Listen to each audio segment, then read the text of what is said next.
Cecilia is a princess who appears fragile on the outside, but in reality, she possesses extraordinary strength and wisdom. Though misunderstood as weak, she secretly manipulates the situation and protects herself in her own way, gradually changing how everyone perceives her. In a world filled with conspiracies and power struggles, Cecilia overturns her fate step by step, making those who look down on her pay the price. The story follows the journey of growth, wits, and the rise to power of a Cecilia who seems harmless, but is actually extremely formidable. Let us follow this captivating series with Lisa Review. The story begins in the Penthrin Empire on the eastern continent. Inside the castle, the voice of a lady in waiting echoes from afar. Princess, in this place, not only am I of the legitimate royal bloodline, And blessed by the divine beast Anash, but I am also the princess most beloved by everyone in the imperial family. From the right, a group of people act joyfully, calling out in unison, "Look over here, Princess Kaya." Uni steps forward gently, unable to hide her excitement, holding up a bottle of milk like a precious treasure. "Princess, may I pour milk for you? I have prepared a special milk just for you." Leopard shifter, Uni Myriada. Before the princess can respond, Xavier cuts in with confident eyes, holding up a soft plush snake. "No, Princess, what do you think of this plush snake, blue python shifter, Xavier Skoten?" From behind, Sophie speaks up with a slight smile. "Please choose whatever the princess likes best." Black tiger shifter, Sophie Langgrass. Amidst the bustling crowd, Cecilia appears hesitant. "The only thing is, if there is anything special, it is that I am the white tiger princess." The group continues to cheer. "Our princess is so cute." White tiger shifter, Cecilia Brianna Penthrin. Another voice rings out in clear amazement. "How can she be so clever?" Over here, she glances around with a look of confusion mixed with panic.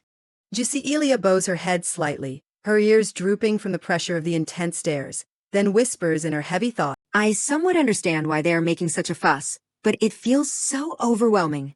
Because I am the princess everyone has been waiting for, the one who will save the world from destruction." "But that is exactly why I feel so much pressure." "What if I am not the shifter they have been waiting for? What will they do to me then?" 1,000 years ago, in a world where shifters and humans lived in harmony, a dark divine beast appeared. It ravaged the world and began slaughtering every living thing it encountered. To stop it, many humans, shifters, and even divine beasts joined the war. However, they were too weak to overcome the power of darkness, and countless lives were taken. Then, the white tiger divine beast, Anash, appeared. Anash fought fiercely against the dark divine beast for a long time. To prevent the world's end, Anash ultimately sacrificed himself and vanished along with the dark divine beast. Thanks to Anash's sacrifice, the long war finally ended. However, humans, having lost faith in divine beasts and shifters after the war, ultimately rejected the blessings of the divine beasts. They abandoned them and migrated to the western continent to build their own world. In the end, the human empire of Rilberg was established, with mages and the magic tower as its foundation. And the shifter empire of Penthrin was founded separately, with the white tiger shifters as its pillar. Among them, the Penthrin imperial family are those who received the blessing of the white tiger divine beast, Anash. Under the brilliant leadership, intelligence, and extraordinary power of successive emperors, the empire expanded its influence and enjoyed a period of radiant prosperity. However, the Penthrin imperial family faced one difficult problem. It was the prophecy from the temple: if a white tiger is not born into the Penthrin imperial family, everyone will perish.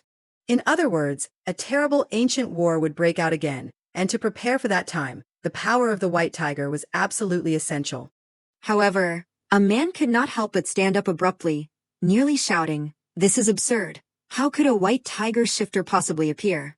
The man continued, his tone growing harsher. "A shifter can only fully mature when they receive the blessing of a divine beast. Now that Anash has vanished, the chance of a white tiger shifter being born is practically zero." As he finished speaking, the space suddenly fell into silence. A heavy sigh escaped. The emperor frowned slightly.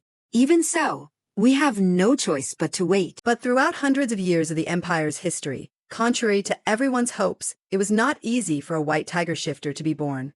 Those rare white tigers who were born often died before reaching 1 year of age.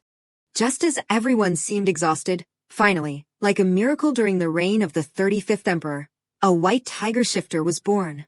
Unlike other white tigers who could not survive a single year, I, the white tiger princess born of the legitimate royal line, have received immense expectations and love since birth. I spent peaceful days waiting for my first birthday, but that happiness did not last long. I happened to learn the reason why I had been receiving so much love. Standing before Jusilia, some maids whispered among themselves. The princess has surely received a Nash's blessing. Seeing this, she shrank back, her heart pounding. I no longer feel comfortable with that attention and love. Being a Nash's reincarnation, or at least receiving his blessing, I want to meet everyone's expectations, but in the face of this mediocre reality, I always feel disappointed. Late at night, Jusilia curled up in a corner of her bed, staring continuously at her own claws. Jusilia's heart grew heavier with complex thoughts because, unlike other shifters who can transform into humans at 4 months old, I still cannot transform even though I am nearly a year old. Unlike Sophie, who is a black tiger, or other royals who are golden tigers, I have not grown quickly, nor do I have any extraordinary strength. The most important thing is that I cannot use a Nash's abilities. If they knew I have no power, all the attention and love I have received would be stripped away. I might even be ignored. The pressure was suffocating. Thinking of this, she was so frustrated that she burst into tears. Why can't I do anything? And so, without finding any solution, a year passed by. The scene shifts to the next morning. Inside the castle, Sophie's voice calls out, "Princess." She enters with a radiant smile, carefully holding a gift box, her eyes sparkling with joy. Another gift has arrived for the princess today. Oh, let us open it and see right away. A moment later, Sophie looks satisfied. Wow, the princess really looks good in everything. Here we go again, Jusilia thinks, feeling momentarily shy at this rain of gifts.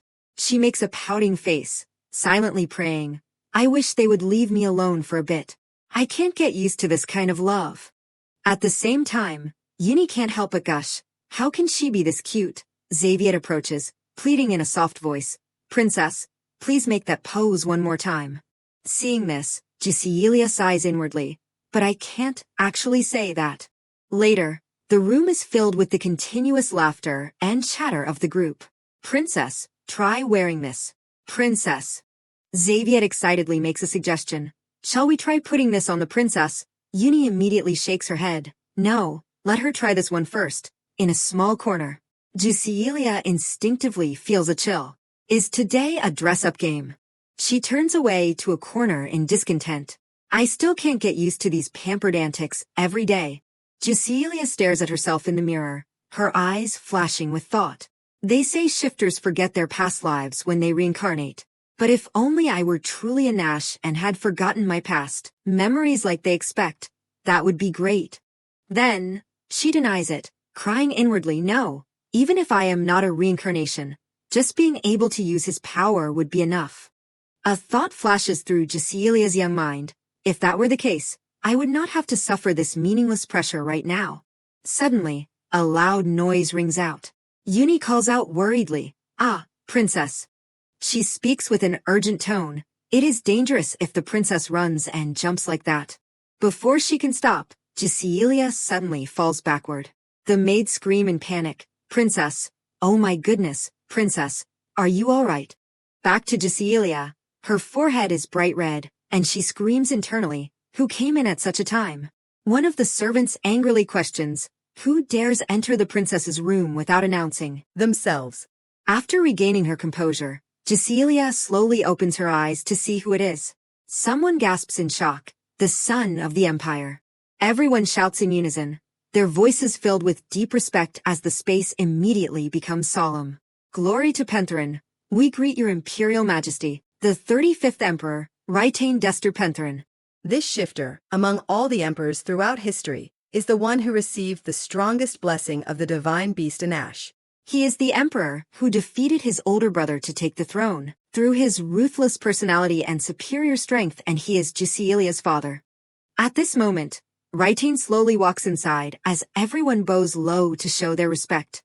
After a moment of silence, he moves his lips slightly to call her name, Jecelia. Raitain looks at Jecelia with shimmering, expectant eyes, his voice so sweet it is almost whiny. Father's daughter, did you miss me? A father who truly loves his daughter. As soon as she sees that face of his, she screams internally, please, keep some of your dignity. Raitain ignores everyone and steps forward to embrace Jecelia. Father's little princess, did you miss me? Seeing this, she sighs helplessly. Truly a total daughter fool, father. Detailed information begins to echo in Jecelia's mind. Golden Tiger shifters become leaders of the shifter tribes not only because of their special abilities and combative nature but also because of their strange obsession with what they love. Because the more obsessed they are, the easier it is to achieve their goals. Furthermore, the stronger the blessing they receive, the deeper that obsession becomes. And the person father is most obsessed with is me. This shifter, who always maintains his majesty in front of others. Who would have thought that in front of me, he would turn into such a fool? Raitain stares at Jecelia again. His voice as sweet as honey. Daddy's Jessie, did you miss me? He squeezes Jecelia even tighter, his voice full of excitement. How can you be this adorable? She struggles slightly. I can't breathe, father. Jecelia gradually relaxes, her gaze softening and her breathing slowing down as if accepting that warm embrace. However, I do not exactly hate this kind of attention from father. I do not know since when, but one night when I was tossing and turning in fear that I would not be able to meet everyone's expectations. That warm and gentle hand, along with that soft, soothing voice, spoke to me. Every night, Raitain tenderly caresses her. You really are father's daughter. Your sleeping face looks exactly like Brianna's. The voice of a father who lost his beloved wife carries no hint of resentment toward her. On the contrary, unlike those who always place expectations on her shoulders, he stares at Jecelia and prays. Father's little princess, I only need you to grow up healthy. Raitain's voice rings out again. For father, that is enough. Because he is the only one who loves me for who I am. I can truly accept that love. Back to the present, Raitain lifts Jecelia up high, a bright smile on his face. Father's daughter, Jessie. At this moment, her emotions nearly explode. But I really can't handle this intense display of affection. He uses a gentle tone to check on her again. While father was not here, were you a good girl? Jecelia squirms slightly in his arms, and then bites Raitain's hand. Father, put me down. She startles and pulls back, her eyes wide with panic. Oops, I could not control my strength. I accidentally bit a bit too hard. Jecelia looks up with a worried gaze, staring at Raitain. I wonder if it hurts father. He suddenly speaks in a stern voice. Jessie. He widens his eyes, then suddenly his expression shifts. His gaze becomes serious, and his voice rises with concern. Could it be? Are you hungry? Raitain snaps his head around, his gaze cold as ice and his overwhelming aura spreading. His voice rings out with authority. She is this hungry and no one realized it. How dare you people claim to be serving the only princess of the imperial family? I will let it slide this time, but go prepare a meal worthy of the princess immediately. Hearing this, Sophie trembles slightly. Yes, your majesty. Witnessing the scene, Jecelia frantically sends signals. It is not like that. Jecelia questions why anyone would exaggerate like that over a mere thumb. Despite his previous frantic behavior, Raitain returns to a gentle expression. Just wait a little longer, father's little princess. In the background, Sophie hurriedly bows. I will prepare it immediately. Uni turns and runs fast. It is time for the princess's meal. Hurry and get it ready. Raitain bows his head low, his voice drawn out as if coaxing a baby. Daddy's Jessie, just wait a bit. There is a delicious meal coming for you, my child. Jecelia bows her head and sighs with a sad face. Since I can't speak, I can't explain anything. Everyone, I am sorry. Most shifter children do not understand words before their first transformation. I wish I could transform into a human soon. A few days later, gentle sunlight covers the castle. Inside, Jecelia appears very happy. She excitedly turns left and right. I never get bored of playing with toys. Whenever I focus on playing, I do not even realize how time flies. Just then, the sound of footsteps echoes from outside. Hearing the sound, Jecelia immediately becomes alert. What is this feeling? The one who just arrived is Raitain. As usual, he asks gently, Jissi, were you good today? She immediately looks up. Father. Seeing him, she happily runs over. Father came earlier than usual today. Raitain gives a helpless smile. Father's daughter, did not you miss me at all? Jacelia's gaze stops on him. But something looks different today compared to usual. She suddenly feels afraid. Wait, what is that? Seeing the expression on Jacelia's face, he chuckles. Oh, you noticed right away, did not you? Raitain taps the sword hanging at his hip while happily explaining, this is a pendant made from top-grade white jade. Looking at the carving on the pendant, everyone knows who it looks like. Right. Hearing this, she is utterly bewildered. Now you have even carved my face onto a sword. Seeing this, he looks satisfied. It is too early to be moved by just that. Raitain suddenly approaches Jacelia and slowly brings the pendant close to her. Here, this is yours. Father even placed a special defense charm on it for you. Hearing this, she can't help but feel a bit shocked. You even put magic on it. Jacelia steps pause for a few seconds as a series of thoughts flash through her head. The Pentheran Empire does not have mages, which means Father must have asked a mage from the Western Empire, right? Although I do not like wearing these cumbersome pendants, this is a gift Father prepared specifically for me. Thinking of this, Jacelia becomes hesitant. More importantly, she stares at the pendant around her neck, her eyes clearly lighting up. I am really happy that Father always thinks of me like this. A moment later, Raitain happily embraces Jacelia, looking moved. You even understand Father's words.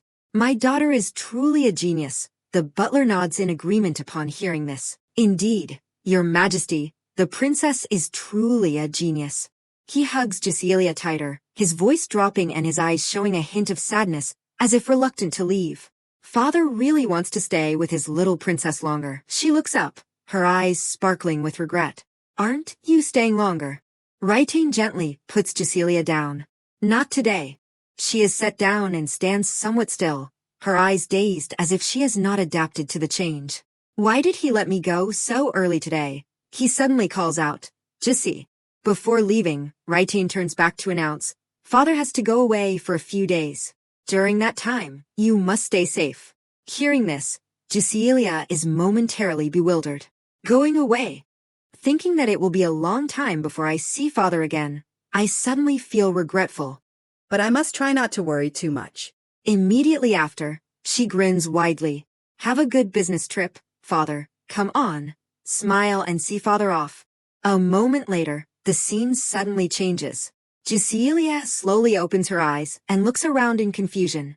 Where is this? I clearly just saw Father off and just took a nap at noon. Oh, are these human hands? Wait, does that mean? No way. She bolts upright, her eyes filled with shock, her heart racing, and her voice urgent. Have I transformed into a human? Jacelia hurriedly pinches her cheek. Something is very strange. Could this be a dream? Then she painfully rubs her cheek. It does not hurt. Then it must really be a dream. Jacelia's ears twitch slightly, her eyes immediately darting around, her body tensing up as an instinctive reflex. What was that sound? She breathes out, her shoulders relaxing and her eyes becoming less tense. It is just the wind. Precisely at this moment, an animal suddenly appears right in front of Jacelia. The moment she sees it, she freezes. Jacelia's gaze is fixed on the animal. That is a white tiger.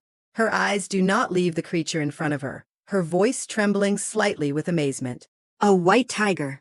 It is absolutely ginormous, and it is emitting a strange aura, too. Jacelia can't help but feel a bit bewildered. Why is a white tiger appearing in my dream like this? She turns her head to look in another direction. What is that? Is there something over there? Jacelia stops, her eyes confused when she does not find what she expected. But there is nothing there. While I was looking away, the white tiger disappeared. It really is a strange dream. A few days later, Jacelia sits alone, her eyes sad and her ears drooping. Several days have passed since Father left. His work must have taken longer than expected. He has not returned yet. A few days ago, I even had that strange dream. Why on earth did I dream that? It was not scary, but for some reason, the feeling was both familiar and made me feel nostalgic. Is it because I am a white tiger shifter that I had a dream like that?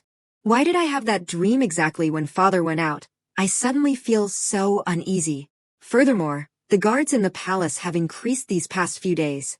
When will father come home? Before leaving, he even gave me a magic tool with defensive magic. The more I think about it, the more worried I get. Father went out for an inspection yet gave me a defensive magic tool.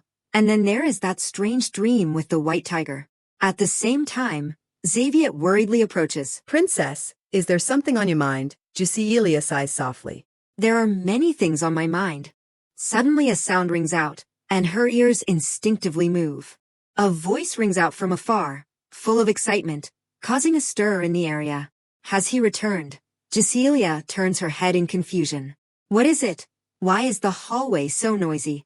Usually, it is only this loud when father comes to my palace. Could it be that father is back? Thinking this, she acts in a hurry. Xavier is startled and quickly calls out, Princess. Jusilia quickly steps outside, her heart extremely excited. Father said he would be gone for a long time. I did not expect him to be back sooner than I thought. Then she suddenly freezes, her heart instinctively shivering. Wait, this aura does not belong to father. It is completely different. It is much sharper, rougher, and wilder. Jusilia's eyes are fixed on the door in front of her. Who is it, after all? Her body is seen trembling uncontrollably. From the opposite side, a voice speaks. Is it really a white tiger? Izitan smirks coldly, his tone ringing out, however. He stares at Jusilia with a mix of curiosity and excitement. How are you still alive? The person who just arrived is Izitan Lemierre Penthrin, the crown prince of the Penthrin Empire, my only older brother, who is only 12 years old this year. Since he was 10, he has been on the battlefield, possessing outstanding swordsmanship skills and superhuman abilities. Just like a true Penthrin royal, he also carries the characteristic violent and fierce nature. He is particularly close to the Empress, and seems to have an unusually deep bond with her. Perhaps that is why Sophie always reminded me to be careful. Recalling a few days ago, Sophie whispered in Jusilia's ear, "You must be careful with the crown prince." She lowered her voice. He believes that it is because of the princess that the Empress passed away. Back to the present, Jusilia stares at Izitan with worried eyes. I thought he was still at the front lines. Why did he suddenly appear here? His gaze is as sharp as a blade, looking directly at her with unconcealed contempt. The corners of his mouth twitch slightly with bitterness. Why did mother have to lose her life just to give birth to a thing like you? You still can't transform into a human even now. You look even weaker than a normal tiger. Noticing the hostility in Izitan's eyes, Jusilia instinctively gulps. She stood frozen, her heart trembling as she felt a heavy pressure weigh down on her entire body. He did not even bother to hide his murderous intent. The atmosphere was so heavy it was almost suffocating. Perhaps he hated me even more than I had imagined. Just then, Sophie took a step forward and bowed her head low. This humble servant requests an audience with the crown prince of the Penthrin Empire. Sophie cracked a smile. I heard that your highness completed the mission brilliantly, even wiping out the South Sea pirates on your way back. It truly is extraordinary. Hearing this, he let out a cold snort. Thanks to that achievement, I did not make it in time to be with mother when she passed, nor did I see that thing being born. What a pity, is not it? At this point, Izitan suddenly looked up and stared straight into Jusilia's eyes. That is why I really wanted to meet you. He stepped forward, each stride slow yet full of pressure. I wanted to see for myself. Suddenly, Izitan roared, "Are you truly the child mentioned in that prophecy?" Realizing he was about to attack Jusilia, someone screamed out in terror, "Stop, please do not, your highness." Without a second thought, Sophie rushed forward frantically. "Princess, please get out of the way immediately." She curled up, eyes squeezed shut, her body shaking as she felt an intense heat envelop her. "It is so hot, am I going to die like this?" Then Jusilia opened her eyes, her gaze filled with bewilderment. What is this? I do not feel any burning at all. Could it be? Sophie called out in a low voice, "Princess." She asked anxiously, her voice trembling, "Are you all right?" The moment she saw Sophie, she was momentarily stunned. "Sophie." Jusilia could not help but feel shocked. It was not just Sophie, even Yinny. And Xavier too. Everyone was injured. They only wanted to protect me. And yet, why did he hurt innocent people? What is wrong with him? On the opposite side, Ezeton smirked. How boring. Seeing this, Jusilia was filled with rage. He is laughing. Does he find this amusing? Thinking this, her heart grew more determined. This won't do. I won't just stand by and watch the people I love get hurt. Then, suddenly, a single snowflake fell right into his palm. Ezeton looked around in surprise. What? Why is it suddenly snowing in this room? Jusilia stared at him with eyes full of resentment. I won't lose the people I love again. Absolutely never. Immediately after, she let out a cry that shook the entire space. Witnessing that scene, the people in the room could not hide their shock. Is this blue fire and a blizzard? Has the crown prince's flame been extinguished? Sophie trembled, her eyes unable to believe what was happening. Princess, could it be? Turning back to Jusilia, she let out a low growl from her throat. Sophie's voice rang out in disbelief as every eye turned toward Jusilia. Did the princess just use her power? She asked again, could it be that the princess has awakened her power? Sophie observed cautiously. Furthermore, is it an ice attribute power, just as the prophecy said? The princess is indeed. The moment she finished her sentence, a cold mist of snow flared up. Xavier looked around in panic. This power is far too intense. Ezeton curled his lip, his eyes flashing with interest as if he had found a fascinating toy. So you can go this far. No wonder you are of Pentheran blood. He stepped closer to Jusilia, daring to counterattack your own brother. Our little white tiger is quite something. Seeing this, she gathered her strength and screamed, don't come any closer. If you dare come here, I will destroy you, princess. Ezeton stopped, his gaze unexpectedly softening and his voice turning gentler. What is wrong, little sister?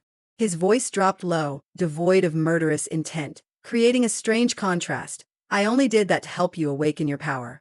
I won't do it again from now on. Come here to your brother. Hearing this, Jusilia grew suspicious. Will he really stop? She could not help but feel a bit confused. Moreover, did he really do all that on purpose? It was true that the murderous aura from before had completely vanished. Then Jusilia slowly walked toward Ezeton. But I still find this very suspicious.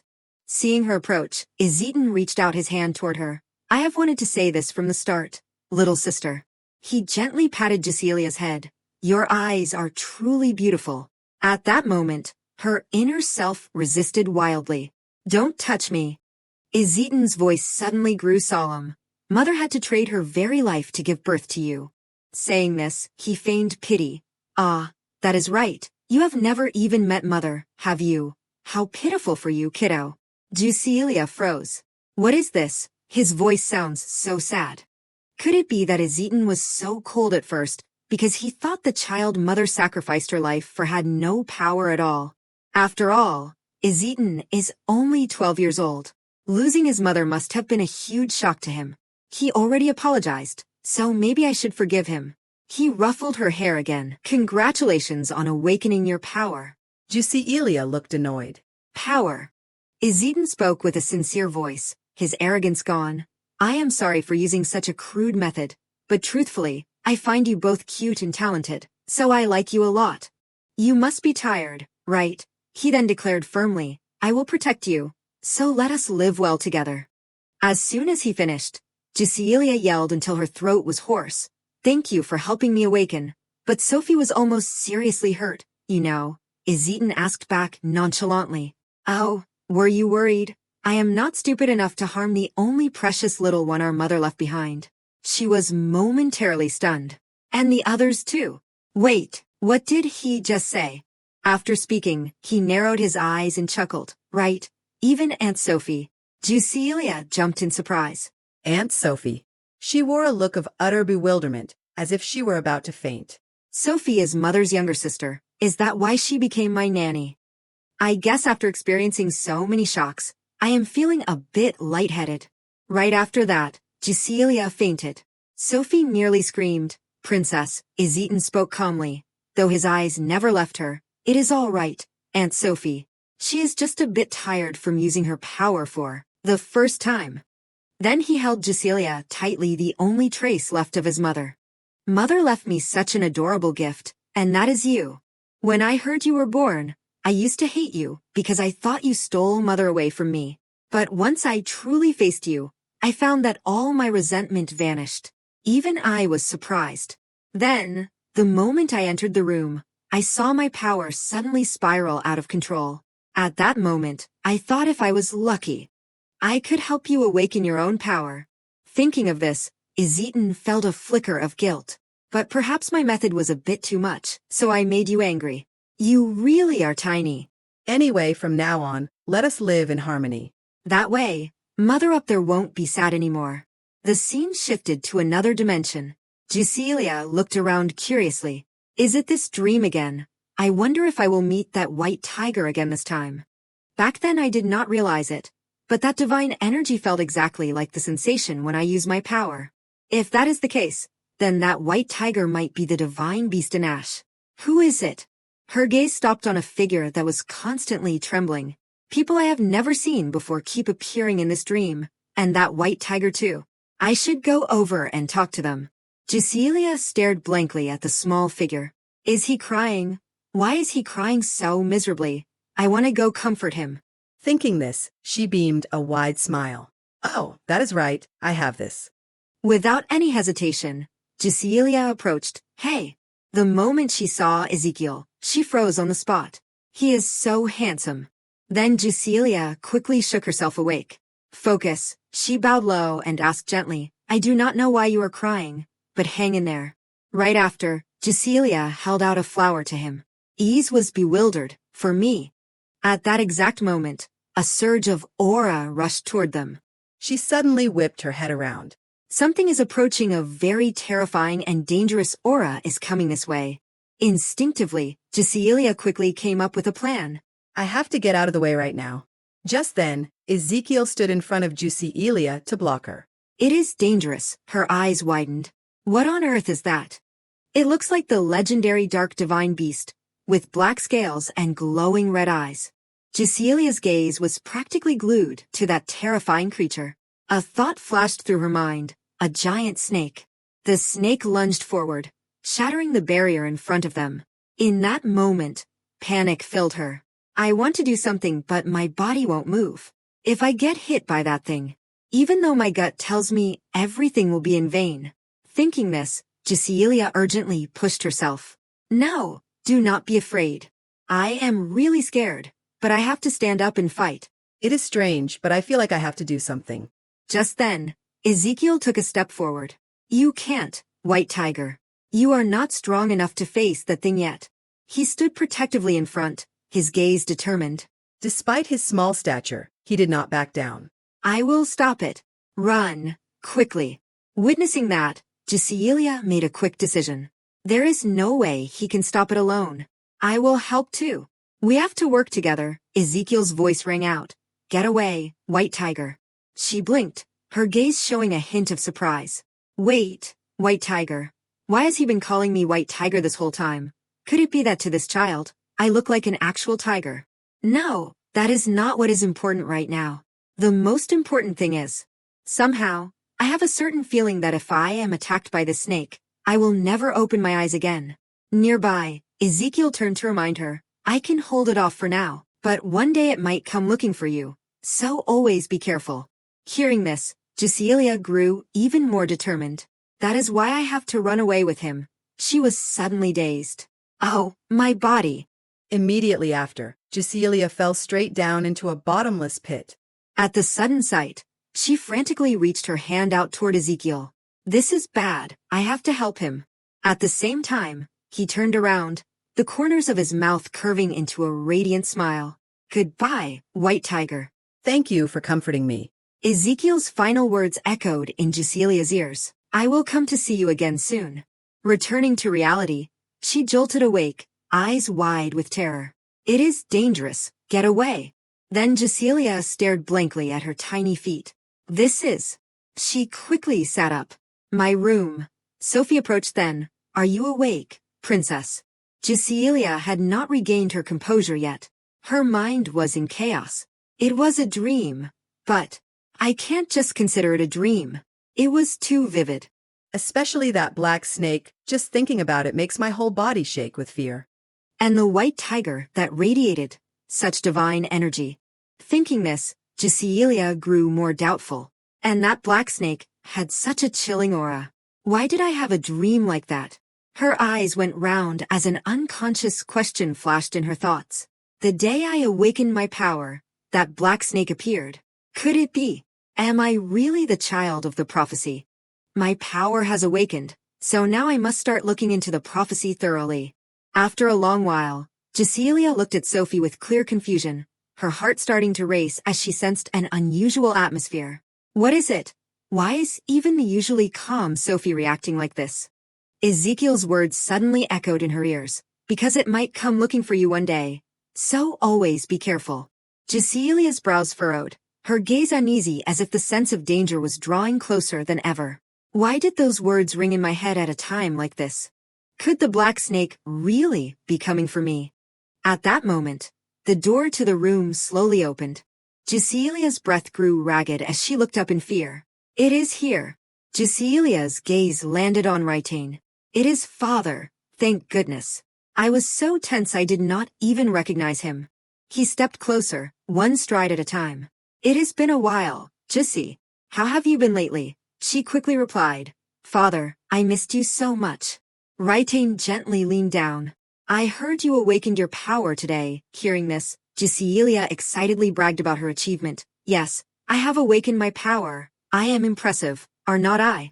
Seeing this, he raised an eyebrow slightly. My daughter has grown up so fast. She called out worriedly, Father. Cecilia suddenly paused, her heart shifting to suspicion as she felt a clear change in Raitain's attitude. Normally, Father would have definitely praised me by now, but why is the atmosphere so different this time? Did something happen? A few hours ago, in the secret meeting room of the Imperial Palace, he had announced in a grave voice, the state of the Anash birch trees is not good at all right now. A name suddenly flashed, the Anash birch tree. After the dark divine beast was sealed, Anash's body shattered into pieces, and the fragments fell in 36 locations across the eastern and western continents. In the places where those fragments fell, birch trees began to grow and were called Anash birch trees. Because these trees were inhabited by Anash's soul and maintained their life force for a long time, any problem with the trees was considered an omen of impending doom. Immediately after, Raitain unexpectedly announced, I discovered that an Anash birch tree has died at the Losart River Basin during this inspection tour. The moment he finished, a commotion broke out like a storm. What does this mean? Has that sacred birch tree ended up in such a state, and at the Losart River Basin, no less? He frowned slightly, his voice dropping low. After Jessie was born, I received reports that the number of diseased trees was increasing. Raitain's voice grew firm, showing his resolve. Recognizing the severity of the situation, I finally set out on an inspection tour myself to check the Anash birch trees. This time, the stop was the Losart River Basin. At this point, he lowered his voice, and there, I found the Anash tree in this condition. As soon as he spoke, Ezetan asked quickly out of curiosity, if it is the Losart River Basin, then that is the area bordering the western continent, and also the most likely place where the dark divine Beast is sealed, correct? Raitain nodded slightly in confirmation, correct. Unlike Anash, who still exists in the form of birch trees, the dark divine beast has yet to reveal its physical form or its sealing place. He continued, his voice steady but carrying gravity. That is why, for a long time, I have been tracking and investigating suspicious locations. Among them, the most likely place is the Losart River, known as the River of Death. A court official whispered, as if unable to believe this terrifying coincidence. The Anash birch tree withered right near that river. Could it be that the omen of doom is coming, the seal that remained stable all this time? Why now? Another person spoke up hesitantly. If Anash has truly been reincarnated as Her Imperial Highness the Princess. His voice grew smaller, but each word weighed down on the room. And the dark divine beast is truly sealed at that river. Then Anash's reincarnation weakening the seal's bond would explain the entire current situation, would not it? At this moment, Adasik slowly spoke up. From the start, the birch trees began withering after the princess was born, did not they? A wave of whispering spread as everyone's eyes turned toward him. Are you saying that the princess is not just a spirit beast blessed by a Nash, but is actual reincarnation? The person next to him affirmed firmly. Certainly. The birth of the white tiger in the prophecy likely refers to a Nash's reincarnation. The whispering continued incessantly. Moreover, unlike the white tigers who died young, the princess is very healthy, is not she? And she awakened her power at such a young age. Someone else added decisively, if this hypothesis is correct, then even if the seal is broken, there will be no problem. Someone gave a forced smile. If the prophecy places the princess at the center, then all disasters can be prevented. At that exact moment, Raitain slammed his fist down on the arm of his chair. He suddenly barked, his cold gaze sweeping across the entire hall. Don't you dare think of hiding behind my daughter's back. The officials quickly bowed their heads. We apologize, Your Majesty. Please forgive us, Your Majesty. Just then, Izidin spoke in a soft tone to reassure him. Please do not worry too much. We have a powerful army, proud of its history and tradition. He spoke with a firm tone like a vow. Furthermore, I too have been blessed by a Nash, so there will be no need to place Jissi at the center, Your Majesty.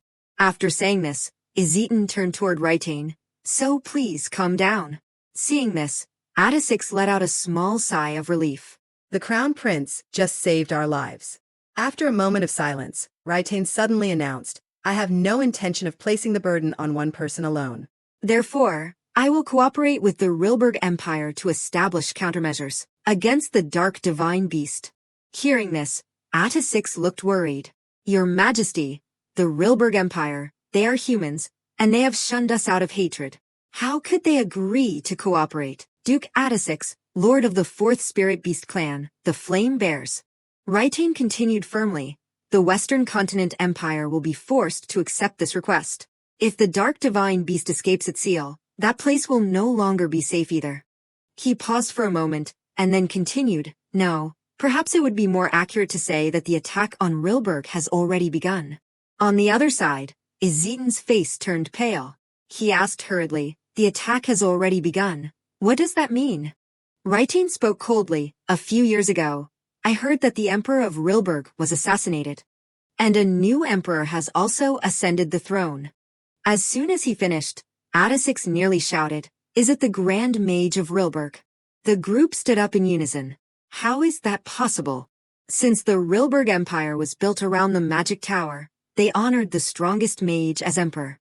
Among the citizens of the empire, no one would have a reason to assassinate the Grand Mage Emperor, nor would anyone have the capability to do so.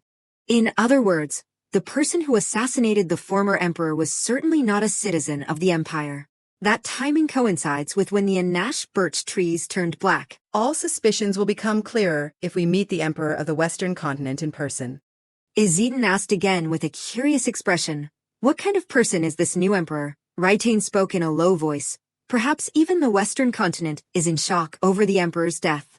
So it has been difficult for spies to gather. He stood straight, his voice slow as if repeating an unchangeable rule. Regardless, according to their tradition, the strongest mage has become the emperor. Raitain narrowed his eyes slightly, his gaze becoming sharper. No matter who the new emperor is, I will still officially propose the establishment of diplomatic relations. Immediately after, he gave a decisive order, prepare a diplomatic delegation based on that information. The group responded in unison, yes, Your Majesty. In the back, Izidin followed closely, looking worried. Your Majesty, since humans and beastmen have not interacted for a long time, there is no telling what they might demand from us. Izidin continued to ask, what if they set unreasonable conditions? Raitain replied without hesitation, even so, I am prepared to make concessions. Hearing this, the boy looked determined. Just as Your Majesty said, I will prepare accordingly. Turning back to Raitain, he secretly made a resolution. I will absolutely never allow Jissi to be sent to the battlefield. In that moment, Raitain was still holding Jasilia tightly. She looked up at him in confusion. Father. Raitain stared at Jasilia, thinking to himself, I cannot use such a small child to stop a giant monster. If anything truly happens to Jissi, I won't let it slide. Thinking of this, Raitain unconsciously bit his lip. Finally, he lowered his head, his tone sounding gentle but different from usual. Jissi. Even though you have awakened your power, you do not need to try to do anything. Hearing this, Jusilia looked bewildered. She asked back innocently, I do not need to try. In Jusilia's mind, the image of that strange creature appeared. If that snake truly is the dark divine beast, and I truly received a blessing from a Nash. Thinking of this, she could not help but feel a bit of fear. In the end, I will have to face and fight it. Noticing Jusilia's strange expression, Raitain asked anxiously, what is wrong? Jissi, is it a bit cold tonight? Her voice sounded pampered. I just suddenly felt a bit worried. Seeing that, he immediately made a suggestion. Then let us go inside. We can't let my precious daughter catch a cold. Jusilia's eyes brightened slightly. She looked at him innocently. Father. Unconscious thoughts flashed in Jusilia's head. All right. While such important people are by my side, I have to become stronger. The power I awakened also exists to protect them. I will use my own strength to shelter them. Then Jusilia pounced on Raitain, a wide smile on her face. Father is the best. Then she told herself in a firm voice, to do that, first I must master my power. I have to meet my brother early tomorrow morning. The next day, at the princess's palace, Jusilia was chirping again. Jaya, Izitan chuckled. Can I understand what you were saying? Of course, I am your brother after all. Hearing this, she was overjoyed. Usually no one understood her. He breathed a sigh of relief. Perhaps we siblings are very special. Once done, Jusilia turned to urge him urgently. Since you understand me now, hurry up and teach me how to use my power. She thought to herself, it is important. Among the people around me, the only person who knows how to use power and understands my words is Izitan. Izitan raised an eyebrow. A playful smile on his face, as he tilted his head and asked in a drawn-out voice, Aha, so you want me to show you how to use your power? Jusilia nodded repeatedly. Exactly. She thought to herself that thanks to him understanding her, her previous frustration had completely vanished. He cracked a soft smile, his gaze turning more serious as he signaled to start the practice session. Yeah, all right. The more methods you learn, the better. First, try using your power once more right in front of me. Jusilia closed her eyes as if focusing all her concentration, then took a deep breath and replied with determination, okay. A moment of silence passed. There was no reaction at all. She slowly opened her eyes, looking bewildered, and blinked repeatedly. Huh, why is not there any reaction? Xaviet stood by her side, leaning in slightly to cheer her on, his gaze patient and trusting as he encouraged her softly. Keep it up, princess. Meanwhile, Jusilia was growing increasingly helpless. No matter how many times she tried, the result was the same. Izitan reached out his hand toward her. Jussi. Jusilia took a step back, her eyes wide with desperation, her breathing becoming rapid. I do not feel any power at all. What on earth is going on? Witnessing the scene, Xaviet said with a look of confusion. What we saw that day was definitely the power of a Nash. On her end, she was nearly speechless, her mouth constantly muttering. What exactly? What is happening? Sophie was equally puzzled. Why can't she use it? A negative thought flashed through Jusilia's mind. I can't believe it. Why is not the power appearing? She looked flustered, her eyes darting around. I really believed in this power. Thinking of this, Jusilia dejectedly slumped her head to the ground. Was it just a coincidence? What do I do now? If things stay like this, I will be useless. Seeing this, Izitan quickly tried to reassure her. Oh dear, I am sorry, Jussi.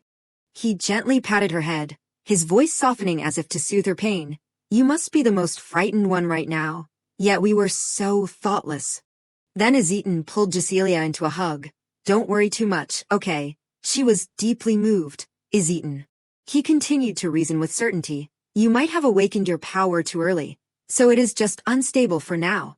Once a power is awakened, it never disappears, so do not be too anxious. Encouraged, Jusilia comforted herself. That is right, like Izitan said. Maybe I am just not used to using it yet. Immediately after, he thrust his fist into the air and cheered. Well then, from today on, special training officially begins. As soon as he spoke, Izitan turned to guide her. All right, like this, clench your fists, put all your strength into it. Jusilia quickly followed suit, her hands trembling slightly from the effort, her eyes tense but determined as she asked to make sure, like this. Then he quickly squeezed his eyes shut. Ah no, focus your strength into your eyes, or if not, then. A few days later, at the princess's palace. Since then, for several days, the training continued, but Xaviet and Uni stood nearby, watching Cecilia with worried eyes. Princess, please try one more time. We're sure you can do it. Meanwhile, she was struggling frantically on the ground. But it was completely ineffective. In a small corner, Sophie whispered, even though she practices late into the night every day, her power still has not appeared, so the princess is very worried. Xaviet and Uni still tried to reassure her. Princess, please cheer up. Why won't it come out? Witnessing this, Izeton became urgent. What should we do? Turning back to Cecilia, she buried her face in the ground, tears flowing down like a waterfall. His gaze darted toward Cecilia, then stopped. Without hesitation, Izeton approached and hugged Cecilia. And, Sophie, do not worry too much. Come on, stop crying. Seeing this, she called out anxiously, Crown Prince. Izeton suddenly made a suggestion. Jessie, today will be special. Let us train outdoors. As soon as he said that, she switched to a look of utter bewilderment. Training outdoors. The scene shifted to the outside of the mansion, where flowers were in full bloom. At the same time, Izeton stood right in front of Cecilia with a mischievous smile. Today's special lesson is. Immediately after, Izeton lay flat on the grass and grinned, resting. Seeing this, she was frozen for 5 seconds. When he brought me to the flower garden, I wondered what he wanted to do. Cecilia's eyes went round. Is it really just to rest? Izeton replied nonchalantly. To use your power, your mind must be quiet. So today, you just need to lie here peacefully. Receiving the answer, she frowned slightly, a sense of suspicion rising within her. This seems a bit suspicious. Then Cecilia lay face down, telling herself, well, I will trust him for now and follow along. Even though I am lying here because of Izeton, being quiet like this makes me feel so peaceful. These are the same flowers as in my dream. Thinking back, who is that child that keeps appearing in my dreams, and how did he recognize my true form, and why did he protect me from the dark divine beast? After that time, that child still appears in my dreams, but I have never had the chance to ask about his true identity. After rolling around on the grass for a while, Cecilia let out a soft sigh. I feel so frustrated. Seeing this, Izeton sat up and stared at her with worried eyes. It seems she is stressed about her power. Her big brother here must help her feel less anxious. Then Izeton sat up straight, playing the role of a teacher. Don't worry, this power training is. Today's lesson, special power training. Teacher, Izeton. To be cooler. The name Anash sounds very majestic. Faced with his strange behavior, Cecilia was stunned. Izeton. Her gaze was practically glued to Izeton. Unlike usual, he was talking nonsense and had a dazed look in his eyes. He suddenly looked straight into Cecilia's eyes, so there is no need to rush. Seeing Izeton's flustered face, she speculated, he is comforting me because he is worried about me, right? Even though my first impression was not great, I understand now after practicing together. Thinking this, Cecilia quickly approached him. Yes, I won't worry anymore. In that moment, her heart unconsciously throbbed with emotion. She finally realized that Izeton was truly caring for her. Later, Izeton again gently stroked Cecilia's fur, his voice dropping softly. All right, Jussie. Just then, a voice rang out from the side, breaking the peaceful atmosphere. I found you, princess. Cecilia immediately turned around. Sophie, Uni, and Xaviet too. Xaviet quickly stepped forward with a bright smile. How is it? This flower is as pretty as the princess, right? Uni carried a basket and said gently, I also brought the cookies the princess likes. Sophie smiled faintly. Resting is also a part of training. Seeing this, her heart could not help but feel a bit fluttery. Everyone was worried about her. They truly care about me even though I still can't use my power today. In that moment, Cecilia became even more determined. From tomorrow, I will practice my power with a new spirit to protect this happy life. After a while, Uni asked curiously, Princess, are you happy today? Then she changed the subject. Please try this dish as well. That afternoon, at the Crown Prince's palace, Talon's voice echoed from inside. Your Highness. He stared at the piece of paper in his hand and continued with a hesitant tone. I clearly heard that the princess completed her training smoothly. Saying this, Talon narrowed his eyes at Ezeton. But why are you so dissatisfied that you have turned your office into a battlefield like this? Ezeton's assistant, Count Talon. After a moment of silence, he slowly continued. According to father, there were claw marks of a wild beast on the withered Anash birch tree. It was definitely the work of the dark divine beast that just awakened from its seal. At this point, Ezeton slumped his head helplessly, his voice drawing out with a heavy tone. Since I heard that news, I keep having nightmares about that thing, dreams where Jessie is kidnapped and assassinated. Seeing Ezeton's worried face, Talon tried to reassure him. Your Highness, this anxiety is unnecessary. From the guardian knights to the maids, everyone is protecting the princess's palace. They are all elite warriors. He continued firmly. They are both powerful beast men and masters of special powers.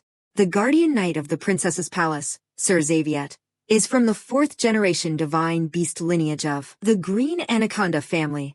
Even if the dark divine beast charges in, it won't be a problem. Talon suddenly turned to Ezeton with urgency. Furthermore, the fact that it left traces but still has not appeared means something must be wrong with it. He replied in a lower voice. I know that, but still. Finally, Ezeton shouted, his voice unable to hide his unease. How can I not worry? Those nightmares feel like an omen of what will happen to Jessie. Seeing this, Talon turned away, sighing inwardly. Please listen to me for once. Right then, a soft knock on the door broke the heavy atmosphere. Ezeton looked toward the door. Who is it? Come in. The door opened and Sophie entered. Greetings, Crown Prince. The moment he saw her, he was slightly startled. And Sophie? Ezeton asked curiously but calmly. What brings you here, Auntie? Sophie smiled kindly, holding out a bouquet like a precious gift, her warm voice ringing out. I have come to bring a gift for the Crown Prince. His eyes stopped on the bouquet, his inner self shouting unconsciously, a bouquet. Immediately after, Ezeton rushed toward Sophie. He looked at her shyly. Why is there a bouquet like this? Sophie's gaze was gentle, as if relaying someone's feelings. She gently explained, this is a gift the princess sent to the Crown Prince. Ezeton froze for a second. Jessie gave me a gift. Sophie nodded in confirmation, yes. Earlier she saw that you looked tired, and was likely very worried. So, as a return gesture for the power training and to cheer you up, she prepared this gift. Ezeton reached out for the flowers, his heart feeling even heavier. While I was only crying, Jessie prepared this gift for me. In that moment, he silently made a resolution. I will never be weak again. And I will definitely protect you. Then Ezeton looked up. Aunt Sophie, please tell Jessie that I received her bouquet, and I feel much better now. She nodded slightly. Yes, Your Highness. On the other side, Jessie was tossing and turning, unable to sleep. She thought to herself, I hope Ezeton received my flowers. I am about to sleep, so I could not deliver them personally. It has been on my mind. Lately, my dreams have been so jumbled. Tonight, I just want to fall into a deep sleep. Right after closing her eyes and then opening them, Jessie looked around dejectedly. As expected, it is that familiar dream again. If I keep walking like this, I will meet that boy again as always. Sooner or later, the black snake and the white tiger will appear. Every time I try to talk seriously, the black snake appears, and I hardly have a chance to ask about his background. I found him. Just then, Ezekiel turned to look at Jessie. Hello, White Tiger. The moment she saw him, she made a resolution. Today I must find the answer. Ezekiel sat to the side and asked cheerfully, Are you well? Then he gently patted Jessie's head, the corners of his mouth curving up. It is a relief to see you so healthy. Seeing this, she quickly grabbed Ezekiel's sleeve. Because I am always interrupted, I have not been able to ask. Jessie looked alert and then asked quickly, Who are you? Suddenly, a surge of aura rushed toward Jessie. She cringed in fear. This feeling the black snake has appeared again. Without thinking, Jessie screamed, Run, it is coming. Seeing this, Ezekiel tried to reassure her. It is okay. Do not worry. She screamed even louder. We can't let ourselves be separated like this again. Immediately after, Ezekiel gripped the chains tightly and let out a roar that shook the entire space. I will definitely protect you.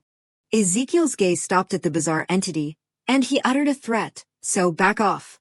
After speaking, Ezekiel turned back to Jasilia and smiled faintly. A pity we can only see each other this far today. Then Ezekiel continued, leave this place to me. Hurry and go. Hearing that, she froze on the spot. In the end, I did not have time to ask again. Suddenly, a blast of cold air hit Jasilia's body. She squeezed her eyes shut. A blizzard. Then voices calling her kept echoing in her ears. Princess, princess. Immediately after, she jolted awake, her body nearly jerking up into the air. Jasilia sat up dejectedly and sighed inwardly. This time it ended exactly the same way. Thinking of this, Jasilia could not help but feel a bit of confusion mixed with frustration. Why do I keep having the same dream over and over again? Not knowing the reason makes it even more bothersome. On the side, Uni quickly approached. Good morning, princess. She smiled slightly and added with a bit of teasing, lately you have been talking in your sleep more. You must be dreaming of something interesting, right? She immediately blushed. Her embarrassed eyes darting away. Talking in my sleep, how embarrassing. Just then, Talon appeared and coughed to get attention. Jasilia immediately looked over. Count Talon, Ezeton is not here right now, so what is happening? Talon bowed slightly, his voice formal as he gestured as if delivering important news. Princess, the crown prince says thank you for the bouquet yesterday. He pointed to one side, revealing a bouquet shimmering with light.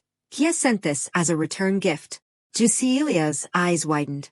That is. Talon quickly explained. This is a bouquet made of gemstones. This amount is enough to buy a mansion in the Empire system. Seeing this, she backed away in fear. What is this? After a while, Jasilia stared at the bouquet with a sense of helpless beauty. He just left it like that and went. And when father heard this news, he gave me a gift of an Anash statue. Both of them are exactly the same. Truly, like father, like son. Over here, Uni turned to whisper. Both of them love the princess very much. Xavier added with a tense face, if the princess ever gets a boyfriend, it will be real trouble. Hearing that, she became serious. At that time, those two will surely be very worried. Just imagining it is scary. Xavier was nearly speechless. He tried to reassure them, that is still a long way off. Uni added urgently, exactly, our princess is still so small and fragile. Witnessing this, Jasilia looked helpless.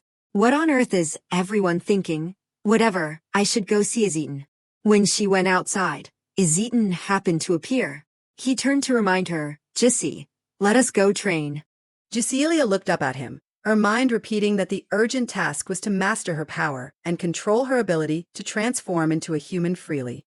So I am still practicing my supernatural powers regularly, but then... Ezeton guided her dedicatedly. You have to reach out and release your power like this.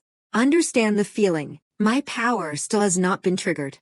Meanwhile, Father has begun searching for traces of the dark divine beast in earnest, but only the traces of the Anash birch trees continuing to wither remain.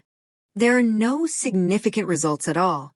And just like that, Jasilia naturally rushed toward a cake. Uni could only call out, Princess. Meanwhile, she happily bathed herself in the smooth cake. The maid grew even more panicked. Oh my God, you fell into the cake. The following days passed both unstably and peacefully. The dreams with that boy always followed the same sequence. Everyone around me worked hard to help me use my power. It seems I am starting to feel my power. Or maybe not. Time passed. The boy in the dream. How impressive. He controlled the black snake faster and more skillfully. But my power ability and physical growth remained stagnant. Then, from one day on, the frequency of those dreams began to decrease. Ezekiel appeared in a dream, reaching his hand out toward Jasilia, White Tiger. At the same time, strange cracks began to appear in the ground beneath Ezekiel's feet. Seeing this, he smiled. Perhaps I will be able to meet you soon. After his suggestive greeting, I did not have those dreams anymore. Time flew by so fast that before I realized it, I was 2 years old. Jasilia looked around with satisfaction. At age 2, the stripes on my body became clearer, and my cries became louder. Then she slumped her head again. But I am still so tiny. I do not know when I will be as big as father or brother Ezeton. At this moment, a call rang out from behind. Oh my, princess. Sophie ran over in a panic, her voice very urgent. If you just stand here without preparing to welcome guests, what will happen? Cecilia turned back blankly, tilting her head. What do you mean, guests? Seeing this, she smiled helplessly. Princess, really? Today you were supposed to prepare the upcoming birthday gift for the emperor together with the crown prince. She blinked, then suddenly remembered, her heart panicking slightly. That is right, today is that day. Seeing Cecilia become sad, Sophie gently stroked her. Oh, princess. Meanwhile, her inner self was practically screaming. I completely forgot. I absolutely must not forget father's birthday gift. Last year I forgot to prepare a gift, so at that time, Cecilia tried to make up. Father, please stop being angry. Today is the third day already. The person beside her kept pleading. Princess, please help me. Father has been angry for 3 days, so all the officials and guests in the palace are having a hard time. Back to reality. Uni quickly reported, the crown prince has arrived at the princess's palace too. Cecilia immediately stood straight. He is here. I will get ready right away. Thoughts formed in her mind. This year I won't let that happen. I plan to ask for Azitan's help to prepare the gift. In her imagination, Cecilia's gaze stopped on the box in his hand. I wonder what Azitan has prepared. There is no need to keep it a secret from me to this extent, right? Immediately after, Azitan's voice echoed. Jessie, I am here. Sophie quickly replied. Welcome, Crown Prince. He quickly sat on the floor, his eyes glued to the paper on the ground. Now, Jessie, just write whatever you want. Azitan said excitedly. This is a birthday card handmade by Jessie herself. Hearing this, Cecilia looked up. I will try to do it fast. Give me the paint. Sophie smiled. You mean the palette, right? Cecilia cheered happily, right? She thought to herself that lately, not only Azitan, but everyone seemed to understand what she was saying. Cecilia placed her foot inside the color box. She carefully placed her foot on the paper, feeling a bit excited. Doing it by hand is a bit of a hassle, but... Just then, Azitan quickly stepped inside. Jessie, I brought father's birthday gift. Hearing that, Cecilia immediately looked up and asked quickly, what did you bring? He replied nonchalantly, anyway, father has plenty of money, so what else would he need? Azitan quickly opened the box and whispered softly, sincerity is what matters. Let us just make a greeting card. Hearing that, she could not help but admire him. Azitan is so smart. He turned away slightly, but a soft smile remained on his lips, his voice carrying a hint of jealousy but unable to hide the tenderness. A letter from Jessie. It sounds a bit enviable, but I will get one on my birthday too, so it is fine. Let us do it. In that moment, Azitan's eyes were fixed on Cecilia. He unconsciously smiled. How happy will father be? A pure heart and love cannot be exchanged for any gold, silver, or jewels. The atmosphere suddenly stilled as a piece of news was mentioned. Azitan looked serious. Jessie, have you heard the news? He slowly recounted something important. I heard that at father's birthday party, a delegation from the Rilberg Empire is coming, and the delegation is entirely made up of mages. As soon as he spoke, she cheered. I know, I heard it too.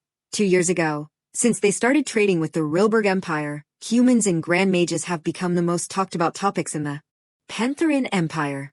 Over here, Uni turned to whisper. Rumor has it that human mages can freely use many different attributes. Xavier frowned after hearing this. Hey, how can that be? Even beast men can't do that. Suddenly Azitan's voice rang out. Mages, of course, can do it. He tilted his head, his expression becoming more confident as he explained clearly. Mages are not limited by attributes. One person can use multiple attributes at the same time. Azitan continued, his voice gradually becoming passionate, as if describing a magical world, unlike beasts who have a fixed attribute from the start. Right. Seeing this, Xavier was bewildered. Where did you come from? Uni's eyes widened in shock. Turning back to Cecilia, she stood still for a moment, her gaze reflecting deep thought. Not bound by attributes, just like that boy. After hearing this, Xavier could not help but admire.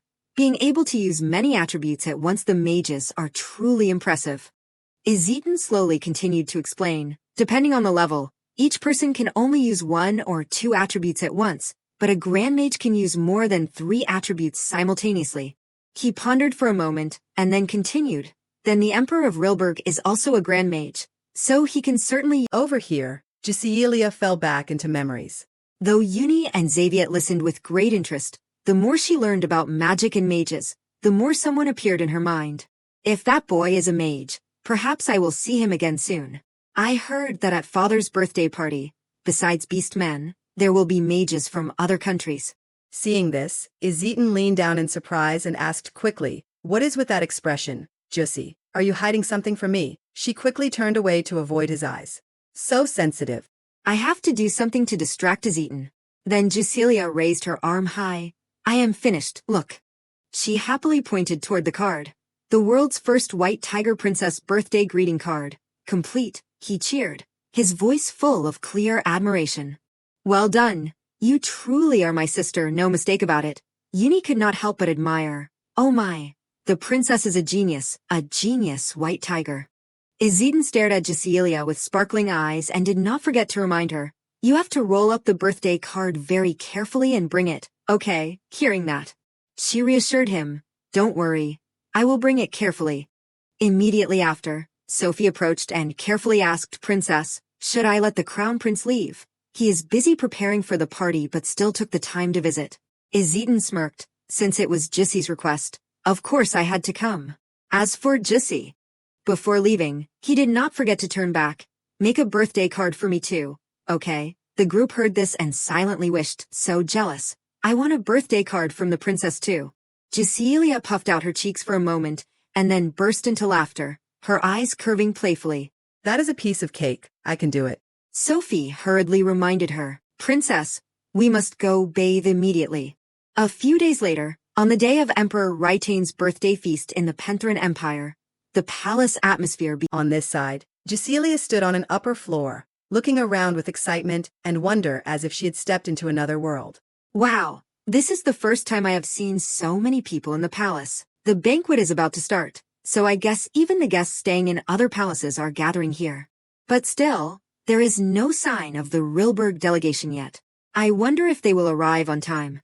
Because I thought he might come, I have accidentally found myself paying even more attention to that delegation. Wait, what am I thinking? I look like I am just standing here waiting for him. Today is Father's birthday. I should focus on making him happy. This is also my chance to make up for the gift incident last year. Just then, a voice called out from afar with a familiar sense of urgency. Princess, hearing that, Jusilia quickly jumped down. Sophie asked anxiously, Princess, which piece do you like best? She replied hurriedly, I am coming. Wait a moment. Uni quickly spoke up, of course. The princess would prefer the blue crown set with gems that match her eye color, right? A maid nearby took a step forward. But what about this red gem crown? It would make the princess stand out more. Meanwhile, Jusilia let out a soft sigh. Both are beautiful, so any of them will do. I am already feeling exhausted. Once I can transform into a human, they will probably bother me even more. Getting dressed in all these different styles will definitely be chaotic. Suddenly, an argument broke out right after. Uni said angrily, I told you it should be blue. The maid immediately retorted, it has to be red. At this moment, Jusilia quickly moved toward the railing. 1 hour before Emperor Rytane's birthday banquet, she sat upright in her chair, her face showing clear signs of fatigue, her arms hanging limp at her sides. I am already annoyed with these decorations, especially because of Izetan. Izetan approached, holding a bracelet, his gaze firm yet gentle. Since you chose the matching necklace set with father, you should wear this matching bracelet set with me. Talon suddenly ran in, Your Highness, you must enter the banquet soon. Thinking of this, Jusilia thought to herself, good luck, Count Talon. Meanwhile, he did not forget to remind her, hurry up, Jussi. At this moment, Jusilia could not help but feel a bit suspicious. The Penthrin royal family is truly strange. Father is the main character today, yet they have loaded me with so much jewelry. But still, I do not hate that affection. Sophie approached then. Princess, it is time to enter the banquet. Hearing this, Jusilia quickly ran off, thinking to herself, I gave father's birthday card to Xaviet. He will surely bring it over soon. Father will be so happy when he sees it, right? He might even be so moved that he cries.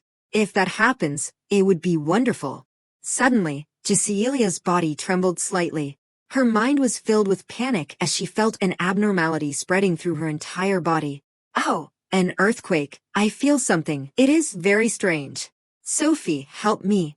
Her breathing became rapid, her eyes flickering wildly as the strange sensation grew more vivid. What? What is this? I can't see anything. Giselia was nearly paralyzed with terror. Furthermore, it was becoming increasingly difficult to breathe. What on earth is happening? It hurts as if someone is tearing my body apart. If this continues, I might actually die. Thinking this, she hurriedly composed herself. Wake up. I can't collapse like this.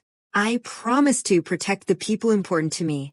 Suddenly, Sophie turned around. Princess. Then, all of a sudden, Giselia collapsed to the ground. Sophie screamed in horror. Princess.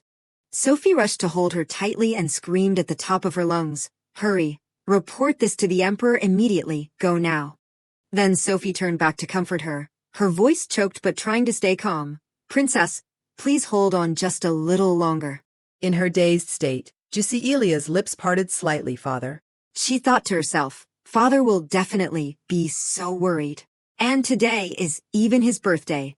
With weak breath, Giselia whispered again as if calling out in desperation, Father.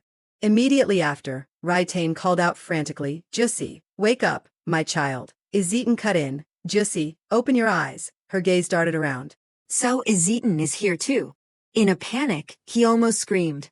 Take Jussi to the doctor's room right now. Seeing this, Giselia gave a slight smile. I am fine, Father. I just wanted to hand you the birthday card myself. This time, you won't be mad at me anymore, right? You must accept it.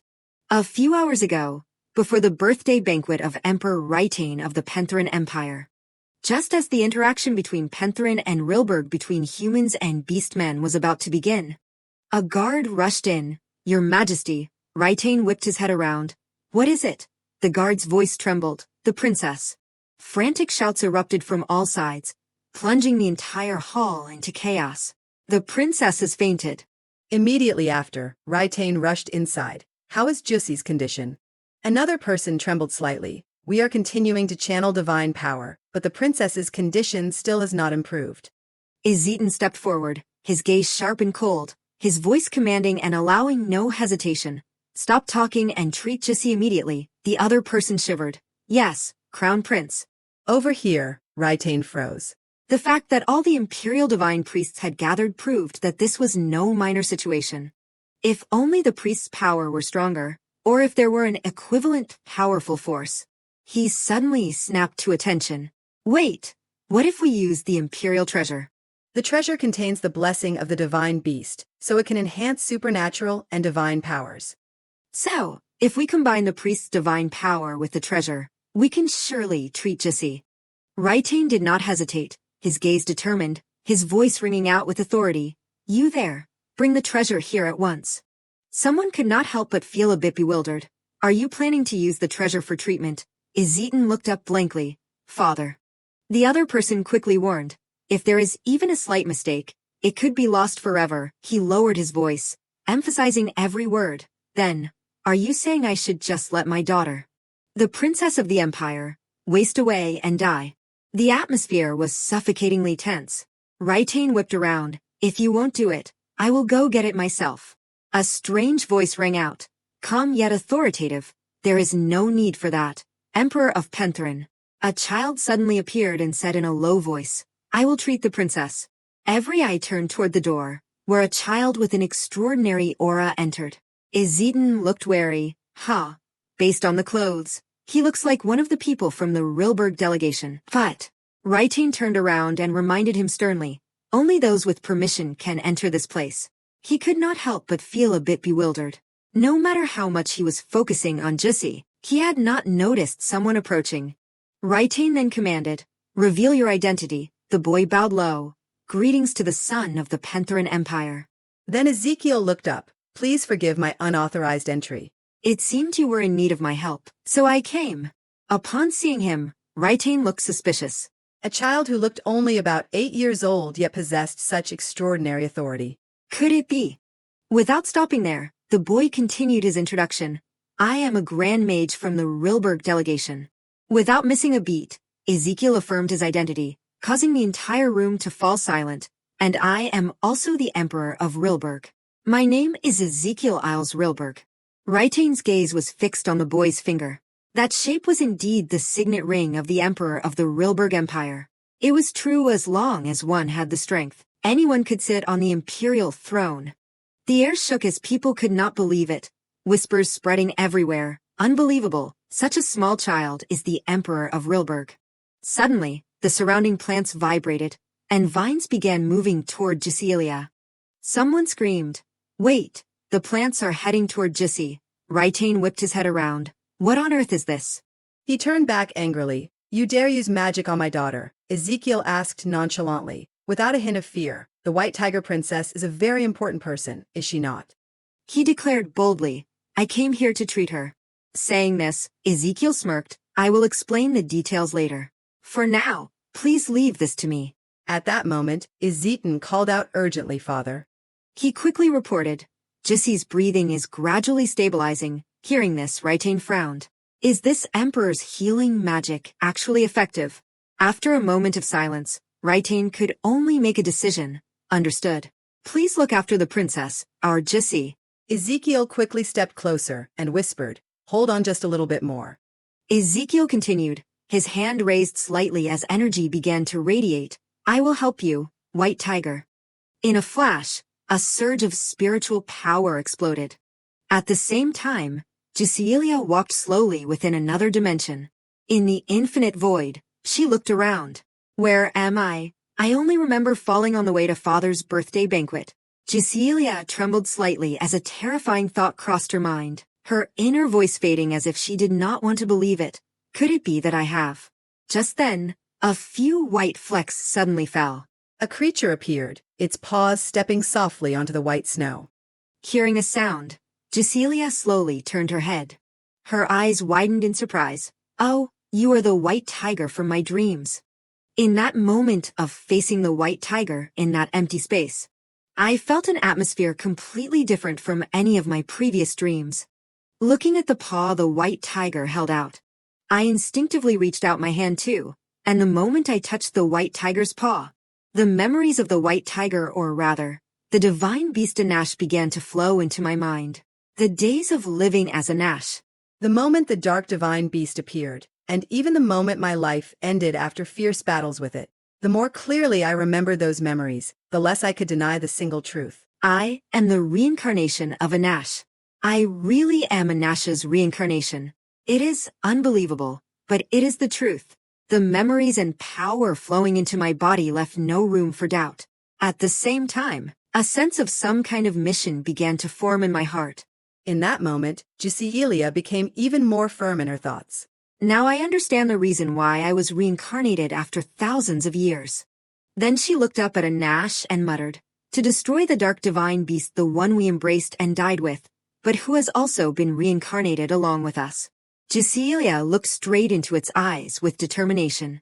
Yes, that is our mission. Anash's mission. She closed her eyes, thinking to herself, the dark divine beast. I believed it would sleep forever.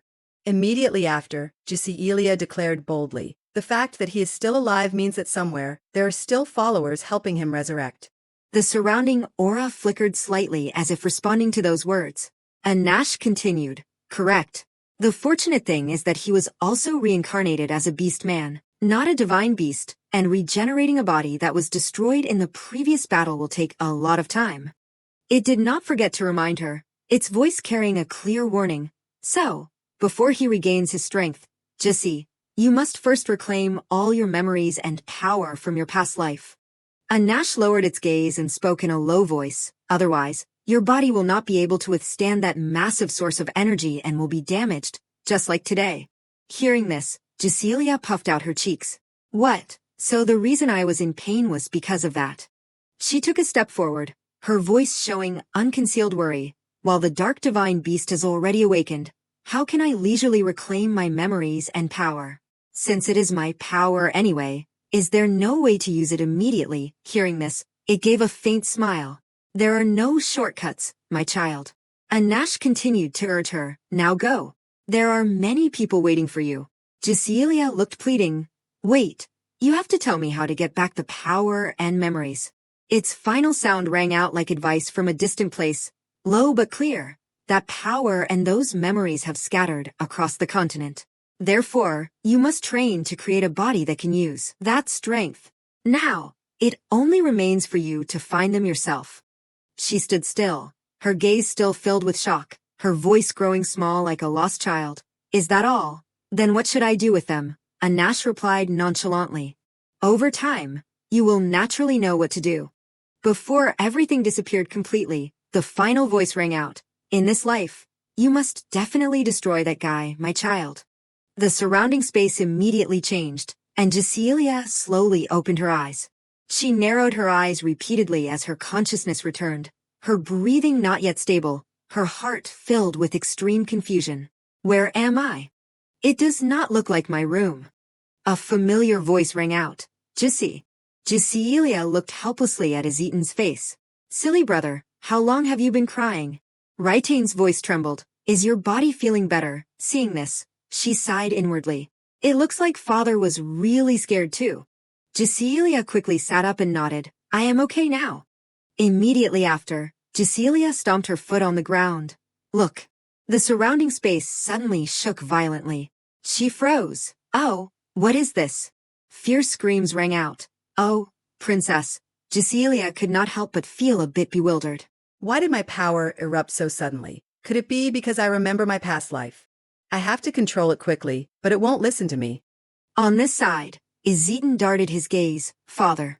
Raitain slowly approached. It is okay, Jessie. He gently stroked Cecilia's head. Father will help you. So slowly withdraw your power. She whispered softly. Father. Raitain comforted her again in a gentle tone. It is just because it was sudden that you could not control it. Take it slow. Hearing this, Cecilia nodded slightly. Yes. A moment later, he gently rubbed Cecilia's body. That is it. Even though it is your first time, you are doing great. Seeing this, someone hurriedly asked, Your Majesty, Princess, are you all right? Azitan looked excited. Can you use your power now? The person nearby quickly speculated. Perhaps because her power was too strong. The princess has been suffering all this time. The other person continued. Her body likely hurt because it had to receive that power. Cecilia looked down at her hands, clearly feeling the energy flow more smoothly than before. Her eyes gradually brightened. Can I finally use my power freely? She squeezed her hands lightly. Great. Now I just need to reclaim all the lost power and memories. Suddenly, Cecilia's gaze fixed on a distant point. At that time, I could destroy the dark divine beast with a single blow. Oh, who is that child? Suddenly, she lunged downward. Raitain looked panicked. Jessie, where are you going? The group screamed simultaneously. Princess, you are still in the recovery phase. Cecilia walked faster, her heart pounding, her eyes never leaving her target. Back then, I thought it was just empty words. Did he really come to see me? The scene shifted to the party a few days later. Father's birthday party, which had been cancelled when I fainted, was held even more grandly a few days later. Cecilia wore a dejected look. I know I absolutely have to attend Father's birthday party, but just thinking about what happened that day makes me so embarrassed I do not want to go anywhere. Remembering a few days ago, she had clung to Ezekiel and would not let go, her mouth constantly asking, as I thought, are you also a member of the delegation? I knew it.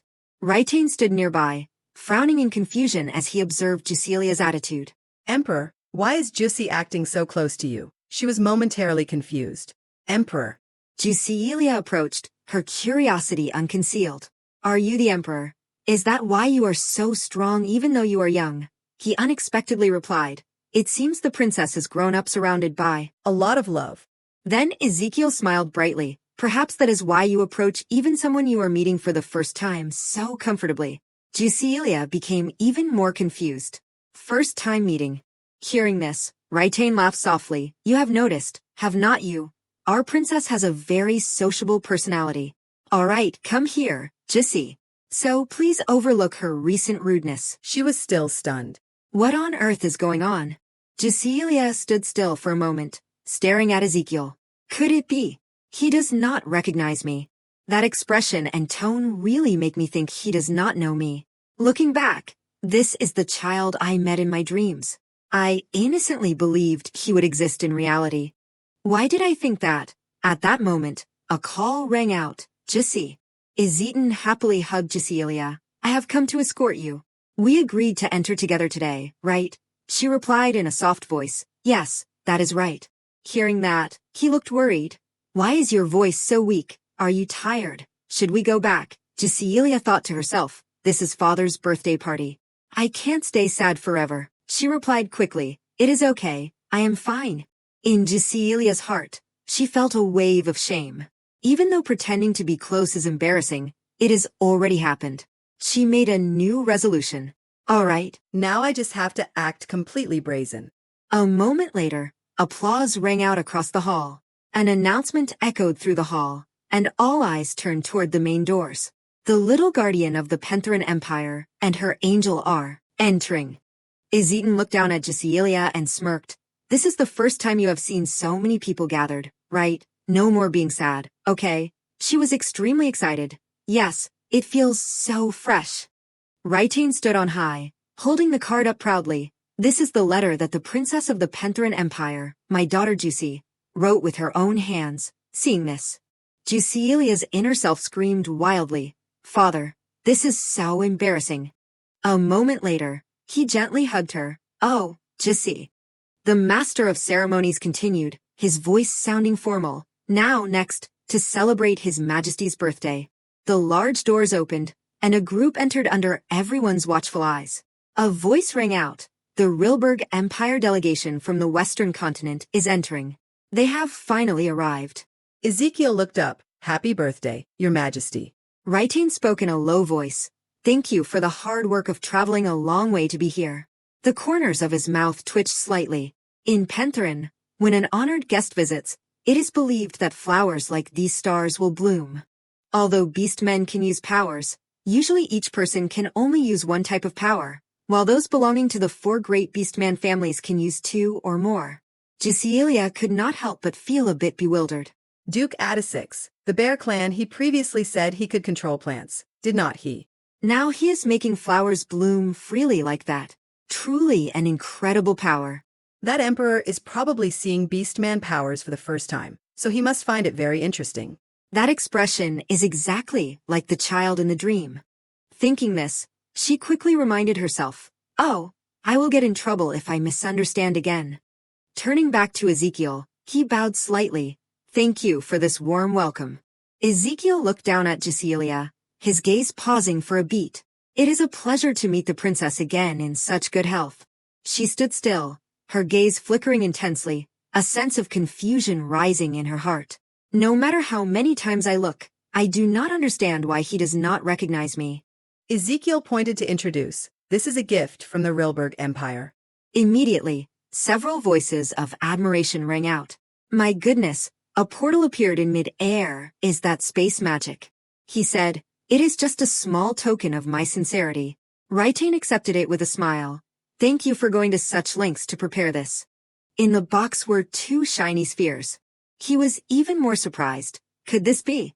Ezekiel continued. Yes, these are magic communication spheres.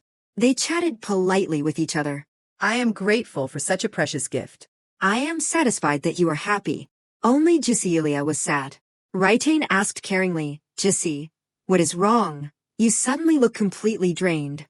She waved her hand. I will go back to my room first.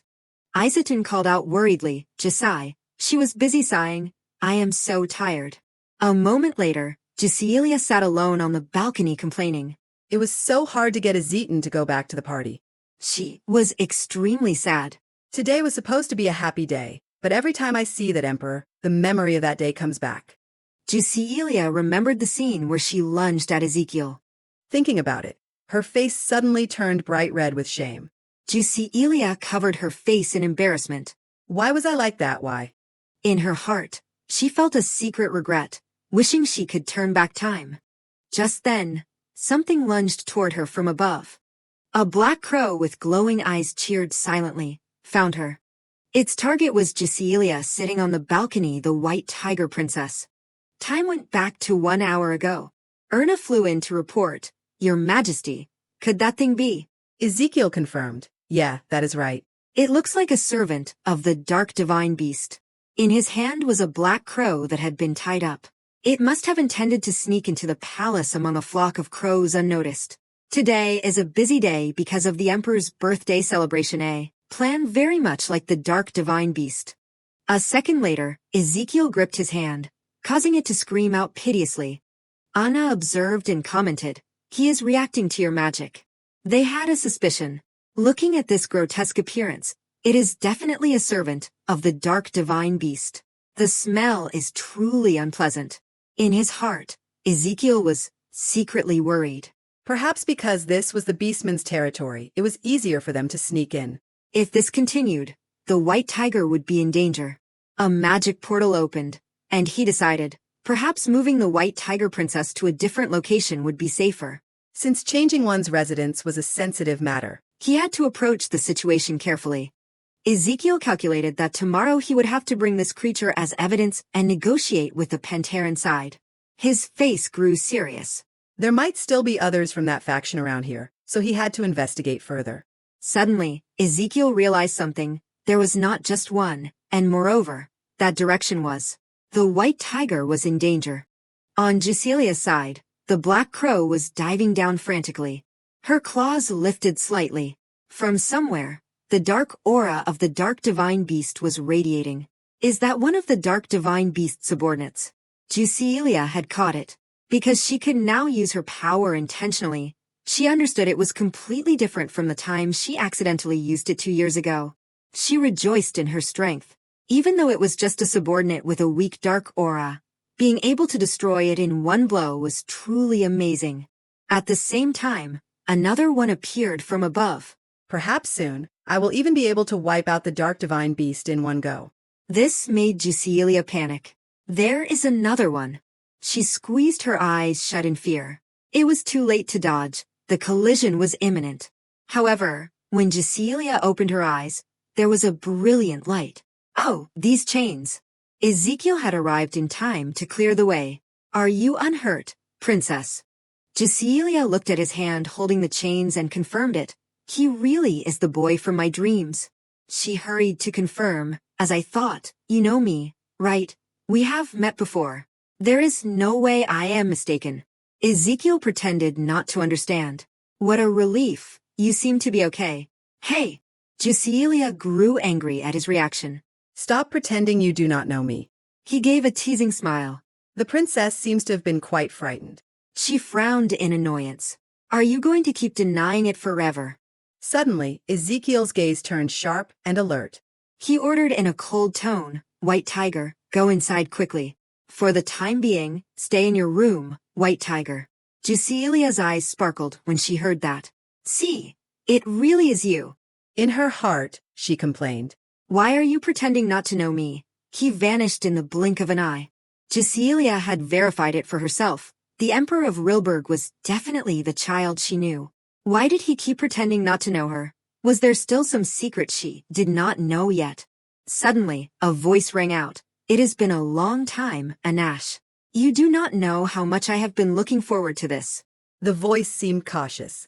"Well, the little mouse of Rilberg has caught my scent." At the same time, a familiar bolt of yellow lightning struck that spot. The figure immediately left. "We will have to meet again next time." At this moment, Ezekiel's footsteps had leapt onto that tree branch. He looked around frantically. There was nothing. In his heart, Ezekiel was secretly worried. He had clearly felt its aura, but it vanished without leaving a trace. He observed the palace terrain. The dark divine beast had appeared in a place where it could oversee the princess's palace. Once the white tiger awakened her power, the threat would only continue. Finally, Ezekiel made a firm decision. As expected, to protect the white tiger, the only way was to use that method. Suddenly, Anna below waved her hand huffily. "Your Highness, did you use space magic and leave me behind again?" He jumped down and ordered, "Let us go back to our room." She complained helplessly, "But I just got here." The two of them walked back in a quiet atmosphere. Anna pressed for information. "Did you catch the stalker you felt near the princess's palace?" Ezekiel informed her, Before I arrived, the princess had already handled it. Keith was a bit surprised. Really, I heard the princess had awakened her power, but that is truly impressive. Hearing that, he felt extremely proud.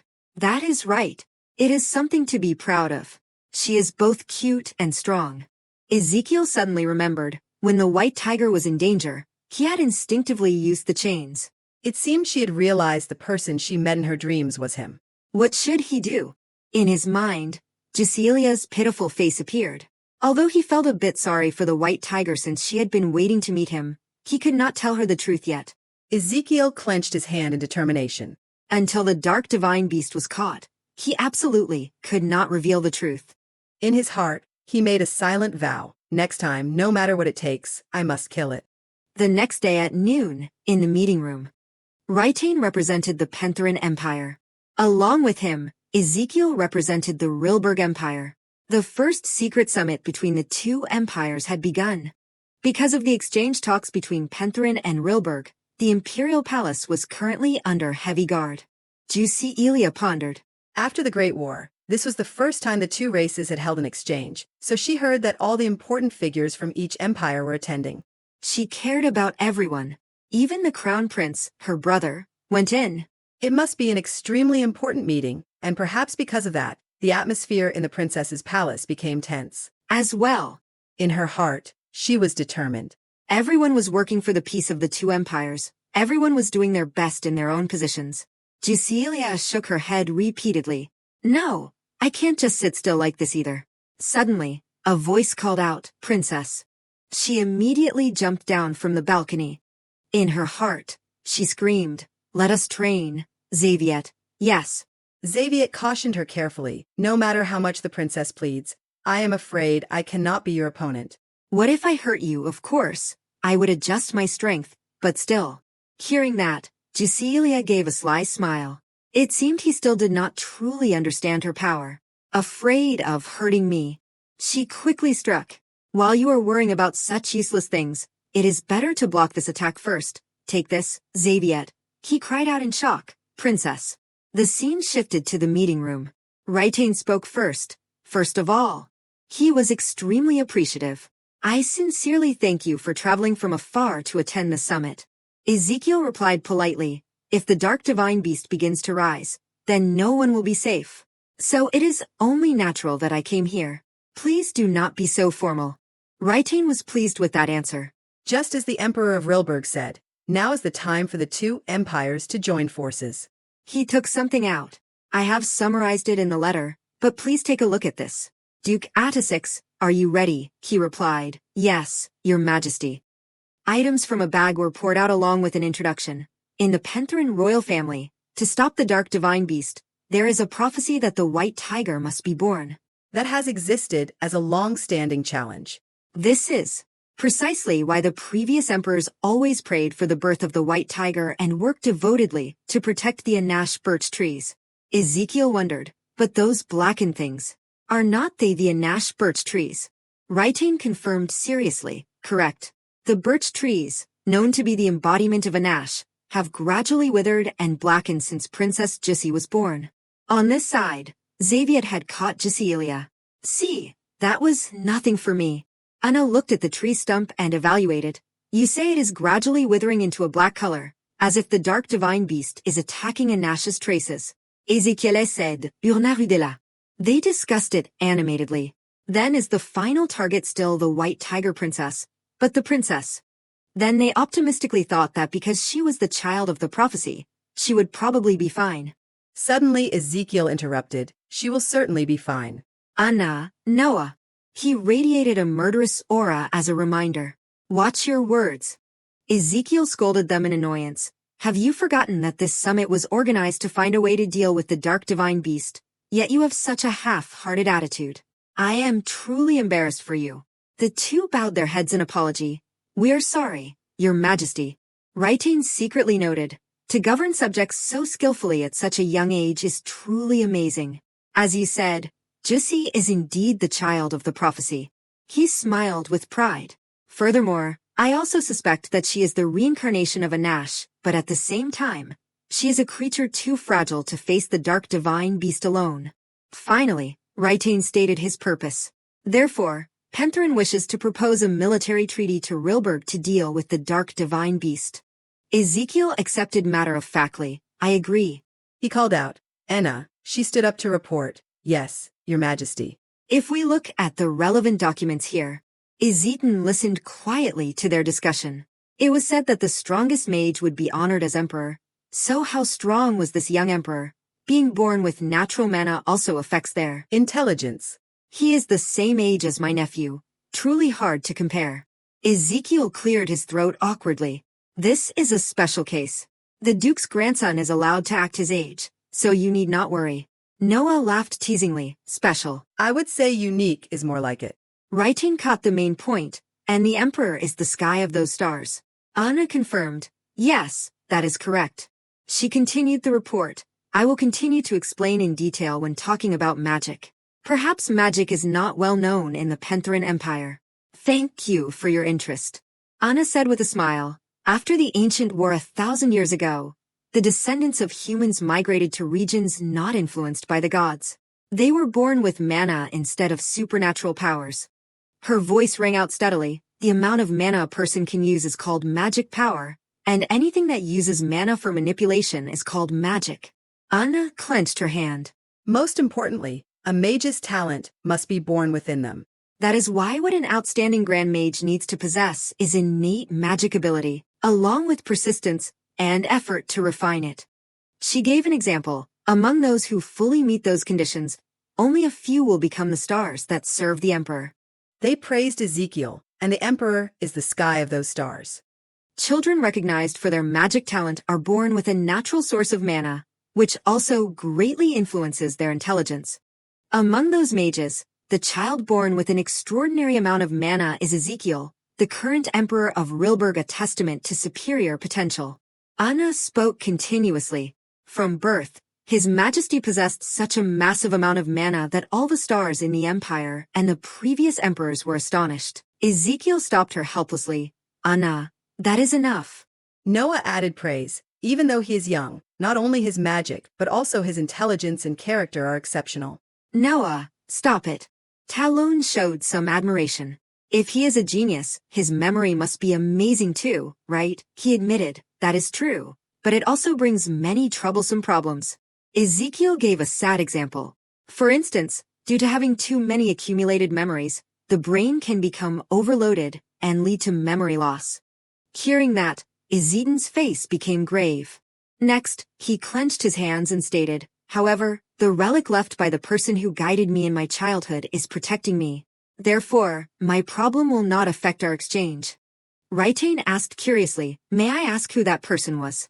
At this, Ezekiel's voice turned slightly sorrowful. His name was Tantitus Isles Rilberg. Everyone bowed their heads accordingly. He was the former emperor of Rilberg, who had passed away. A portrait appeared in his mind. He was also my grandfather. In the summer of the year I was born, it was said that an unprecedented rain fell near the Losart River, the River of Death. Thick black clouds only concentrated in the sky around the Losart River, not drifting away but hovering in place, causing the river to overflow. My grandfather, certain that this was no ordinary natural disaster, immediately thought of the dark divine beast. Could it be that the dark divine beast, which had been sealed, was trying to awaken? In place of the elderly emperor, the 10 stars headed to the Losart River, and after 3 days of fighting, they finally suppressed the dark divine beast that was trying to revive within a crystal. Thus, the revival of the dark divine beast was prevented, but in the process, 5 stars including my parents fell. Tantitus hugged Ezekiel. I am sorry, my child. His small hand gently stroked his grandfather's cheek. Grandpa. Tantitus became even more emotional. Are you comforting me? He took him into his arms and promised, though I cannot be your parent, I will become your grandfather, and also your wonderful teacher, Ezekiel. I promise you. My grandfather kept his promise, because he became the adult I could lean on, the teacher I could trust. Because of that, I did not feel the absence of my parents. Throughout my upbringing, he always took every possible moment to teach me about the possibility of the dark divine beast reviving at any time, and also taught me about the white tiger divine beast. Anash. Titus reminded him, "We must join forces with Pentherin to destroy the Dark Divine Beast, and to do that, we absolutely need the White Tiger and Ash." Ezekiel was curious. White Tiger and Ash. My peaceful life began to change suddenly around the time I turned 5. He cautioned carefully, "You must watch them closely, because that monster keeps trying to crawl out of the crystal." At that time, Ezekiel was very obedient. "Yes, Grandpa." Because the Dark Divine Beast constantly broke the seal, my grandfather used magic power to suppress the crystal at least once a day. That day, for some reason, I also felt that I could do it, so I reached out my hand to touch it. Titus beside him gently advised, "My child, you are still too young and lack the experience to shoulder this, Grandpa." However, Ezekiel said something shocking. "The black snake is targeting the white tiger." He looked at the sphere and stated, "It wants to swallow the power stolen by the white tiger 1,000 years ago." Titus asked in shock, "Did you read the dark god's thoughts?" Ezekiel nodded in confirmation, yes. He intended to touch the sphere again. This time he would absolutely not let anyone stop him. But he stopped him. "All right, that is enough, Ezekiel." "Grandpa." Ezekiel asked with a sincere face, "Can I help with anything?" That day, when I read the Dark Divine Beast's ambition, he wore a sad expression. Surely he sensed it at that very moment. Titus knelt softly beside his grandson.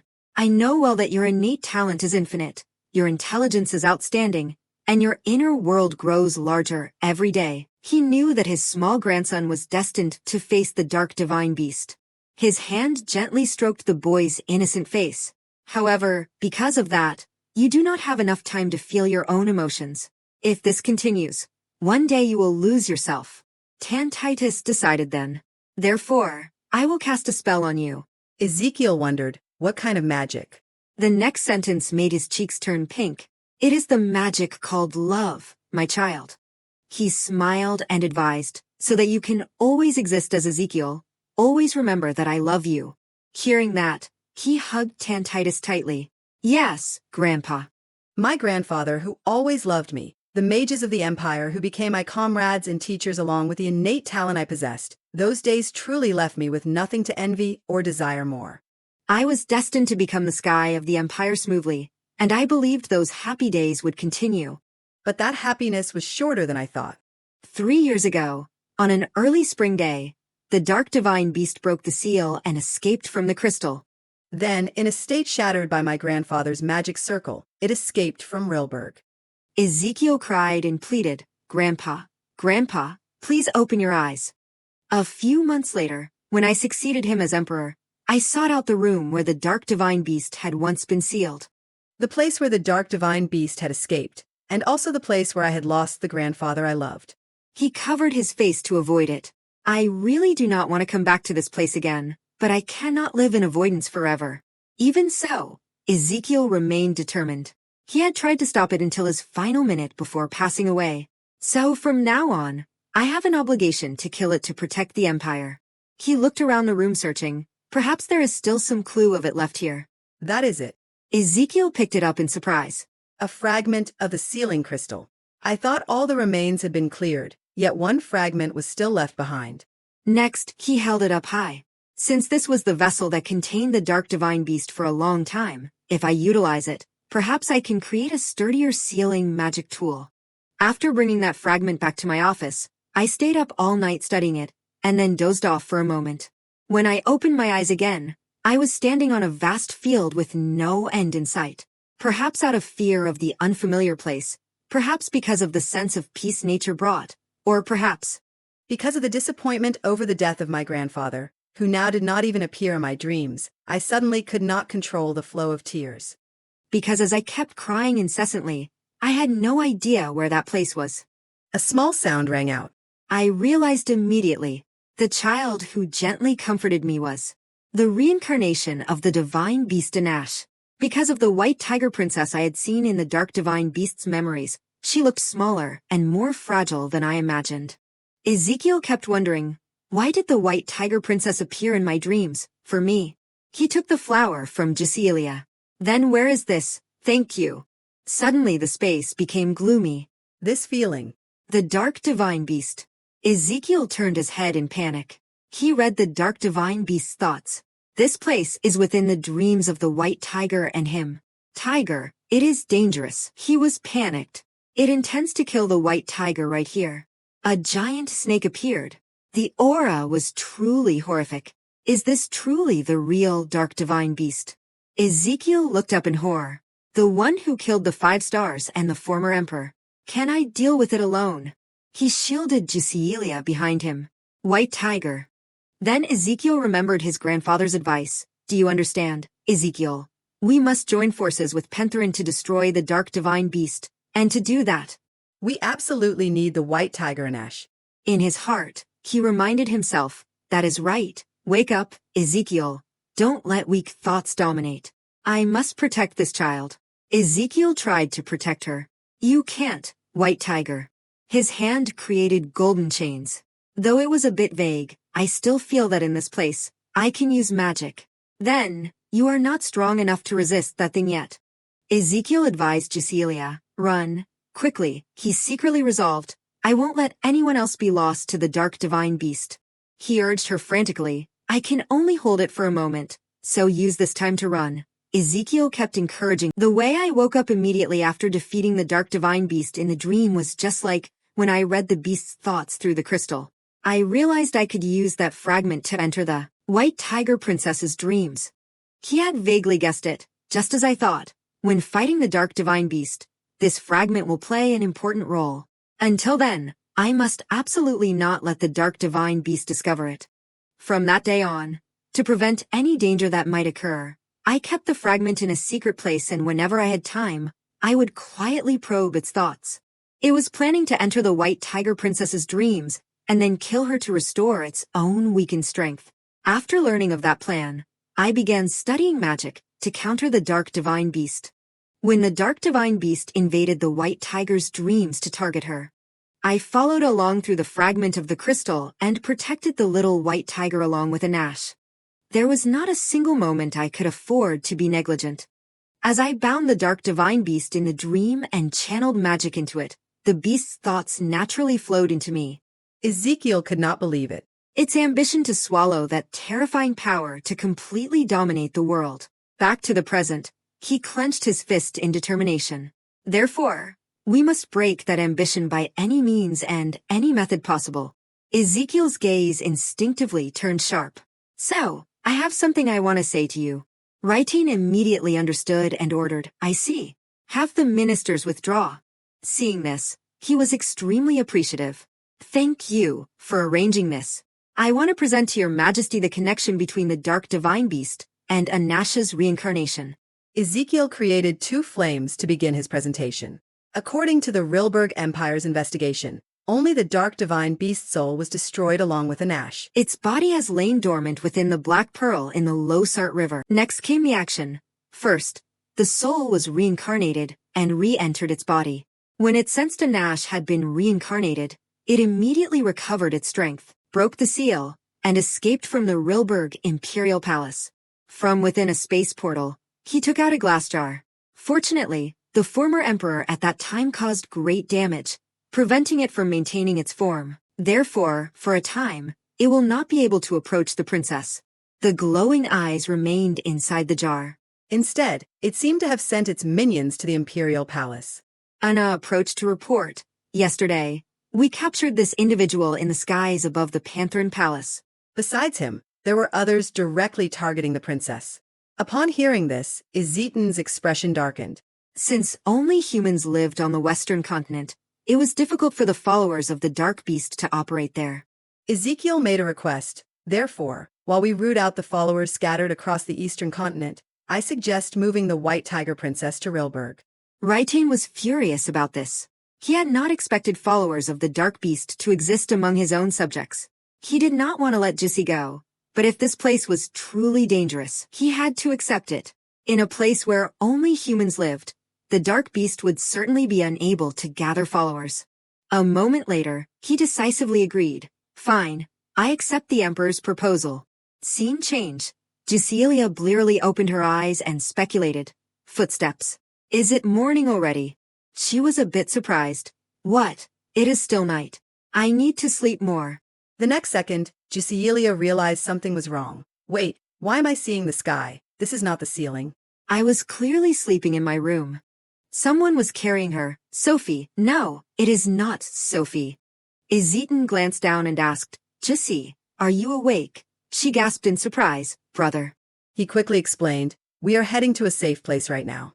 I am sorry, but because of the sealing relic, your body will be difficult to move. Cecilia was completely bewildered. A sealing relic? Why would you do this to me? Say something, don't tell me. Panic set in her heart. Are the followers of the dark beast attacking again? Thinking this, Cecilia immediately asked, where is father? Izzeton coldly replied, father is not coming with us. He was filled with resentment. Father is just like those people from Rilberg. Because Izzeton could not accept it, how could his father so easily talk about sending his own child to Rilberg? Cecilia wondered in confusion. What is he talking about? Please explain it to me. By now, they were standing on a railing, making her fearful. Wait, are you really planning to jump down from here? Calm down, brother. Suddenly, Cecilia sensed something. The aura of the dark beast was very close by.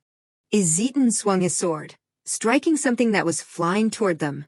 He was pushed back several meters. Izzeton coldly questioned the person in front of him. Who are you? A red-haired girl softly called out, darling. She struck up a conversation with a smirk. It has been a while, has not it? I missed you so much. I was so curious about how much you have grown that I asked my master for permission to come here. Flattery kept pouring out of her mouth. And yet, my darling is so adorable even in such a tiny form. Izzeton became vigilant. This unusual aura. He immediately remembered and questioned. It is the same thing I felt from that follower in the meeting room. Are you a follower of the dark beast? Hearing that, she looked a bit displeased. This was supposed to be a reunion between me and my darling, yet an uninvited guest showed up. Cecilia thought to herself, it is clearly a face I am seeing for the first time. But why does it feel so familiar? And it seems she knows me, too. Izzeton pointed his sword forward threateningly. Do you know where you are to dare set foot here? Why can't I remember you? In the next second, spider silk appeared in the woman's hand. Master said I have to wait for the white tiger to grow a bit more before I can take her out to play. Dort made a decision. So before that, I will deal with this uninvited guest first. Cecilia was startled. Spider silk. In an instant, she cried out, I remember now.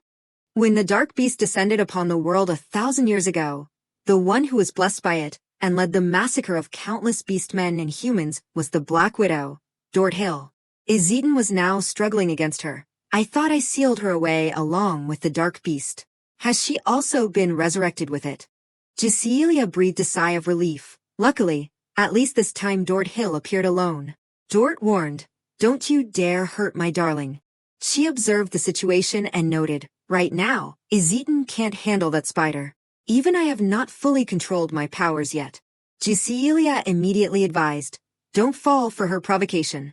We have to run right now, brother. Ezekiel's footsteps glided quickly across the ground. All right. He turned to leave. It is a pity, but she is not someone I can face alone. Retreating is the right choice for now. Dort did not let them go easily and laughed with amusement. Running away already. It turns out the golden tiger is not anything special after all. Izzeton felt guilty. I am sorry, Jessie. You are going through this unfortunate situation because of me. Cecilia helplessly said, save that for after we reach a safe place. She calculated silently. At this distance, we should be safe for the moment. Cecilia recalled, Dort's attacks are not that strong, but the reason she is truly dangerous is she can use toxic mist to paralyze the entire body. At that moment, a faint mist appeared in the air. Oh no, is it too late? Izzeton struggled to stay up, brother. The moment he collapsed, Cecilia was able to move. The holy relic had been dispelled. Dort had also caught up. How dull. It is already over. That won't do. Cecilia's eyes filled with determination. I must protect my brother. The woman taunted.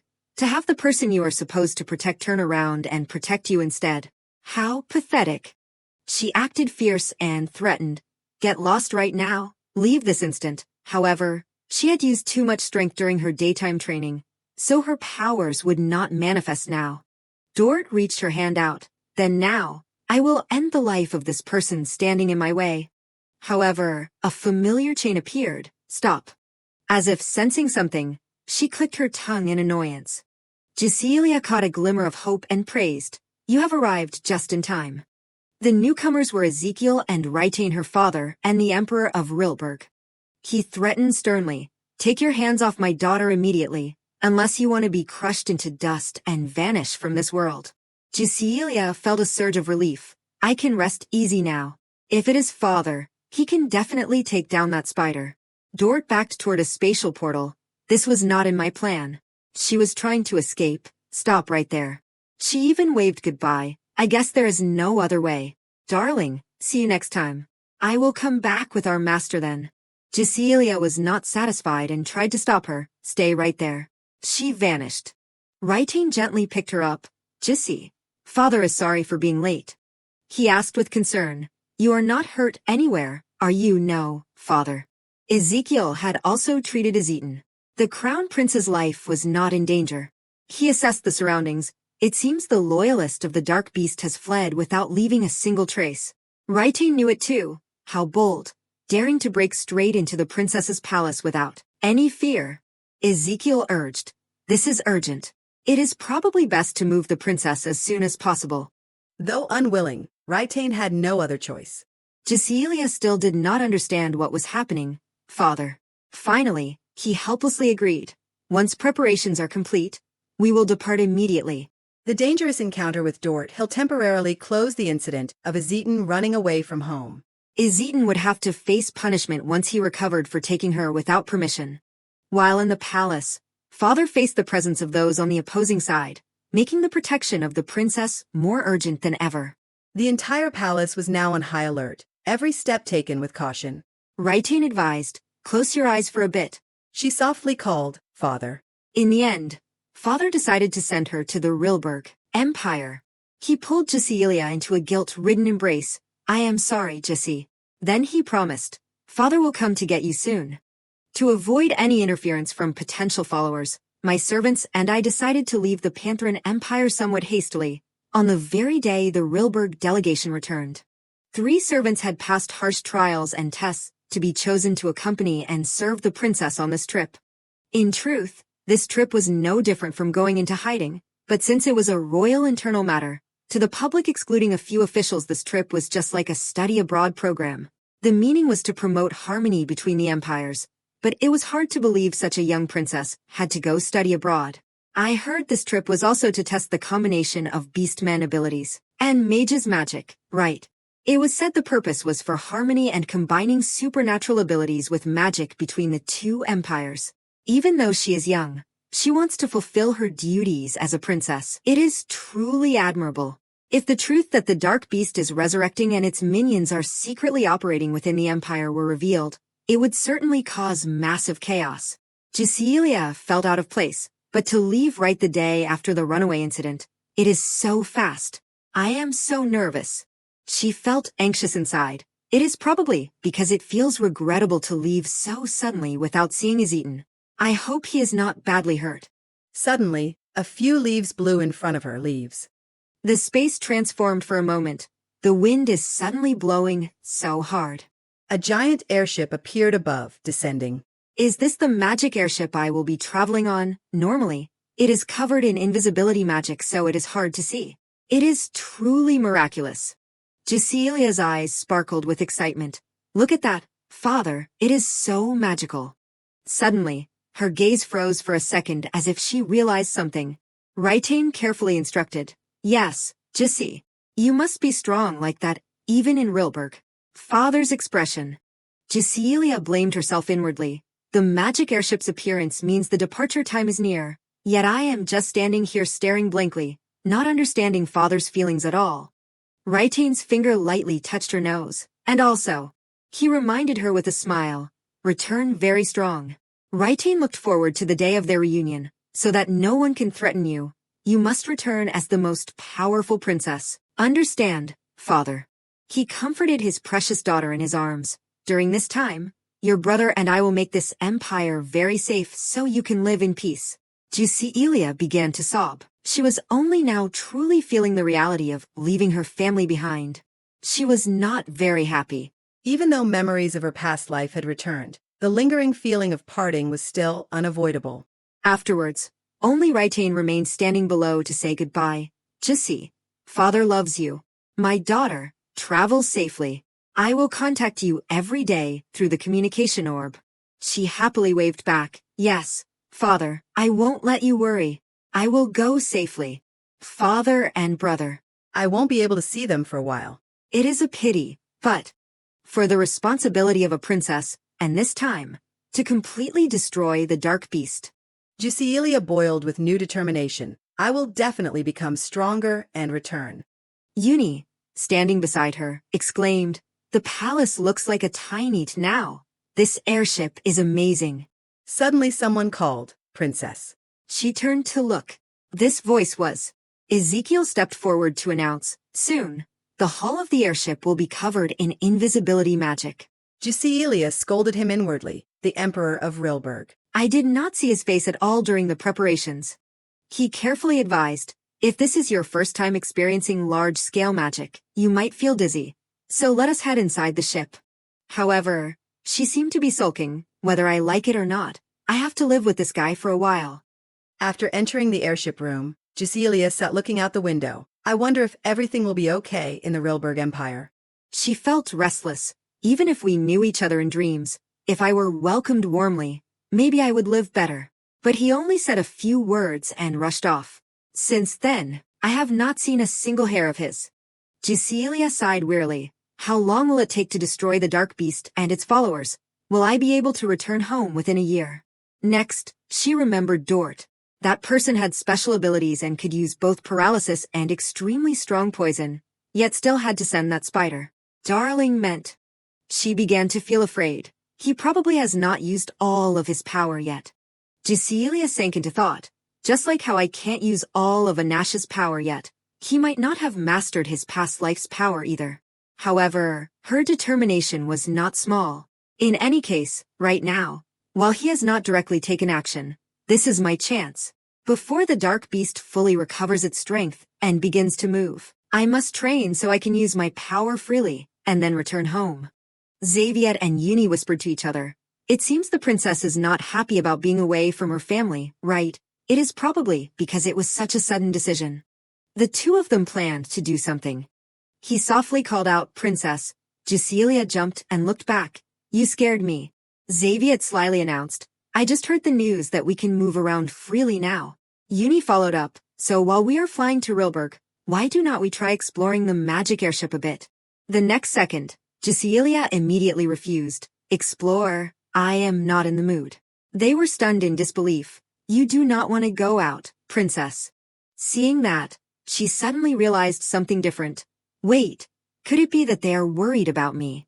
Jusilia abruptly changed her mind. If that is the case, I have changed my mind. I want to go.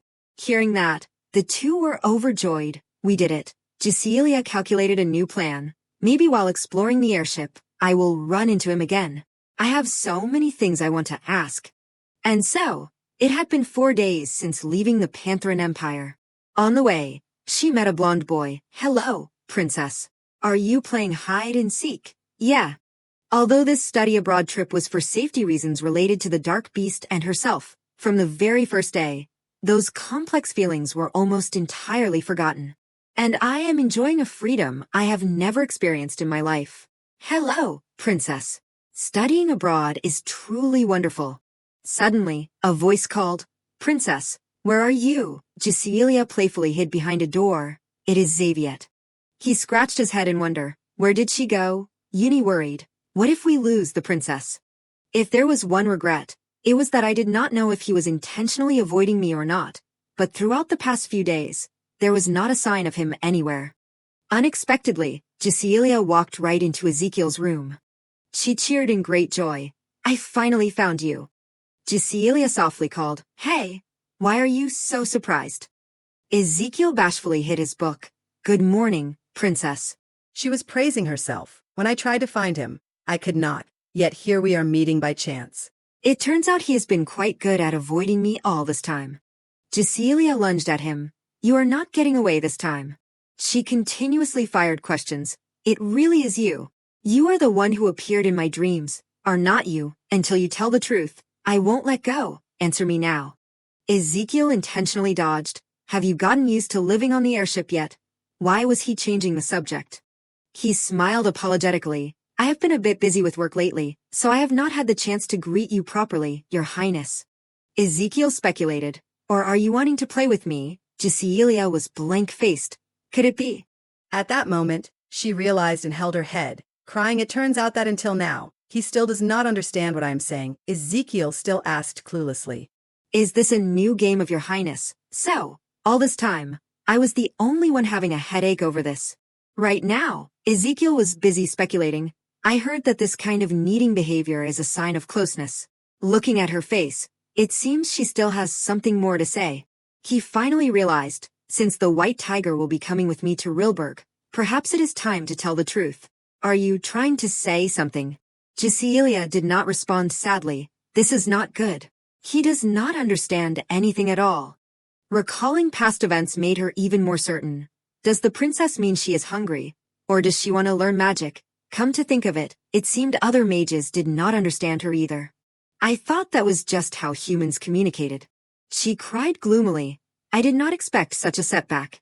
Is that not it? Do I have to live in this frustration throughout the entire study abroad trip? Cecilia remembered Ezeton and Raitain, and felt even sadder. My family really is the best. Whatever you want, just say it. Your brother will take care of everything for you. Jussi, I have only been away for a little while, and I already miss father and brother.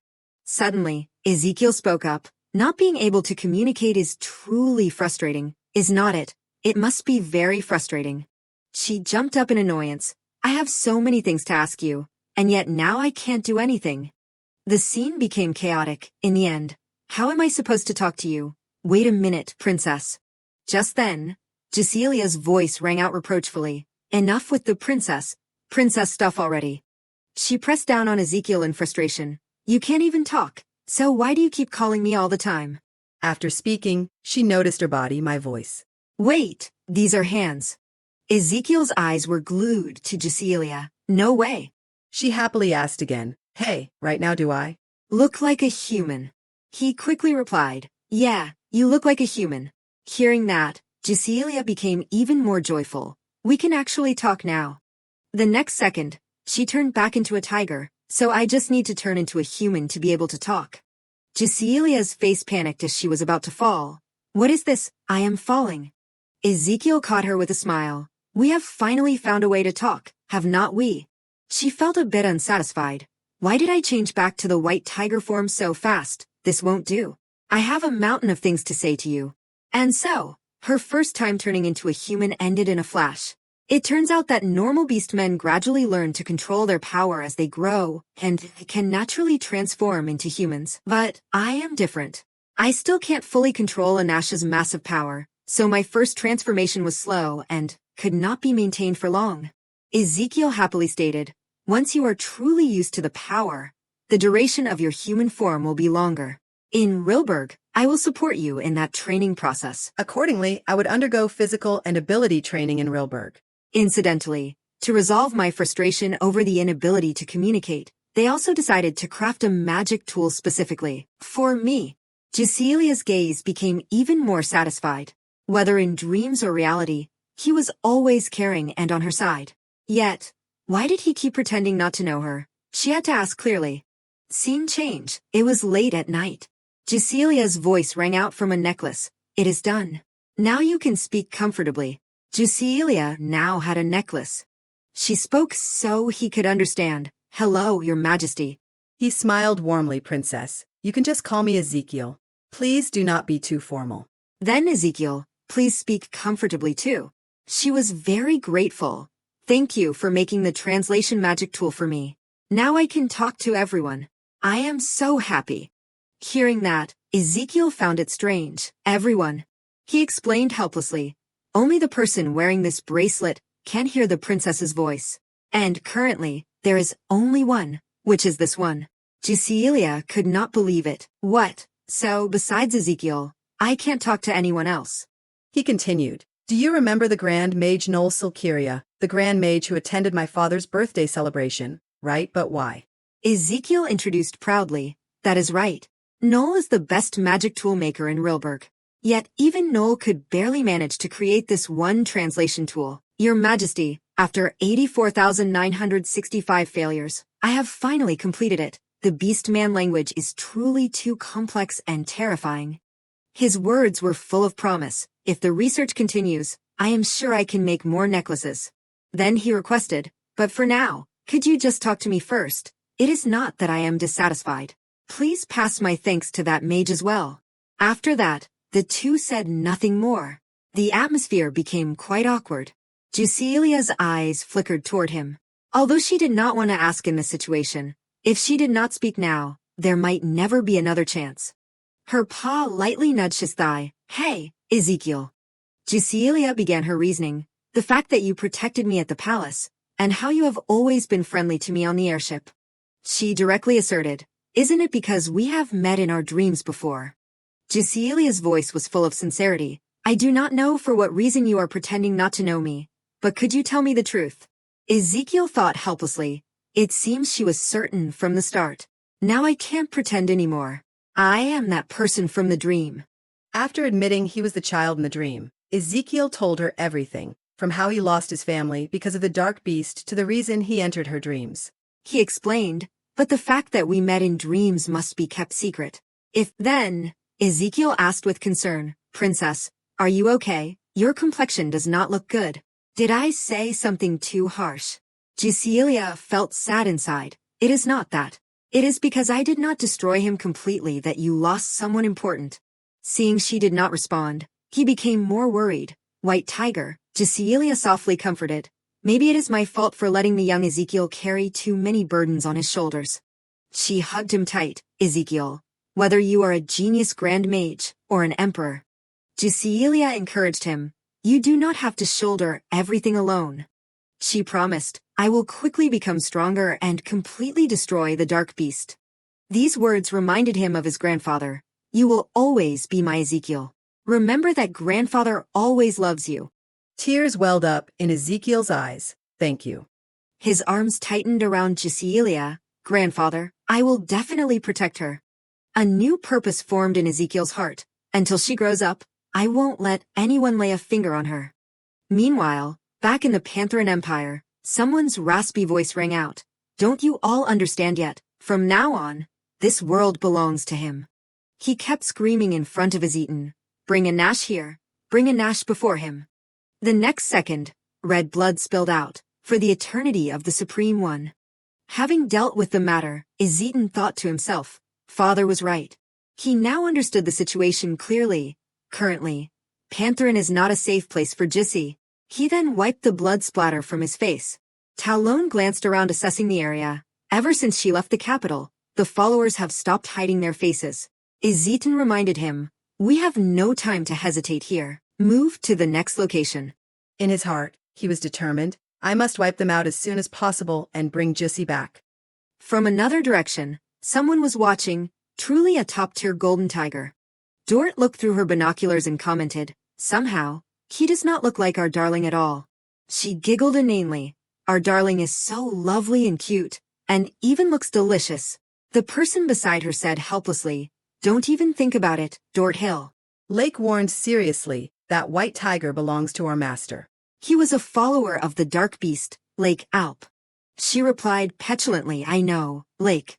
Dort looked at the traces on the ground and asked, Master, have you finished your meal?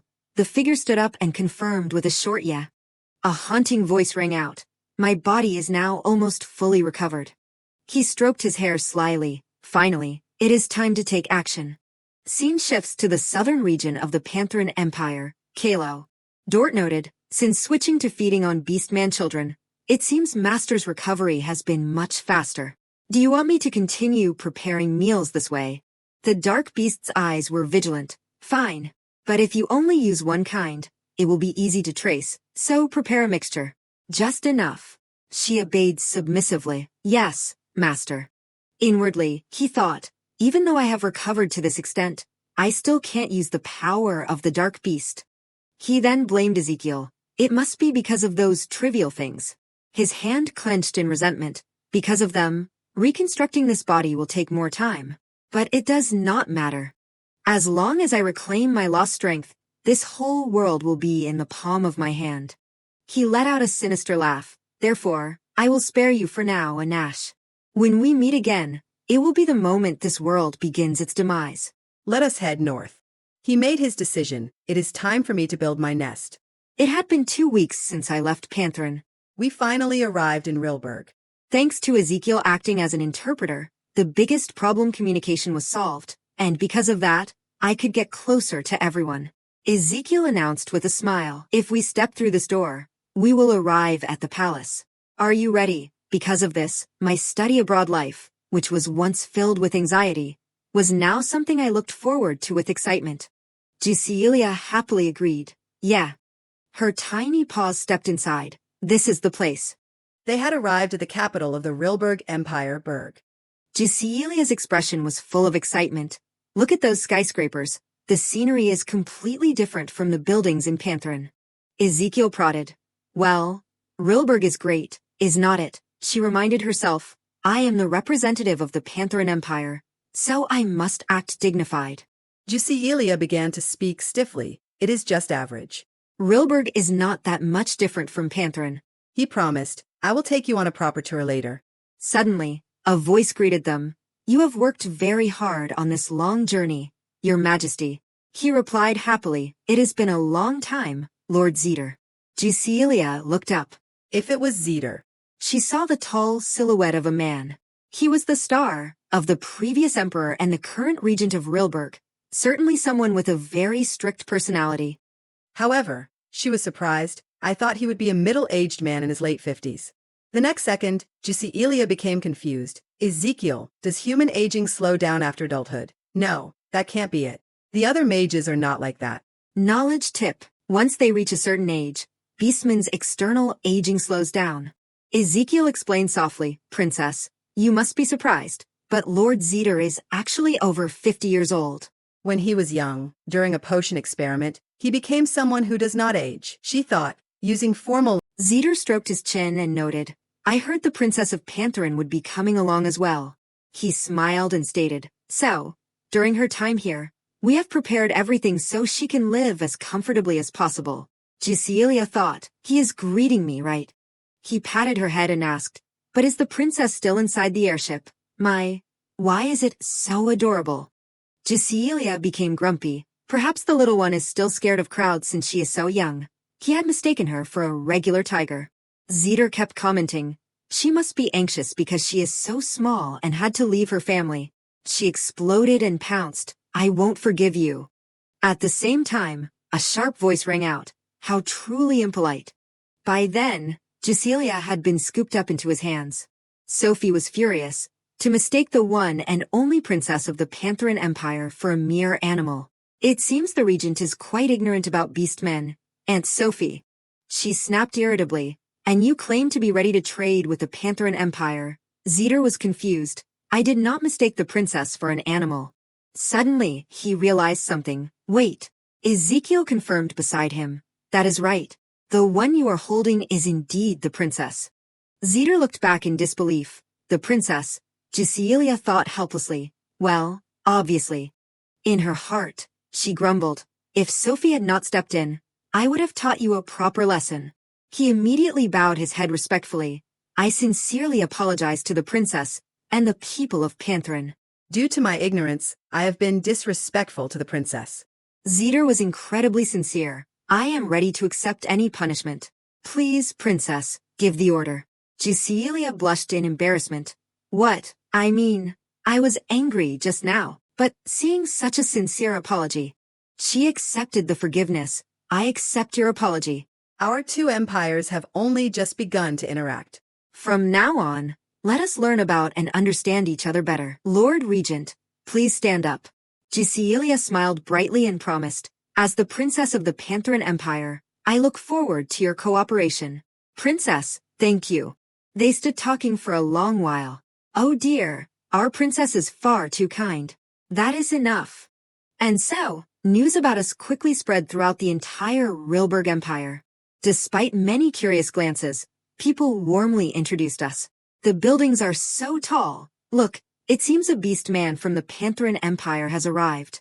Thanks to the development of magic technology, the buildings in Rilberg were built very high, and they even used magic stones to install automatic elevators.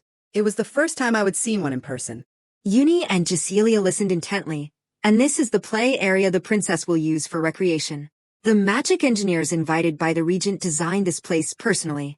It is probably not dangerous, right? Most of them still acted wary, as if they were not yet used to beastmen from the Pantheran Empire. In her heart, she felt it was normal.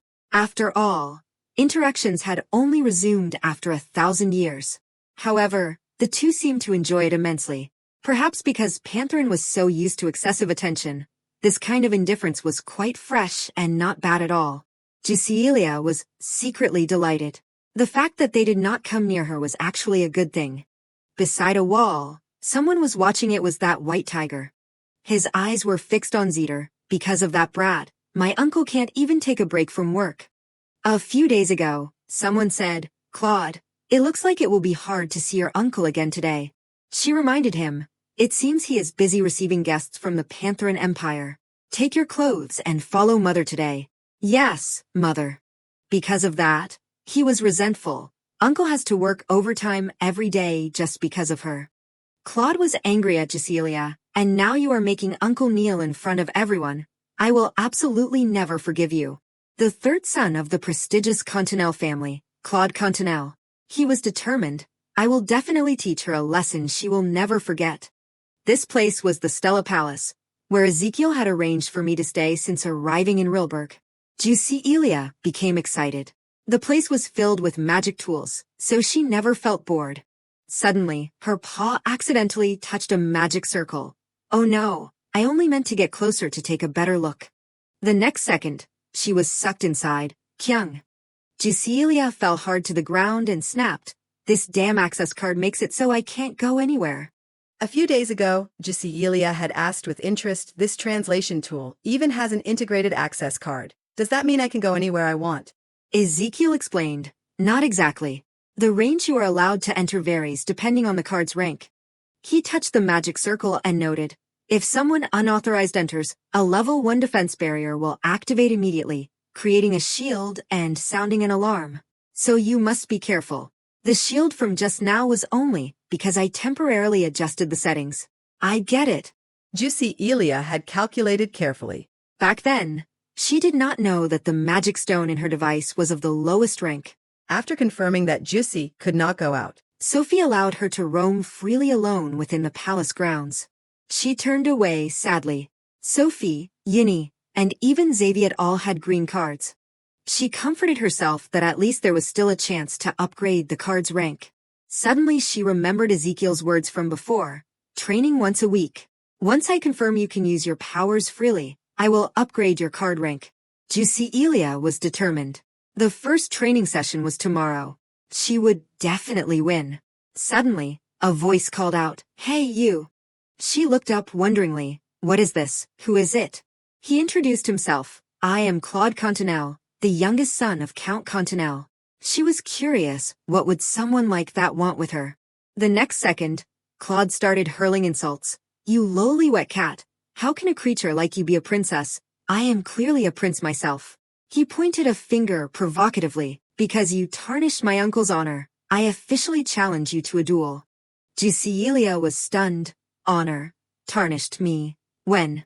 Claude was still pointing and commanding, "So, to the training grounds immediately. I do not have time to play with a brat." Cecilia ignored him completely. "Don't you dare look down on me." Suddenly, she stood still. Her body could not move. Cecilia shouted angrily, "Let me go. I said let me go." She suddenly realized, wait, is he a mage? Claude laughed confidently, finally decided to look back. "You cat, if you agree to duel me, I will withdraw them." However, Cecilia let out a sly smile. "It seems he will make a pretty decent sparring partner." She happily agreed. "Fine, I accept the challenge." Claude sneered, finally given up on the idea of running away. Then, the two stood facing each other. "Very well, follow me to the training field." Claude drew his sword provocatively.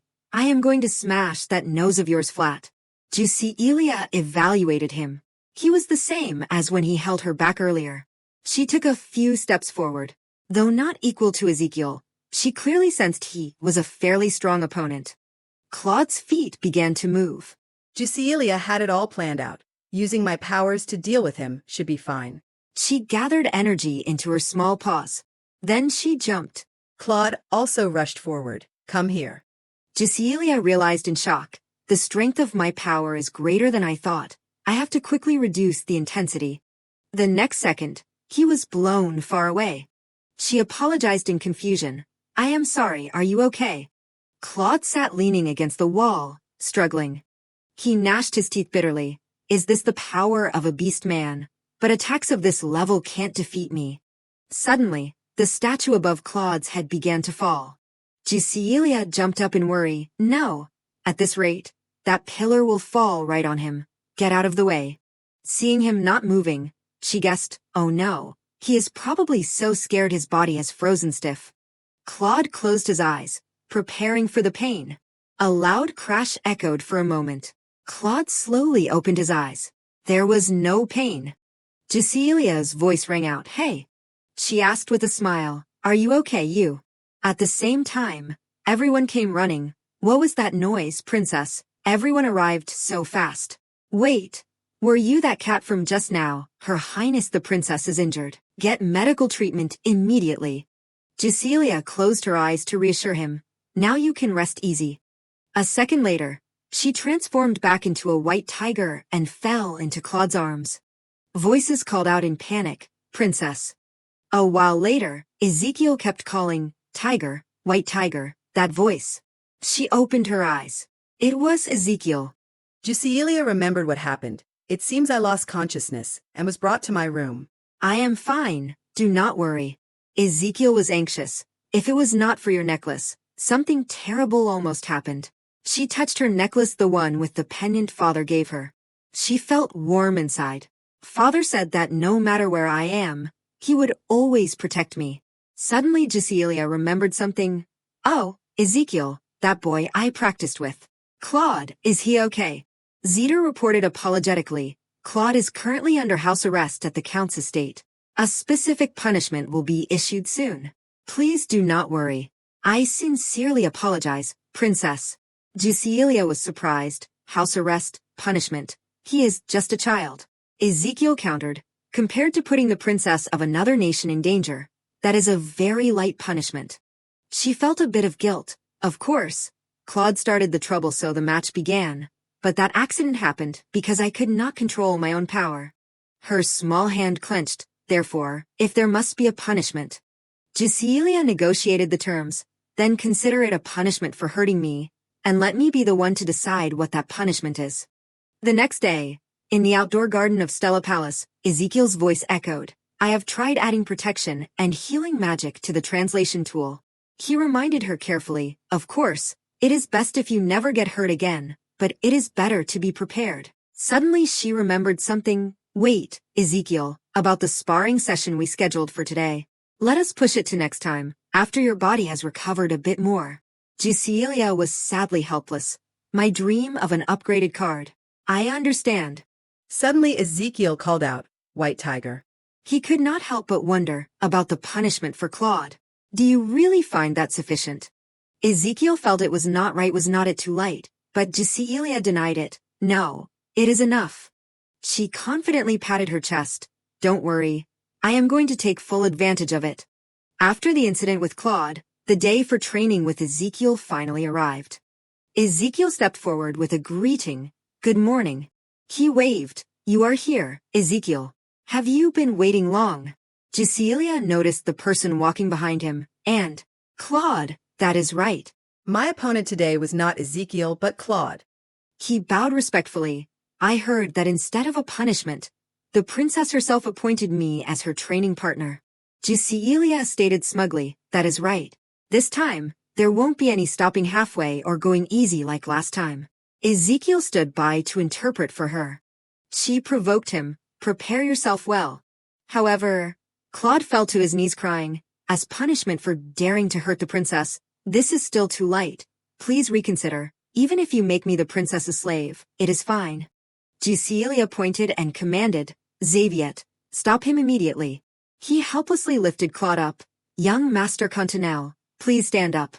You can't do this here. He wailed, Your Highness the Princess, will you accept me as your slave? Jusilia shouted angrily, I do not need a slave. She assessed him again. This guy was completely different from before, looking totally deflated. Perhaps he had been blaming himself a lot after she got hurt. Jusilia stepped forward with a confident look. At times like this, the adult thing to do was to take the initiative. She advised softly, Hey, Claude, stop talking about slaves and masters. Jusilia happily suggested, Let us be friends. She made a request, and as a friend, you will help me practice, okay? Claude was stunned by that. You are saying I should be your highness's friend. He was deeply moved. If that could really be the case, then I. Suddenly a voice interrupted. So this is where you are, Claude Continental. Uncool, is that you, the regent? Zeter bowed apologetically. I am sorry, princess. I will take Claude away. Although the princess is allowed his self-reflection period to end, he still has reflection papers to finish before he is allowed to go out. Claude tried to explain. It is not like that. His Majesty called for me. He shouted angrily. Even so, do not forget you are still grounded. Jusilia watched helplessly as he was dragged away. Ezekiel sat beside her. It seems today is not a good time to spar with Claude. So, following the original plan, train with me, okay? She agreed. Fine. A moment later, the two were ready. Jussi, are you prepared, of course? Jusilia asked curiously, but what about you, Ezekiel? What kind of jewelry have you been wearing since a while ago? Isn't it in the way? He explained patiently, this is not ordinary jewelry. It is a mana suppressor and a power weakening item. If I do not wear it, you will get hurt. This angered Jusilia. What? That is looking down on beastmen. I won't hold back either. Ezekiel provoked her boldly. No need to hold back. If you attack first, I will counterattack. She was furious. I will make you regret underestimating me. Following that, a stream of icy air appeared with Jusilia's footsteps. She unleashed all her power. When facing Claude, her power being too strong was the issue. But today was different. Her opponent was Ezekiel, the Emperor of Rilberg. She would fight with all her might. Ezekiel remarked nonchalantly, Azure Flames and Blizzard. No matter how many times I see it, it is truly an amazing and extraordinary power.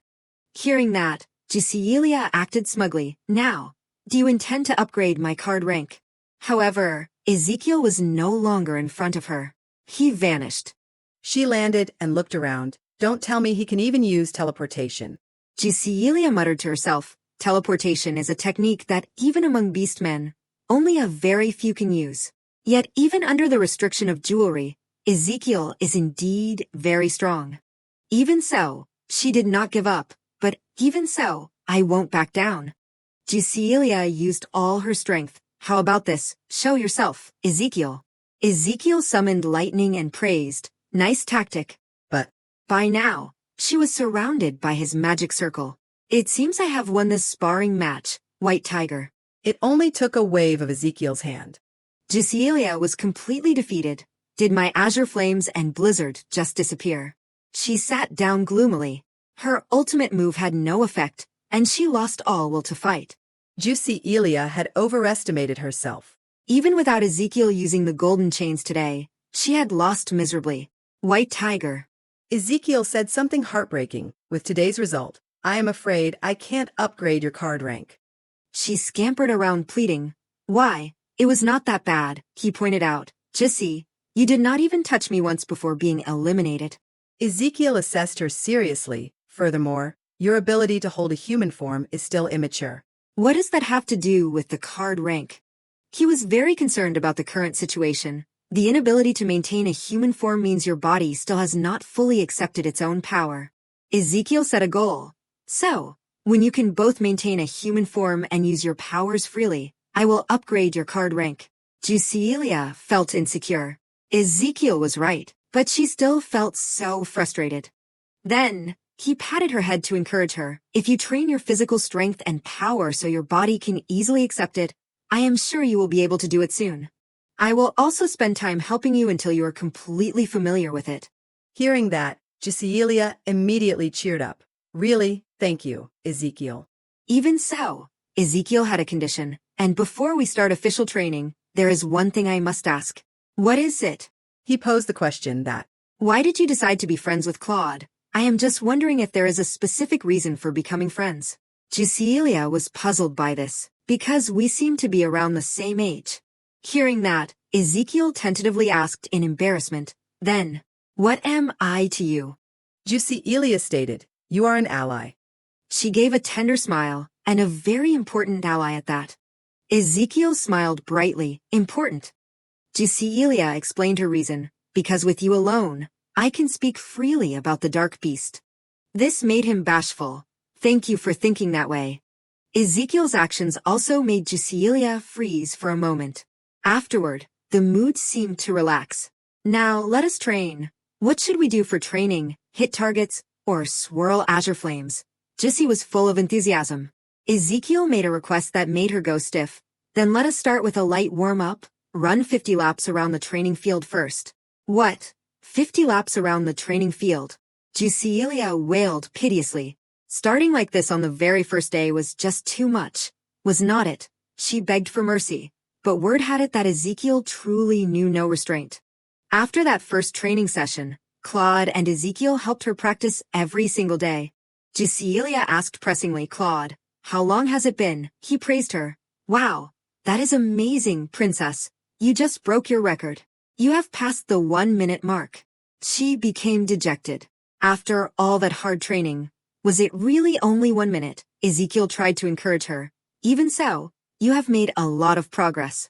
Now you can transform whenever you want. Gisela felt restless inside. Why is not my skill improving? Time just keeps slipping away. Ezekiel calmed her from beside. If it is because of the dark divine beast, you do not need to be so impatient, Jessie. He cheerfully remarked that the combined armies of Rilberg and Pantherin were enough. Furthermore, you know full well the power of my golden chains, do not you? Gisela caught the meaning behind his words. He was comforting her because he knew how anxious she was. She was deeply touched. Thank you, Ezekiel. He replied politely, it is nothing, princess. At this, Gisela felt more confident. Just as Ezekiel said, she should not rush, and should just take it one step at a time. Day 50 since the princess arrived in Rilberg. It is said she can now maintain her human form for 5 minutes. Day 250 since the princess arrived in Rilberg. News has arrived that thanks to Rilberg's medicine, the cleanup of southern Pantherin is complete. Day 432 since the princess arrived in Rilberg. According to her maid, the princess was heard crying secretly last night. Though she appears calm on the outside, she must miss her homeland and family dearly. Day 821 since the princess arrived in Rilberg. News from Pantherin says that with the help of Duke Eidlos, the cultists in the north have been eliminated. Hopefully, this news will lift the princess's spirits. Day 1576 since the princess arrived in Rilberg. Recently, His Majesty has begun using the golden chains during sparring matches with the princess. Day 1835 since the princess arrived in Rilberg. The princess's 5th birthday in Rilberg is approaching. I wonder what I should give her. Day 2105 since the princess arrived in Rilberg. I hope this peace continues. Time passed, and 5 years later in Rilberg, Zeker asked seriously, what is the matter? A voice reported, the situation in the Pantherin Empire has stabilized. Within the next year, the followers of the Dark Divine Beast can be completely eradicated. There is no longer any trace of the beast itself. He reviewed the situation. The stabilization of the Pantherin Empire was indeed good news. Pantherin had also sent word to begin preparations for the princess's return. Upon hearing this, Zeker ordered, very well, you may withdraw. Yes, I understand, Your Grace. He looked at the notebook in his hand and sighed to himself. Writing these diaries was my only joy, yet the day to send the princess away is drawing near. How regrettable.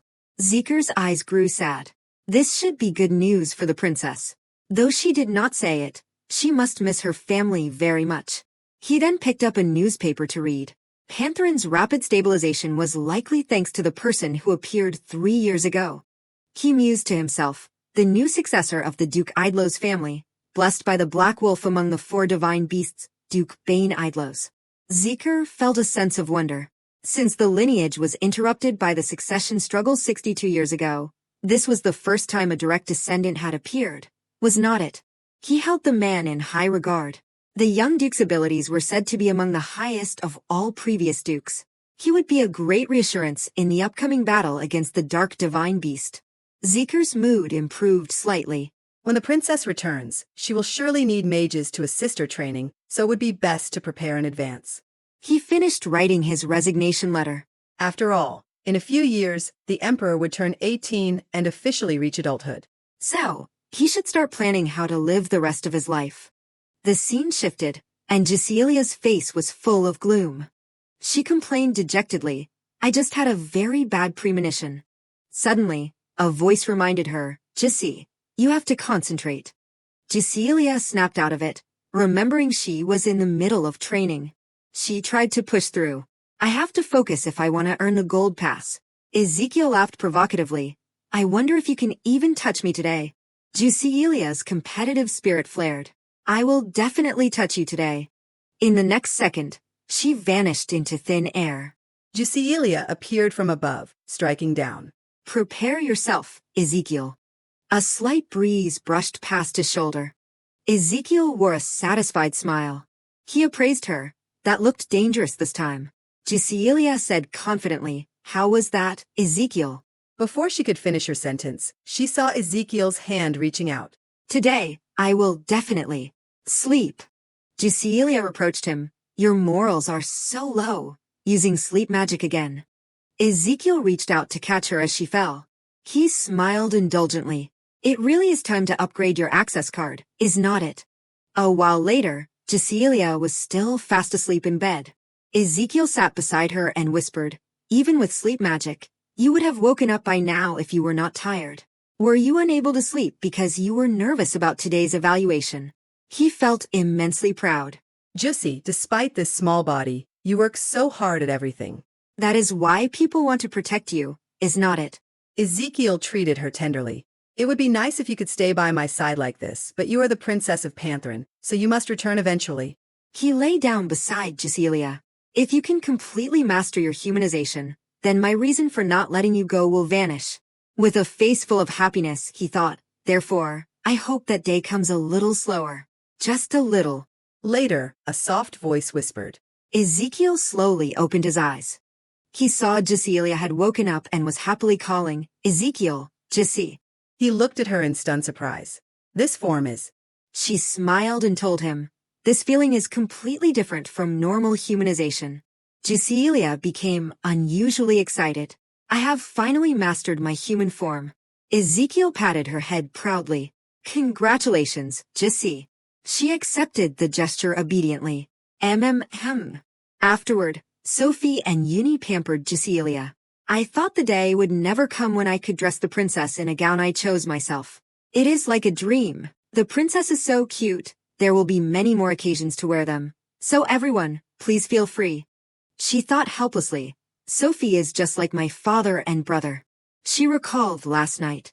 Raitain had cried, "Gisi, congratulations on your transformation. Your voice sounds like an angel. Say, Daddy, I love you just once." Ezetan was no exception. "Gisi, I want to see you so much. Should I fly straight to the Rilberg Empire right now?" Giselia had been completely helpless. "Honestly, I tried so hard to stop him because I was afraid he would actually come." Suddenly, Uni spoke up. "Ah, that is right, princess." She announced, "Next week is your birthday party.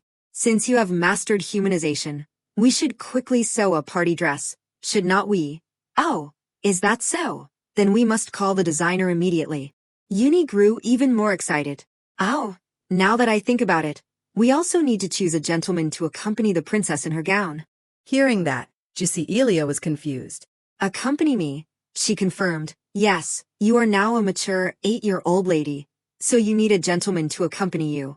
The question is, Who would you like to go with?" Yuri presented 2 options, Emperor Ezekiel or young Master Claude Continel. Giselia held her head in shock. Candidate 1, Ezekiel Isles Rilberg. Traits, Emperor of the Allied Empire, partner, and candidate 2, Claude Continel. Traits: genius who graduated early from the academy, first friend. Note: talks too much. In the current situation, Cecilia could not help but feel a headache. It seems like either one would work, as they are both on the guest list. Just then, Xavier approached excitedly from afar and announced, "Princess, there is a third candidate here."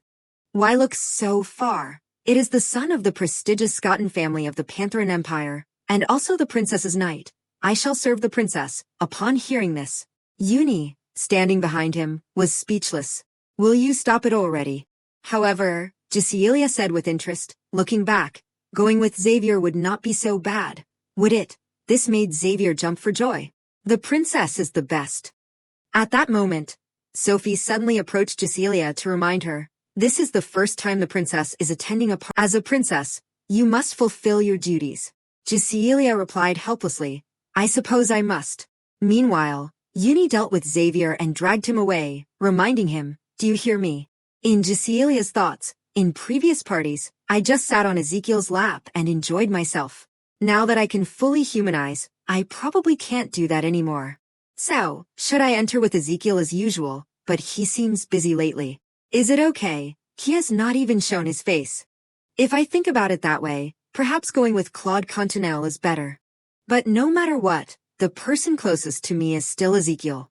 As soon as she thought of this, a determined smile appeared on her lips. "I have decided. I will have to ask him. I have made up my mind. Sophie, please bring the communication orb here." This made Sophie very curious. "Has the princess chosen a companion?" Cecilia confirmed. "MHM. Sophie wondered further. "Yes, princess. You are going to call him now, right?" Placing the communication orb in front of Cecilia, she spoke with a smile. "Hey, can you come with Stella tomorrow?" Outside in the back garden, the pink cherry blossoms were in full bloom across the sky. Claude said solemnly, "I have been tasked with the mission of escorting the princess." Is this something like a marriage proposal? As soon as the words left his mouth, he wore an expression of total shock. In an instant, Claude knelt before Cecilia to express his feelings. "Since the princess saved me 5 years ago, my soul has belonged to her. I will become a wonderful husband." This action made Cecilia feel incredibly awkward and confused. "Hey, what is wrong with you?" "It is not a proposal. You are only 12 years old." Despite her words, Claude replied with a bright smile, "I was chosen by the princess." Cecilia immediately got serious and asked the main point, "Really? You do not listen to me at all. Anyway, do you want to enter the party with me?" Claude turned and ran forward quickly, shouting happily, "Yes, princess, I will prepare well and come." After he left, Uni, sitting nearby, could not help but wonder, "But why did you choose young Master Claude? I thought the princess would choose His Majesty Ezekiel." Cecilia was slightly surprised to hear that. "Oh." A second later, she explained, "Because Claude is the most free, I have to make use of available human resources." Over the past 5 years, interaction between the two empires had become more active.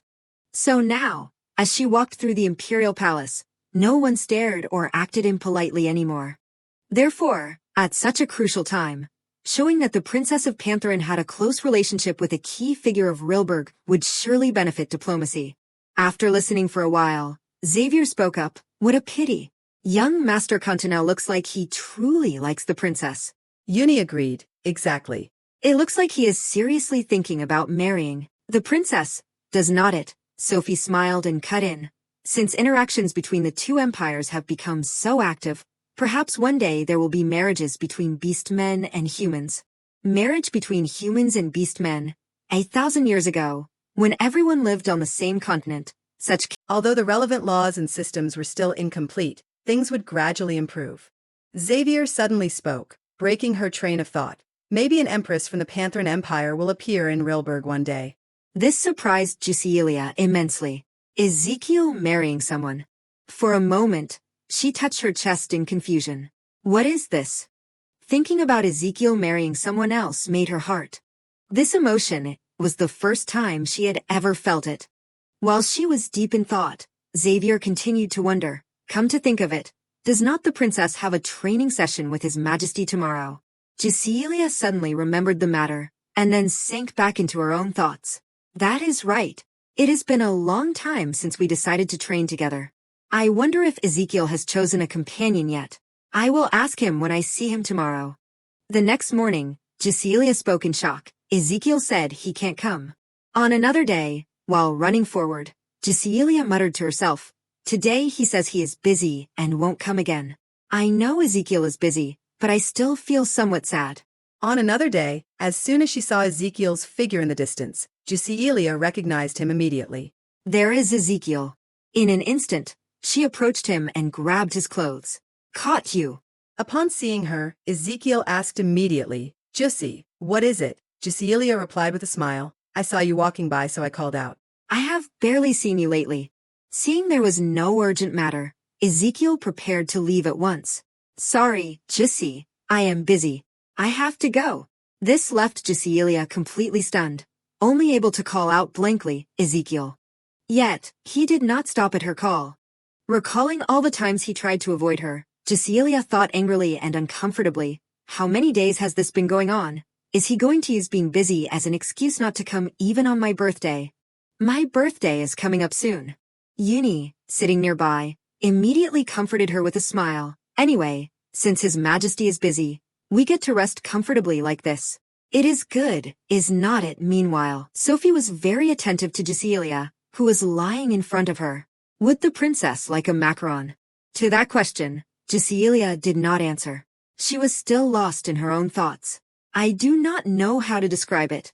This feeling. It is like being stood up. Something is definitely wrong. Suddenly, Jasilia shouted. To everyone's confusion, this won't do. Seeing her leave like that, Sophie and Uni were naturally very curious. Princess, where are you going? Jasilia answered firmly, to find the regent. While running quickly, she thought to herself, Ezekiel promised to help me destroy the black snake. That is why we trained together. He was the one who offered to help me train first, and now he is avoiding me. Her thoughts ended as Jasilia spoke up irritably. I have to meet him in person to ask what on earth he is thinking. The door to the room was quickly opened. Jasilia walked in and said boldly, Duke, I have a favor to ask. As soon as he saw her, Zeder was very curious. Princess, why have you come here? Jasilia asked gently. I have an urgent matter to discuss with the emperor. Could you go with me to see him? After she spoke, she worried to herself, even if I go to the palace alone, if Ezekiel refuses, I won't be able to get in. Therefore, asking the regent, who can go anywhere in the palace, is the best way. Thinking this, Jasilia smiled cheerfully and added, to be honest, I need that ring of yours, regent. Only the regent's pass can enter the emperor's private quarters. I must see Ezekiel today. After hearing this, Zeder immediately understood. Ah, I see. He quickly used his power. While summoning a teleportation gate, Zeder spoke politely and gracefully, as you command, I will quickly take you to the emperor's palace. I wish you a pleasant conversation. At Ezekiel's place, he was standing pensively by the balcony of his room. He could not help but think, Jussi has completely mastered her humanization now. The more he pondered, the more distant Ezekiel's gaze became. Looking at the bright moon, Ezekiel continued his train of thought. Pantherin is also stabilizing, and I hear the followers of the dark divine beast have quieted down. Perhaps this birthday party will be the last one we spend together here. The day I have to send Jussi away has come so quickly. Just then, a loud shout broke his private space. Ezekiel. Seeing the two people appear before him, Ezekiel was a bit surprised. The Duke, and Jussi too. In this situation, he could only force a smile and wonder, Jussi, what is so important that you use space magic to come all the way here? Jasilia immediately questioned him, Ezekiel, why are you avoiding me? Why do you keep canceling our training? Why do you keep avoiding me? Ezekiel hurriedly explained, I am not avoiding you. I told you I was busy. The more she heard, the more Jasilia's eyes filled with tears as she argued back, do you think I am an idiot? Normally, you would have explained it yourself. But this time you sent someone else to speak for you. Do you think that you do not need to train with me anymore? Even if that is the case, avoiding me like this is too much. It was so hard for me to finally be happy about training with you as an equal. Upon hearing her heartfelt words, Ezekiel felt incredibly guilty and quickly said, Is that so? I am sorry, Jessie. I did not mean to hurt you at all. It is just, when I saw you completely master your human form, I suddenly realized that the time for us to part is very near. Thinking about the fact that even you will leave, and that I will be all alone once again. I was afraid of that, so I avoided you. At his words, Cecilia could not help but be surprised, thinking to herself, Pantherin is stabilizing, and I can maintain my human form now. So I also understand that the time we can be together is, actually, not much longer. Thinking this, she spoke directly, but still. Doesn't that mean we should cherish the remaining time even more? Hearing this, Ezekiel seemed to understand the issue. He thought to himself, Jessie is right, and then spoke with a slightly pained tone. I am sorry, Jessie. I did not think about how you would feel. Seeing him dejectedly apologizing, Cecilia thought helplessly, I did not want to see Ezekiel apologize like this. She finished her thought and with a smile, placed her hand on Ezekiel's shoulder. Nothing has been decided yet, so why be afraid? More importantly, even if I return to Pantherin, I will still keep in touch with you, so do not worry. We are important partners to each other. The more he heard these words, the redder Ezekiel's face became from embarrassment. Only one name echoed in his mind, Jessie. With a smile on his face, Ezekiel said cheerfully, just as you said, I will cherish our remaining time more. The two of them continued to talk happily. Over the last 5 years, perhaps only Jessie has matured. I am still far behind. Cecilia immediately pouted and countered. What are you talking about? Hearing that, Ezekiel replied with a smile, actually, I should have given this to you a bit sooner. After saying this, he directly opened a gift box containing a sapphire ring. Upon receiving it, Cecilia was filled with shock and wonder. The color of sapphire. Is it a match? But Jessie, now that you have received this, where do you plan to go? Cecilia said seriously, first, I am going to tour around the Rilberg Imperial Palace. Honestly, keeping me in Stella Palace for 5 years was too strict. I am a white tiger beast man. I should be running on the plains. After saying that, she returned to the main topic. But why do you ask? Ezekiel expressed his sincerity. It is just, I am worried. This deeply moved Cecilia, and she immediately praised him. Looking closely, Ezekiel is like my older brother. Ezekiel was somewhat bewildered by the praise and asked in confusion, You mean the crown prince? Cecilia explained excitedly, That is right, that overprotective style is exactly like my brother. But thinking that I have a brother in a foreign place makes it less lonely. So I will endure that level of protection. At her words, Ezekiel had to obediently agree. Maybe it really is similar. Then, while you are here, I will consider myself Jessie's guardian. In an instant, he took the opportunity to suggest, May I escort you? This took Cecilia by complete surprise. You want to escort me? Ezekiel replied cheerfully. I heard you already asked young Master Continental. Since this is the first party you are attending in your human form, I thought it would be better for you to enter with the Emperor. Besides, you did say I was like an older brother to you. After listening for a while, Cecilia fell into deep thought. A second later, she quickly ducked behind a door. Waving goodbye to Ezekiel, she spoke up. Even so, since I asked Claude first, I will have to check with him one more time. See you at the training grounds tomorrow. The moment she finished speaking, she vanished, leaving Ezekiel standing there in a daze, not quite understanding what had just happened. Jessie. There is really no stopping her. The next day, a figure approached Ezekiel, causing him to look up in slight surprise. Ezekiel greeted her immediately. Jessie, you are here. Cecilia approached him with Claude in tow, replying happily, Ezekiel, we have arrived. As soon as he saw Claude, Ezekiel questioned him. The princess made an appointment to train with me. So what is young Master Continental doing here? Cecilia immediately explained. I came with him because he has something to say to you, Ezekiel. This left Ezekiel confused. To me, Claude interjected with a bright smile. That is right. I have come to challenge your majesty for the right to escort the princess. Whoever wins today will be her escort. In an instant, Ezekiel's face darkened as he asserted in a firm tone.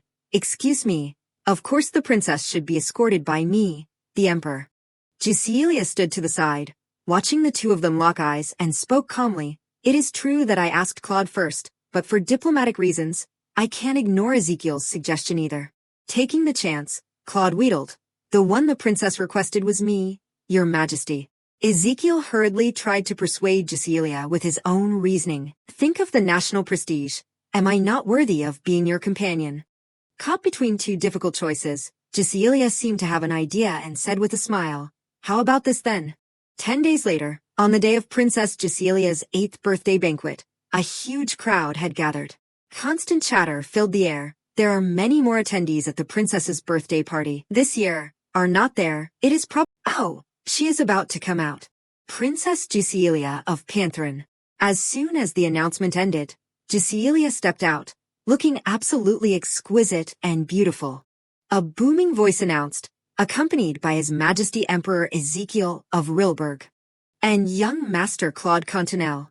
Now entering the hall, holding one arm of each man, Jasilia gave a helpless, forced smile and thought to herself, since we could not reach a conclusion in our talk, we decided to enter together.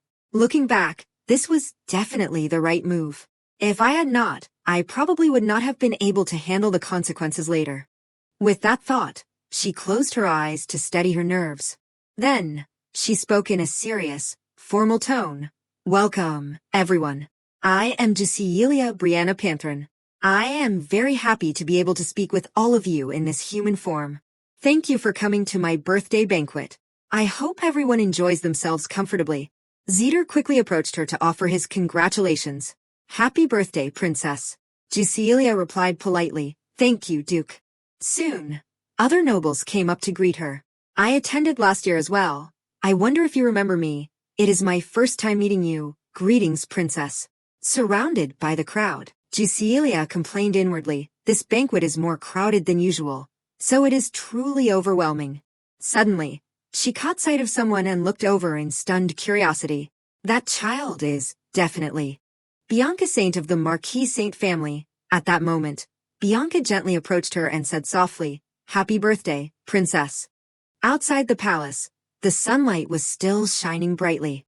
Jasilia glanced at Claude and the others in the distance and thought to herself, perhaps because I entered with those two, even more eyes are focused on me. At that moment, the sound of soft footsteps suddenly echoed. 3 years ago, Jasilia recalled in her thoughts, the Marquis Saint family has sent me birthday wishes every year. 2 years ago, they have sent letters and gifts this whole time, so I remember them clearly. 1 year ago, Bianca had cautiously approached Jasilia with a look of longing and affection. Remembering that look, Jasilia smiled to herself. More importantly, she gave me a look that was impossible to forget. She immediately said politely, Thank you for coming to celebrate my birthday, my lady. Bianca replied quickly, Please, just call me Bianca. With a radiant smile, Jasilia continued, You have congratulated me every year, but this is likely the first time we have greeted each other like this. I heard we are the same age. Let us meet more often from now on. Seeing this, Bianca's face turned red with shyness as she replied hesitantly, Did you know I would attend your birthday banquet, Princess? I did not think you would know who I was. So I am truly moved. Actually, ever since I saw how dignified yet adorable and lovely you were 3 years ago, I have attended every single year. Seeing herself through Bianca's eyes, Jasilia was shocked and asked, Who is that beast man? Saint suddenly appeared out of nowhere and quickly cleared up the confusion. My daughter admires the princess so much that at home, she does nothing but draw portraits of you. Bianca called out in surprise, Father, while Jasilia was also stunned by Saint's words. Portraits? I am so curious. In an instant, Bianca plucked up her courage and held out a letter. For this year's occasion, I prepared a portrait along with a letter. If the princess does not mind, I would be honored if you would accept it. Taking it, Jasilia smiled and praised her. Thank you, my lady. A portrait, it is so cute. She felt a surge of joy. How long has it been since I received such a cute gift? However, the moment she felt the spiritual power while opening the letter, Jasilia sensed something unusual. Wait a minute. Even though it is mixed with mana, I can feel a life force from this drawing. Is this the aura of the water dragon, Veronia? The divine beast water dragon, Veronia. Beastmen blessed by Veronia possess the power of life regeneration. Unlike other destructive powers, this is a regenerative ability that can heal anything, a power that even the dark divine beast craved during the war 1,000 years ago. As she thought this, Giselia's face showed shock and confusion. But to feel such power from a drawing made by a human, could it be? Is the blood of a beast man blessed by Veronia flowing through the Marquis Saint family? I thought meeting a hybrid in this generation was a matter for the distant future. I did not expect to find one so close by. Hybrids are born as a single race with a fixed ability, but over a long time, there is still a possibility of transformation. I have heard the Marquis Saint family is very proficient in healing magic, so the compatibility between their innate magic and this ability is indeed excellent. With the battle against the dark divine beast approaching, gathering allies is crucial. This child's power will be more useful than any other. Ending her thoughts, she directly grabbed Bianca's hand. Thank you, my lady. This made Bianca startle and cry out, Princess. Meanwhile, Giselia continued enthusiastically. In my entire life, I have never seen such a wonderful painting. Bianca turned red with embarrassment, unable to speak, only stuttering, Princess. While shaking Bianca's hand repeatedly, Giselia smiled and suggested, in a few days, I will invite you to Stella Palace, so we can draw together. At that moment, Ezekiel suddenly approached to remind her, Gise, it is time to officially start the banquet. Hearing this, Giselia obeyed immediately. All right. Then I will see you later, my lady. Bianca was moved to tears as she replied, yes, and to think, an invitation from the princess herself. As he walked beside Giselia, Ezekiel was puzzled by her current state. What is making you so happy, Gise? Giselia did not answer. She was still immersed in her own excitement. This birthday banquet has made me very satisfied already. Thanks to Ezekiel being so thoughtful and caring toward me, attending a banquet in human form for the first time. Because of him, my birthday banquet did not have to follow those complicated royal protocols. Over at Uni's side, she and Sophie were chatting happily. Where's the princess? I heard she is staying with His Majesty Ezekiel this year, just like always. Claude and Zeter were also sitting properly, watching the fireworks burst across the sky. At Giselia's side, as she sat next to Ezekiel watching the display, she asked softly, it has been 5 years since we started watching fireworks together like this, has not it? Waves of fireworks burst, illuminating the entire sky.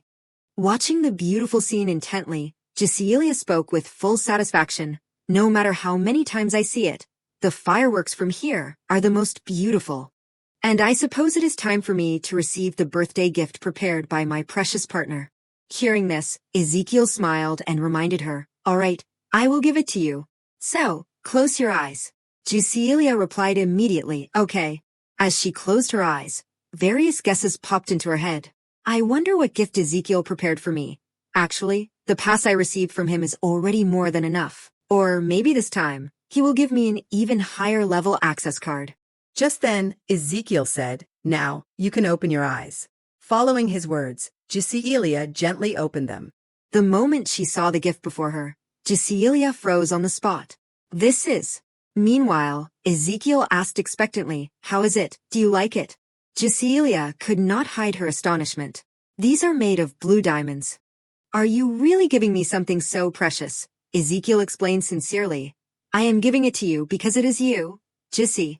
As she put them on, Giselia thought happily, unlike other gems that are fragile and not used for magic tools, I heard these blue diamonds are rare because they can be engraved with and permanently maintain high-level magic, right? Immediately, Zeter's previous words echoed in her mind. Since ancient times, that has been a famous gift that emperors or high nobles give to the woman they love. After a moment, Giselia finally understood. So that is it. Recalling that, her face turned red as she thought to herself, the woman he loves. It turns out that, in his eyes, I am a partner important enough for that. It is so touching. After thinking for a while, Giselia spoke again. Ezekiel, it seems these earrings are also enchanted with magic. What kind of magic is it? Seeing him dazed and not answering, she called out again, Ezekiel. Ezekiel snapped out of it and hurriedly replied, you asked what the magic was. For a moment, he wore a smitten expression as he replied, it is magic to summon me. Just touch here and call my name. If you fall into an emergency where you can't call me, the earrings will automatically detect your condition and summon me. Hearing this, Giselia was incredibly moved. Then are not these earrings that can summon the strongest mage? That is amazing. Thank you, Ezekiel. In the current moment, Ezekiel gazed at her intently. After a few seconds, he said softly, "It is nothing." Once again, happy birthday, Jessie. After receiving such a meaningful gift, Jesselia's smile grew even more radiant. She felt an indescribable joy. I am a bit tired from all the attention today, but it really has been a very happy day. If I had to say there was one regret, it would be that this is the first birthday I have spent in human form without my family by my side. I wonder if father and brother are doing well. They have both been busy hunting the dark divine beast cultists, so I have not been able to see them. I miss them so much. Meanwhile, at the same time in the Pantheran Empire, as petals drifted to the ground, a deep, warm voice spoke. She will return. She won't return. Watching Ezekiel count petals endlessly, Talon thought helplessly, ever since the princess's birthday banquet started, he has been like this. He felt a sense of unease as he looked at the guards behind him. There is no time to keep doing this. I have to go stop the crown prince. Talon immediately approached to remind Ezekiel, "Your Highness, please accept the fact that the princess will not be returning this year." The flowers know it, I know it, and your highness knows the answer full well too. At his words, Ezekiel could not help but feel frustrated. The empire has clearly stabilized this much, so why is not a time yet? Talon explained immediately. His Majesty has decided to bring the princess back only after personally confirming the entire empire is stable. Your highness also knows that his Majesty's decisions have always been correct. After listening for a while, Ezekiel only replied in a somewhat cold tone, "Yes, every decision of his Majesty is correct." He then thought to himself, indeed, if Juicy had stayed in Pantheran, there is no telling what threats she would have faced. Ezekiel quickly regained his composure. As he walked away, he asked coldly, "How much longer until we reach the north?" Talon replied firmly, "If we continue at today's pace, we will arrive within a day." In an instant, Ezekiel stepped into his stirrups. Then he spoke in a serious tone, "Let us move faster." Talon obeyed immediately, "Yes, your highness." In Ezekiel's thoughts, over 100 years ago, the House of Grand Duke Idlos, which had suffered a long schism over the position of successor, underwent an unprecedented disaster when the entire main lineage was killed. Afterward, when the North lost its central power, branch families of the Grand Duke's house divided and ruled the land, leaving the North mired in corruption and decay for a long time. The scenes he had witnessed with his own eyes during his tour as Crown Prince were still vivid in his mind. To be able to bring Jissy back to Pantheran in the near future, the entire empire must have the strength to oppose the dark divine beast. The North had remained a desolate, barren ruin for a long time. From his father's perspective, there was likely no place that caused more of a headache than the North. Perhaps his father's worries finally reached the furthest reaches of the empire, the North. One day, someone claiming to be of the direct bloodline of Grand Duke Idlos appeared. Ever since Bane Idlos appeared, everything had changed. When his father received reports that the chaotic North had been stabilized, he breathed a sigh of relief. That is why he decided to send me to the North to see the stability of the land with my own eyes, as well as the Grand Duke's loyalty to the empire.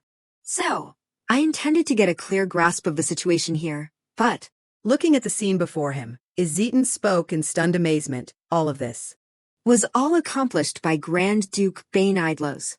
Talon, following behind, was also full of praise upon seeing the beautiful scenery. Not just the Grand Duke's special abilities, but his administrative skills are so excellent that the reports were not exaggerated at all. Who would have thought the North would one day be this prosperous?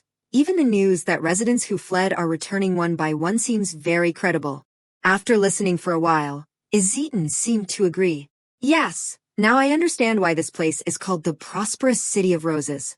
Talon looked intrigued and asked excitedly, though roses are a specialty of the North, the fact that it is called the City of Roses might be in praise of the Grand Duke, whose appearance is like a rose, right? I am curious about a man who is so... He then sank back into his own thoughts.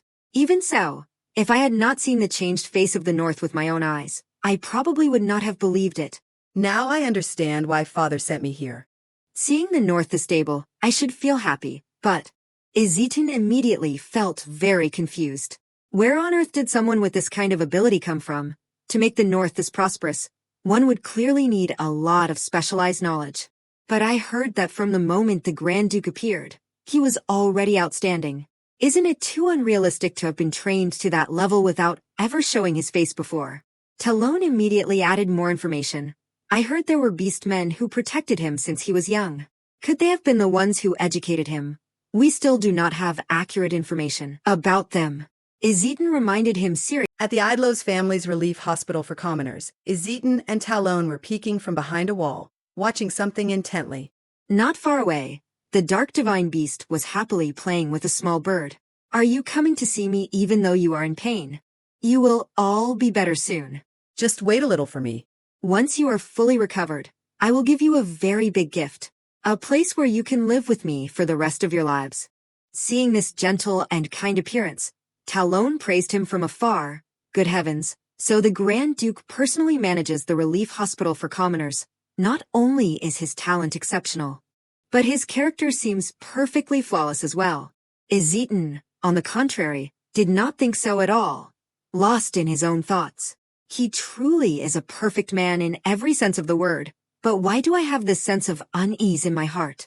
Suddenly, he decided to reveal himself, which surprised Talon greatly. Your Highness, where are you going? Izitan replied firmly. I want to speak with him directly. With that, he walked straight toward the dark divine beast.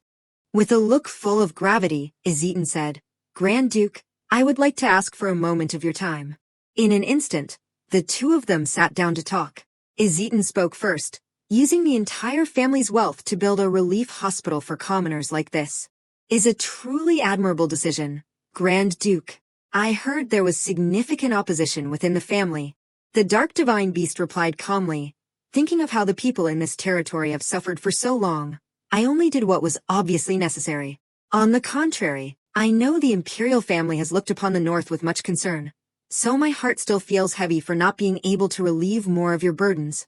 Hearing this, Izitan was puzzled. Restoring the north to this extent in such a short time is more than enough. But is there a disease currently breaking out in the north that only affects white tiger, beast man children? The dark divine beast explained, because I saw the hospitals seemed quite crowded. No, there are many other beastmen here too. It is just that those white-furred children especially like me, so they came out to greet me.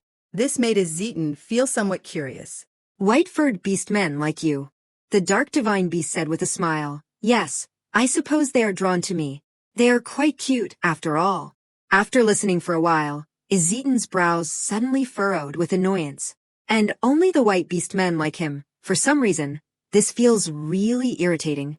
At that moment, the dark divine beast suddenly suggested, Your Highness, if you will excuse my rudeness, may I take my leave for a moment? I have an important appointment that was scheduled in advance.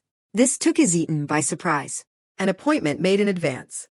The dark divine beast smiled and said, Yes, because today is the birthday of someone very important to me. The moment he heard the word birthday, Izitan thought dejectedly to himself, a birthday? Jessie must be at her birthday party right now, too. I really want to go see her immediately. While he was lost in thought, the dark divine beast continued, If your Highness allows me to withdraw first, I will return in time to properly host your Highness at the Grand Duke's mansion. Izitan immediately stood up to leave. No need, I will be heading back now. The dark divine beast replied politely, How very unfortunate. I have missed the honor of conversing further with the Crown Prince. Izitan said coldly, It is fine. Go ahead. He also replied cheerfully, Thank you for your understanding. In this situation, Izitan could not help but feel suspicious. It seems like a very important matter. Sensing that the dark divine beast had gone, he continued to evaluate. The Grand Duke's presence has vanished. Is it the teleportation ability of a Black Wolf Beastman? I heard that only Great Mages and Black Wolf Beastmen can use that type of teleportation. There is one other existence that can move through space, though. The dark divine beast possesses water-based powers. Not only can it attack with water, it can also absorb something and mimic its characteristics. So, theoretically, teleportation is not impossible. Or is it because I am so anxious to bring Jessie back that I am subconsciously associating everything with the dark divine beast? After thinking for a while, Izitan sighed and turned to remind Talon, Forget it, let us head back. We still have to report to His Majesty that the North has stabilized. He could not help but mutter to himself. Regardless, the most important thing is that the North is stable now. Just see. We will see each other soon. In the meantime, wait for me just a little longer. The scene shifted to Giselia's residence. A soft sound echoed through the quiet night. Standing in the middle of the courtyard, Giselia shouted, Ezekiel is such an idiot. My humanization has clearly stabilized. I told him I would go out with Claude and the guards, so why is he so insistent on not letting me leave the palace? I wanted to personally go out and buy a fitting gift for him. Ezekiel really has no intuition at all. The more she spoke, the more her frustration showed. Because Ezekiel made me so angry, I do not even remember how the party ended. Just as she finished her sentence, Giselia bumped into someone in front of her. The moment he saw her, Bera hurriedly asked, Are you all right? Giselia took a few steps back and replied, I am fine. Do not worry about it. As she spoke, she could not help but wonder curiously, I definitely did not feel any presence just now. When on earth did he appear? And it is a face I have never seen before. Why is he in my palace? Seeing Giselia staring at him intently, Bera immediately introduced himself. Apologies for the late introduction.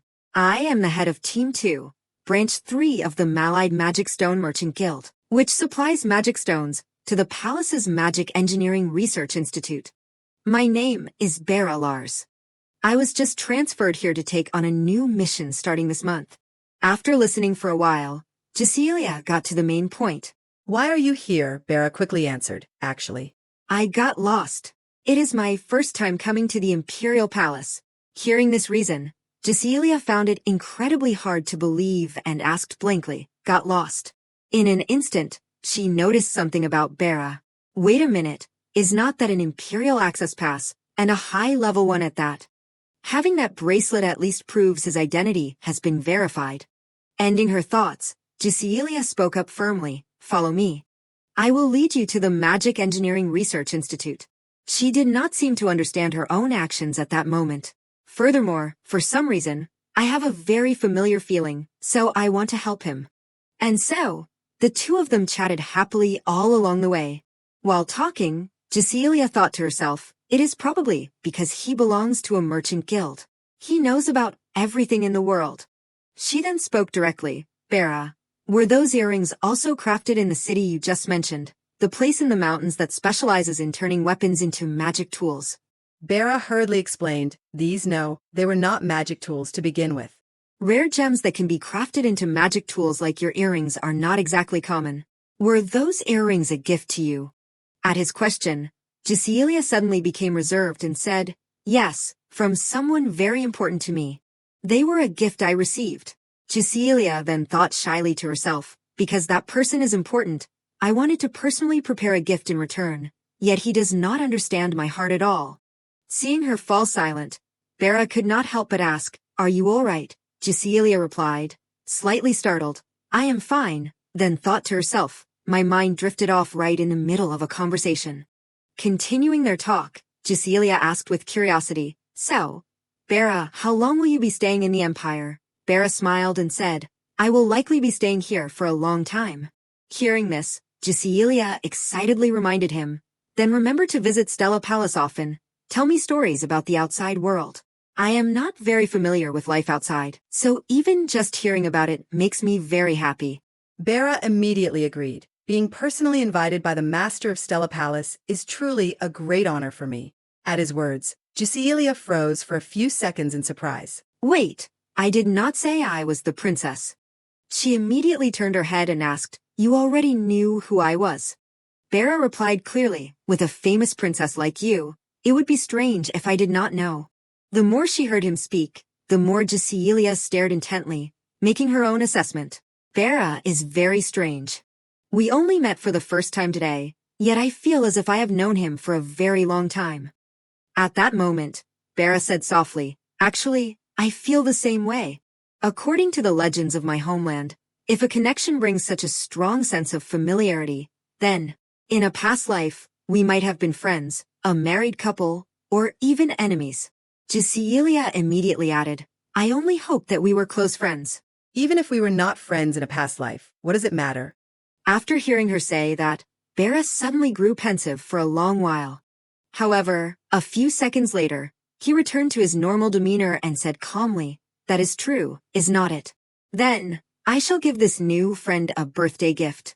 Hearing this, Cecilia was immensely surprised. A gift.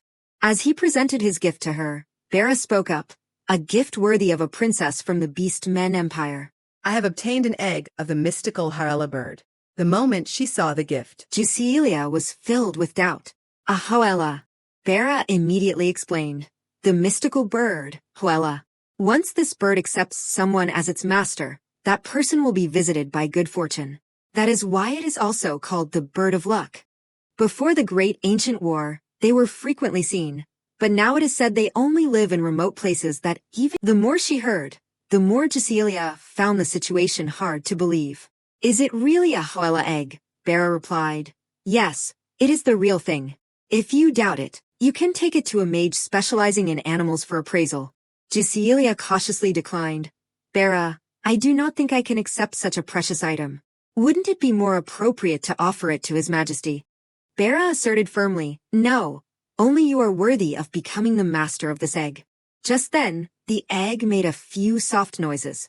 He took the opportunity to add, "Look, has not it already started to recognize you as its master?" This took Cecilia by complete surprise. "Is that really true?" Bera's face suddenly took on a strange expression, yet he continued to speak. "If the princess of the prophecy becomes the master of that child, I think it will be very happy. Please accept it. If your heart still feels heavy, then consider it a bribe. A bribe for you to put in a good word for our merchant guild before His Majesty." Hearing this, Cecilia replied with a bright smile, "What are you talking about?" Bera continued, "I heard that Hoela eggs must be the size of a fist to hatch, so eggs separated from the mother bird have a very low hatching rate. That is why it would be difficult to offer this Egg to the emperor. If it fails to hatch, he might not be pleased." Seeing how sincere he was, Cecilia finally accepted the gift. "Since you have put it that way, I will say thank you and accept this precious gift." After talking for a while, it was time for Bera to say goodbye. "Well, I really must go now." Cecilia replied gently, "Yes, Bera. It was a pleasure meeting you." Before leaving, Bera added a reminder, "Please take very good care of that Hoela egg." Cecilia asserted firmly, I will do my best. The next time we meet, I will show you how the Hoela has grown." "That is right. I will inform the guards in advance, so feel free to visit." While she was talking, Bera gently took Cecilia's hand and said, "No need. "Just like today will be enough. I will wait for destiny to bring us together again." As soon as he finished speaking, he directly placed a kiss on her hand. After the conversation with him, Cecilia herself felt something was slightly off. Bera is gone. He truly is a very strange person. At that moment, Uni suddenly ran up from somewhere, calling out in a panic, "Princess, are you all right?" Only after hearing that did Uni breathe a sigh of relief. "I see. We must have just missed each other." She immediately moved to the main point. "Oh, that is right. "His Majesty asked me to pass a message to the princess. He said that you may go out tomorrow." Cecilia did not seem to care much about it, and said indifferently.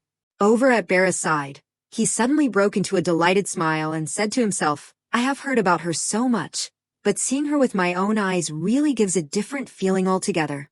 You have grown up quite well, have not you, Anash? It seems that day is not far off now. Since I have thought only of you for such a long time, waiting for this reunion, perhaps the stage should be prepared very slowly and meticulously, should not it?" As he spoke, he watched intently as Cecilia walked further and further away below. The puddle of water dripped little by little, accompanied by a surge of magic from out of nowhere. In an instant, Ezekiel and the other person teleported to another dimension. They stood from a high vantage point, observing the surroundings intently. After a moment, Ezekiel asked in a stern voice, "Is there nothing?" Zeter lightly touched the puddle in front of him and replied immediately, "Yes, it has vanished completely without leaving a single trace." "If there was something..." Before finishing his sentence, he thought to himself, "No, in a place with a water basin, water stains like this are always present, so for suspicion, the evidence is still too vague." Then Zeter directly brushed the thought aside. "No, there is nothing. Despite hearing that, Ezekiel's face darkened, looking incredibly frightening. While Jussi and Bera were meeting, over at Ezekiel's side, he was walking while filled with deep worry. Jussi looked incredibly sad. Today is her birthday, and I feel like I have ruined everything. Thinking back, Jussi was not wrong. Immediately, Jussilia's words echoed in his mind. She can't maintain her human form or control her powers, so why is not it allowed? She even said she would bring guards. The more he remembered, the more Ezekiel pondered. I have allowed Jussi's maid to go out, so I hope her mood will improve. Just then, a voice suddenly called out from afar, "Your Majesty." Seeing Uni running toward him in a frantic state, Ezekiel immediately asked, "Jussi's maid, what happened?" Uni replied anxiously, "The princess's presence has vanished. We can't sense her aura anywhere in the palace." Returning to the present, while observing the scene below intently, Ezekiel felt immensely suspicious. Jussi's presence, which had vanished so abruptly, suddenly reappeared. As if nothing had ever happened. It seems someone temporarily moved Jussi to another space and then brought her back. Someone intentionally blocked Jussi's aura. The more he thought, the colder Ezekiel's gaze became, followed by his voice ringing out, "Just who on earth did this?" Zeter, standing behind him, replied immediately, "That person is certainly no ordinary individual." He immediately released his power and analyzed, "We have detected a faint trace of energy from the intruder." Hearing this, Ezekiel reminded him seriously, energy traces. "I need to see if there is any power that can create this situation." We should contact Emperor Latian and seek his advice. Zeter obeyed immediately. "Understood." I will arrange contact with Pantherin. But it is strange. If the target was the princess, why did they leave when they had such a perfect opportunity? Clearly, security will be tightened after today, yet they did not even touch the palace or the gardens. Under this analysis, Ezekiel could not help but grit his teeth in a state of uneasy evaluation. That only makes things more worrying. It feels as if they're saying they can come here at any time. Was someone watching Jussi during the time I was not paying attention? Ezekiel then added, "I do not know who contacted Jussi or what they said, but for now, do not interrogate her." Upon hearing this, Zeter was incredibly suspicious. "Do you mean to intentionally set a trap?" Ezekiel replied seriously, "That is right. I must catch them." Ending his thought, he calculated in his heart, "If I see their traces in the next trap, or if any further threats targeting her within the Rilberg Empire are confirmed, Jussi must immediately leave this place and return safely to the Pantherin Empire." The more he thought, the more worried Ezekiel became. I had hoped this peace could last a little longer.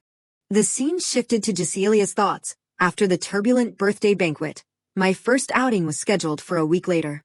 I wanted to personally thank Brother Kiel, but for some reason, he seems so busy that I can't get close.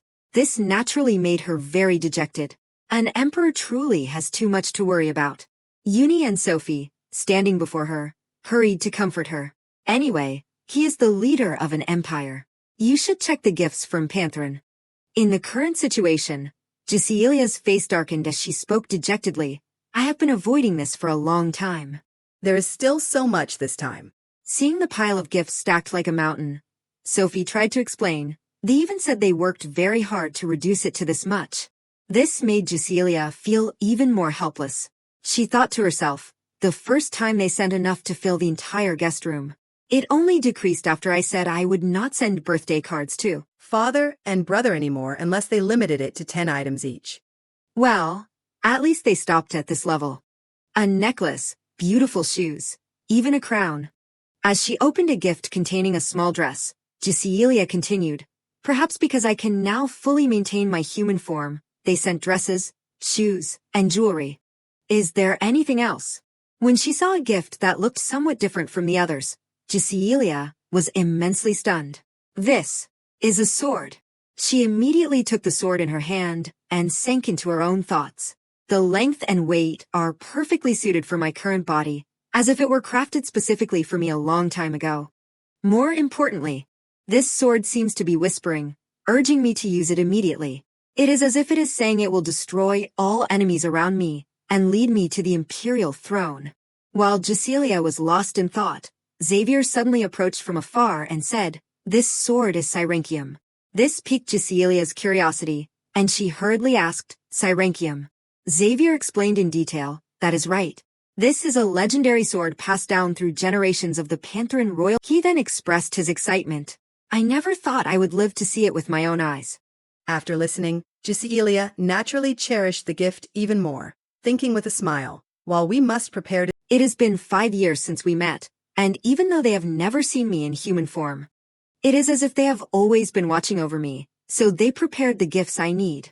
I can feel Father's love for me all the way from Rilberg.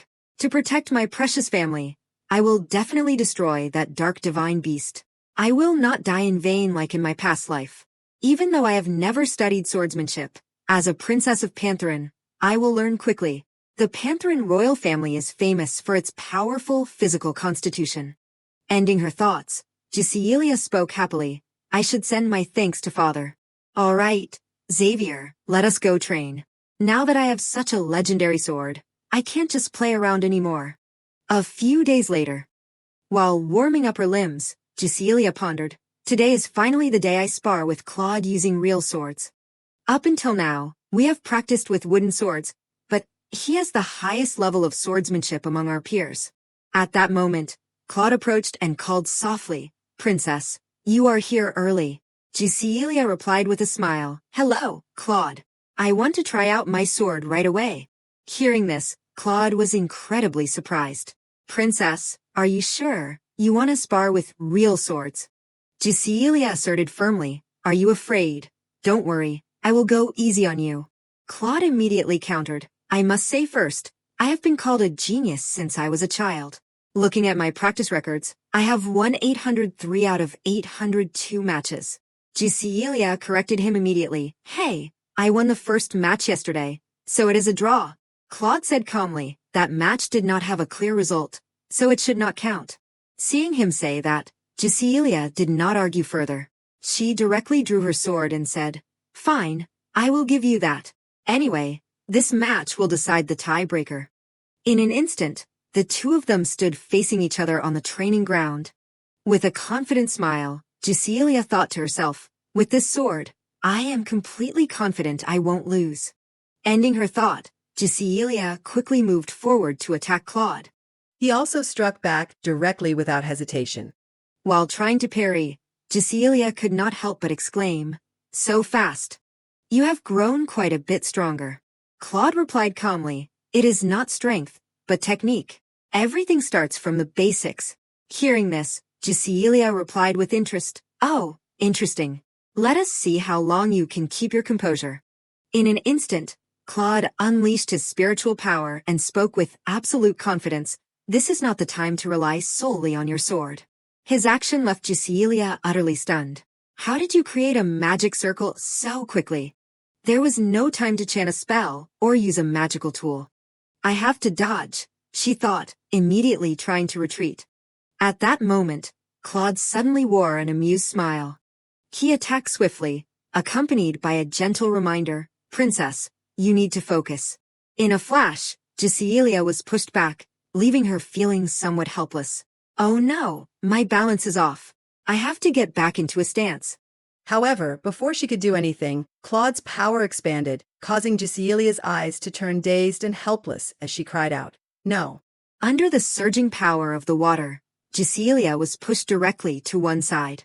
Looking at this precarious situation, she thought in despair, It is too late, and cried out in shock, Kaya, save this beast. Seeing Giselia collapse to the ground, looking dazed with her clothes soaking wet, Claude stood beside her and burst out laughing, Haha, how adorable. Looking up at him with a serious gaze, Giselia thought to herself, I must admit, I have completely lost to Claude. Claude was not called a genius for no reason. A year ago, Claude became the youngest graduate of the prestigious Berg Academy in Ilberg. Afterward, he lived a life of leisure under the pretext of focusing on his swordsmanship, so I had forgotten what an excellent magic swordsman he was. Her thoughts concluded, Giselia immediately spoke up, Compared to you, I was just showing off without even thinking about using my abilities. How embarrassing. At her compliment, Claude only gave a gentle smile and replied, Princess, let me dry your hair. As she sat quietly in the study while he dried her hair, Giselia asked curiously, What is that? Claude quickly explained. It is a magic tool I invented that creates a stream of warm air. I just made it because I was bored. Hearing that, Cecilia praised him wholeheartedly.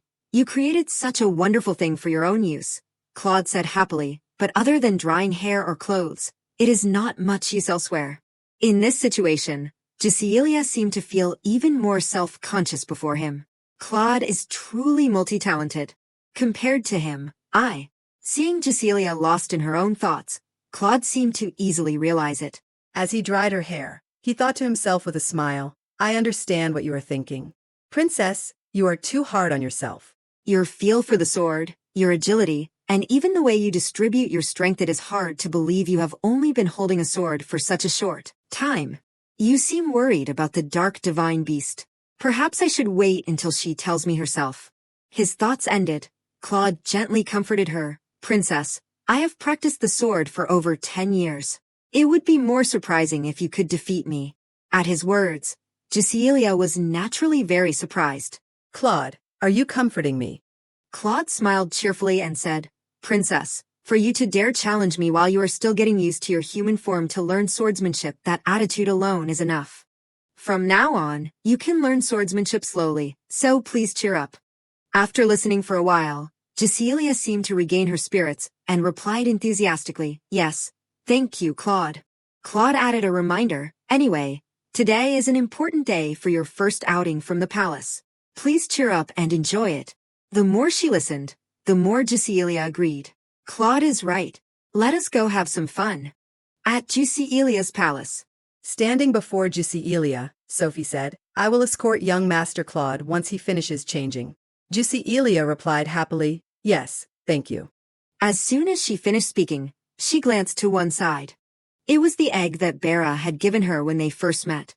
Looking at it, Cecilia thought blankly, it has not grown at all. A Hala egg needs to increase in size before it can hatch, so the growth of the egg is very important. Saying this, Cecilia held the egg in her hands with a gloomy expression. If this problem is not solved, the egg won't be able to hatch. It is said that it takes a considerable amount of time for a Hala egg to hatch after being separated from its mother, and sometimes they do not hatch at all. I can wait forever, but I still want to meet you soon. I will give you lots of delicious treats and play with you. I will raise you well, so please come out quickly. While she was talking to her little gift, Sophie called out from a distance, Princess, young Master Claude is ready. Cecilia immediately replied, All right, I am coming. She then quickly stepped out of the room. Only after Cecilia left did the egg emit a strange aura, bringing a somewhat chilling and frightening feeling. Outside on the street, Cecilia's carriage was moving slowly. A pair of dainty feet slowly stepped down from the carriage. As soon as she saw the surrounding scenery, Cecilia could not help but exclaim in joy, Oh my goodness! I am really outside. In an instant, she looked around in a state of immense excitement. This is my first time. Should we go here first, or start over there? Watching Cecilia's current appearance, Sophie thought to herself, thinking back, because of the circumstances, I thought there was no choice but to stop her from going out for her safety, but her thoughts ended, and she quickly spoke up, Princess, they say this is the central district of Berg. There are high-end beauty salons, restaurants, and many cafes. Let us explore everywhere today. Claude, standing nearby, happily chimed in, There are also many magic shops and weapon shops. I will take you to all of them. Where do you want to go first? After listening for a while, Cecilia's face showed clear excitement, followed by a bit of hesitation. Where should I go first? This is truly a delightful dilemma. I am so happy. Just then, Claude suddenly stepped closer and offered, My lady, I will escort you. This caused Xavier to immediately retort, The lady's guardian knight is right here. Why are you so eager for that position, young master? Seeing Xavier arguing with Claude, Cecilia stood at a distance, full of helplessness. Aha, Chabie.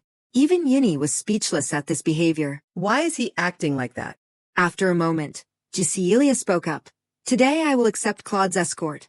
It is better to go with someone who knows this place well.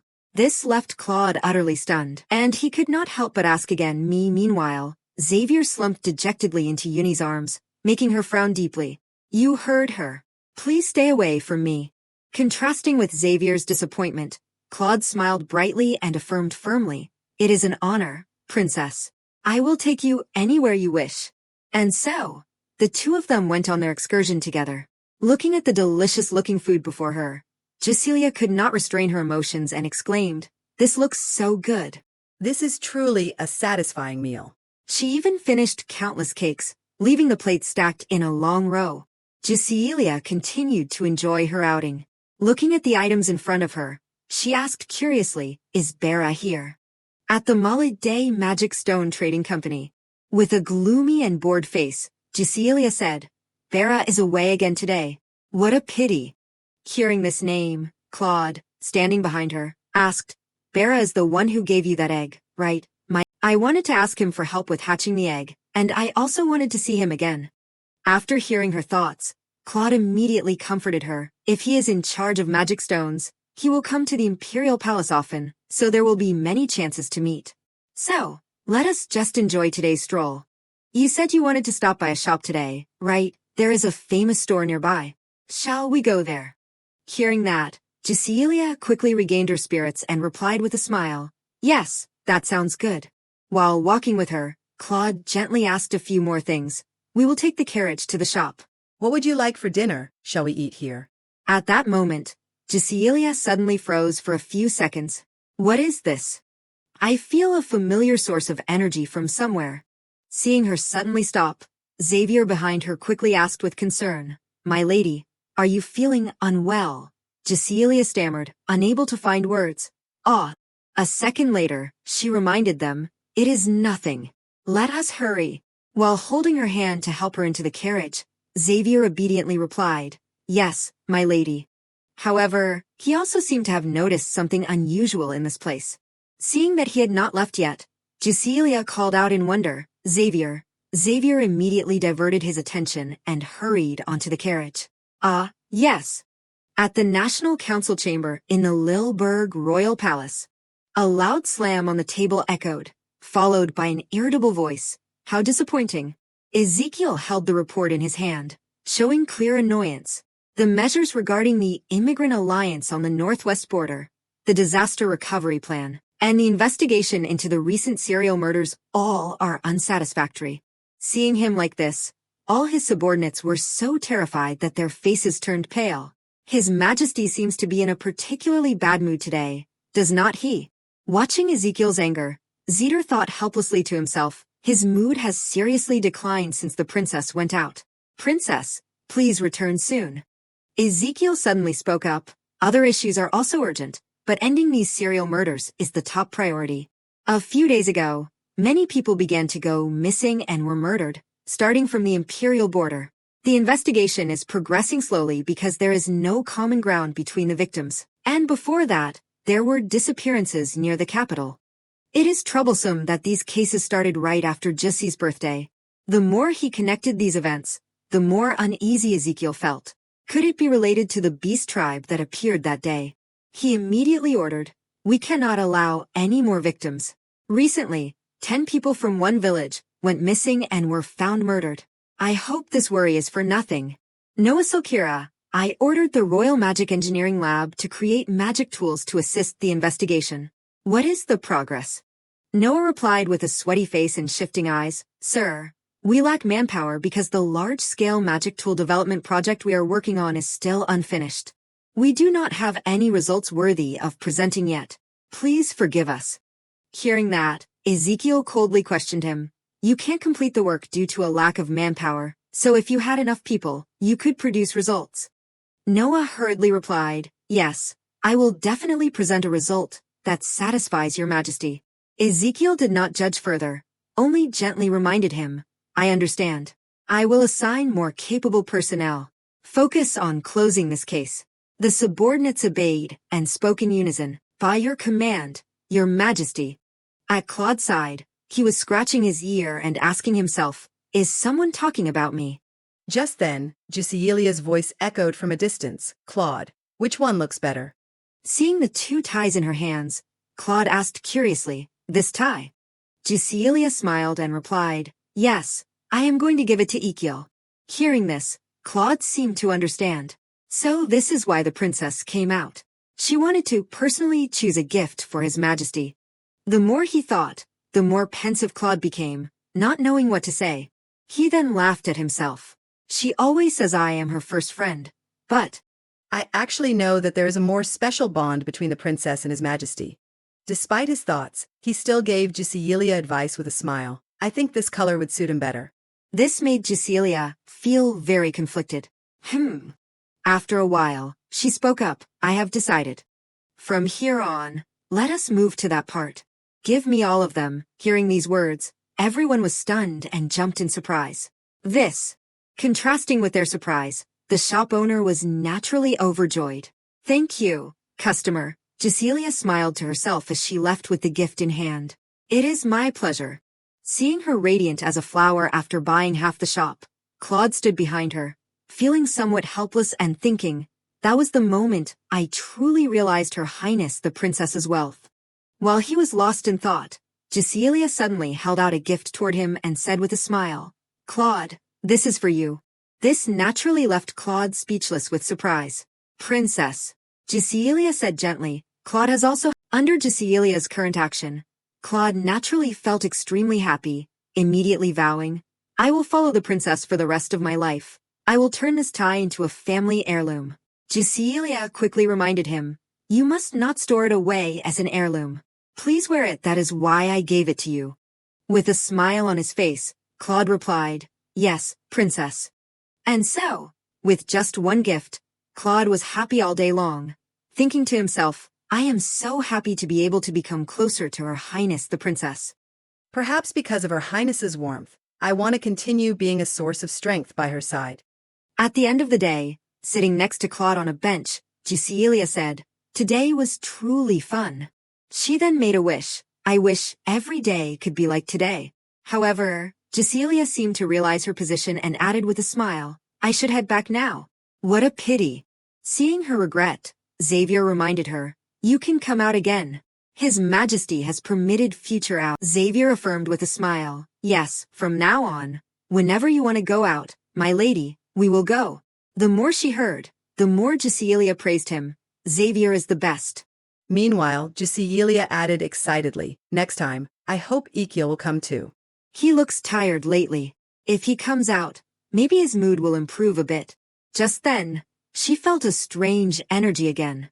This energy, it is the same one I felt earlier today.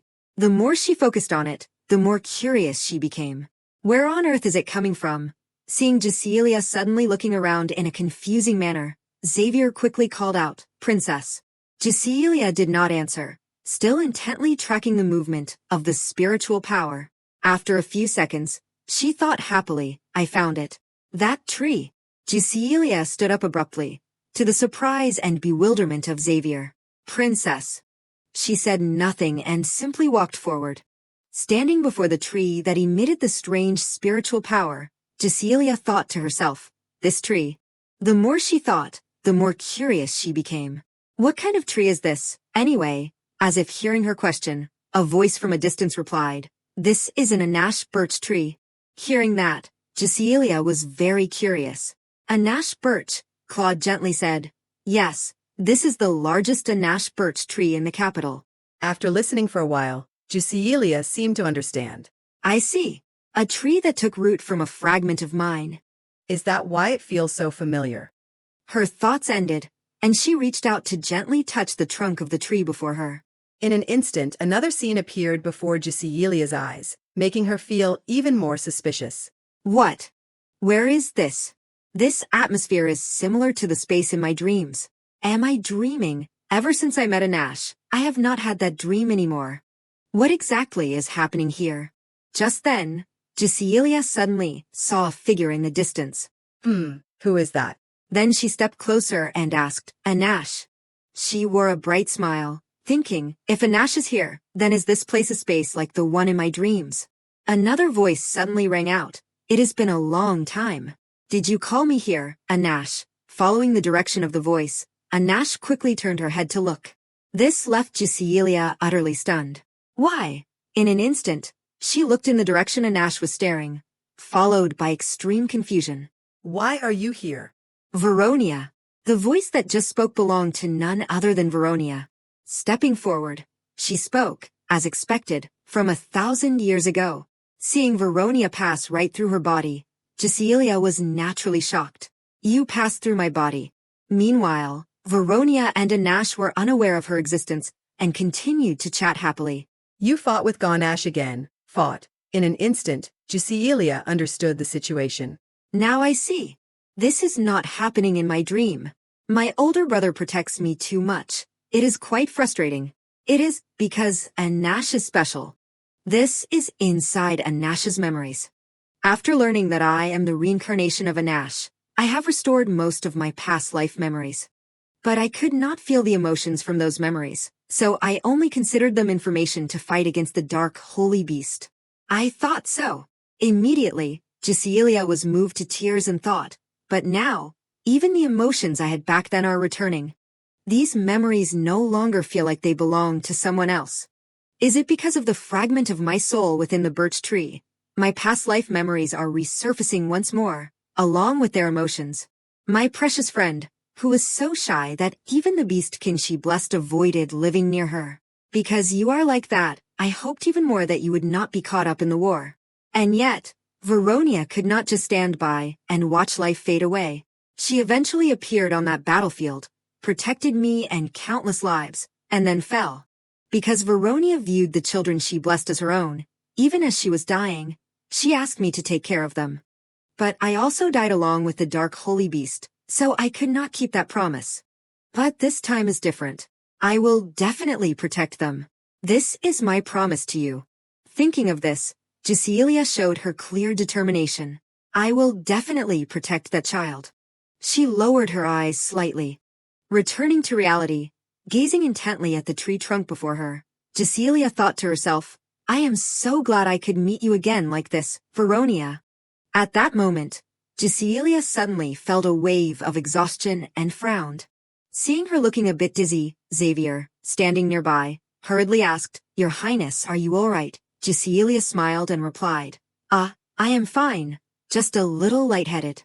Hearing that, Xavier judged in his heart. Could it be? Could she have been affected by the Anash birch tree, although it might just be a baseless guess? In case it is necessary, I should report this to both your majesties. His thoughts ended, Xavier turned to suggest to Cecilia, Shall we return to the imperial palace today? Cecilia smiled and said, Yes, that sounds fine. I suddenly feel tired. Before leaving, Xavier added a reminder, I will have the carriage brought near the park. Please wait a moment. Cecilia obediently replied, Yes, all right. Go ahead, Xavier. And so, Xavier left first, leaving Cecilia and Claude. When only the two of them remained, Claude could not help but express his concern. Your Highness, your complexion is not good. Are you all right? Cecilia hurriedly reassured him. I am just a little tired. While they were talking, they did not seem to notice someone observing them from a distance. In the current situation, Cecilia was lost in her own thoughts. Actually, ever since I touched the birch tree, I feel like my whole body has no strength. It is as if something heavy is weighing down on me. Just then, a strange surge of power approached Cecilia. Accompanied by loud footsteps, she could not help but be utterly confused. This cold energy. The dark holy beast. Realizing the situation was bad, Cecilia quickly decided, I must protect Claude. Just like that, she threw herself forward to protect Claude, leaving him wide-eyed with an indescribable shock. Immediately after, a voice cried out in desperate anguish, Princess. In another location, Bianca was taking a walk with her father. At that moment, the saint suddenly asked with great curiosity, a child who does not even like the city, yet the moment you heard the princess was here, you ran out immediately. Do you like her that much?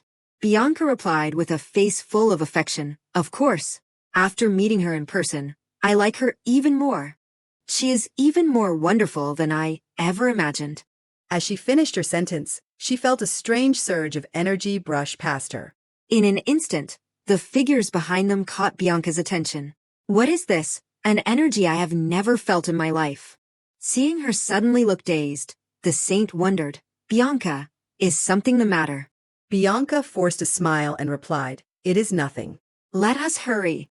A while later, With a face full of grievance and tears welling up in her eyes, Bianca spoke. I thought I might not be able to meet her, but at the meeting spot, she could no longer see anyone. In this situation, the saint could only gently comfort her. It is late. Let us head back. Just wait for the princess to invite you. Bianca sadly obeyed. Yes, father. Just then, she felt that same energy again. This is the energy I felt earlier today, a dangerous and terrifying energy I have never sensed before in my life.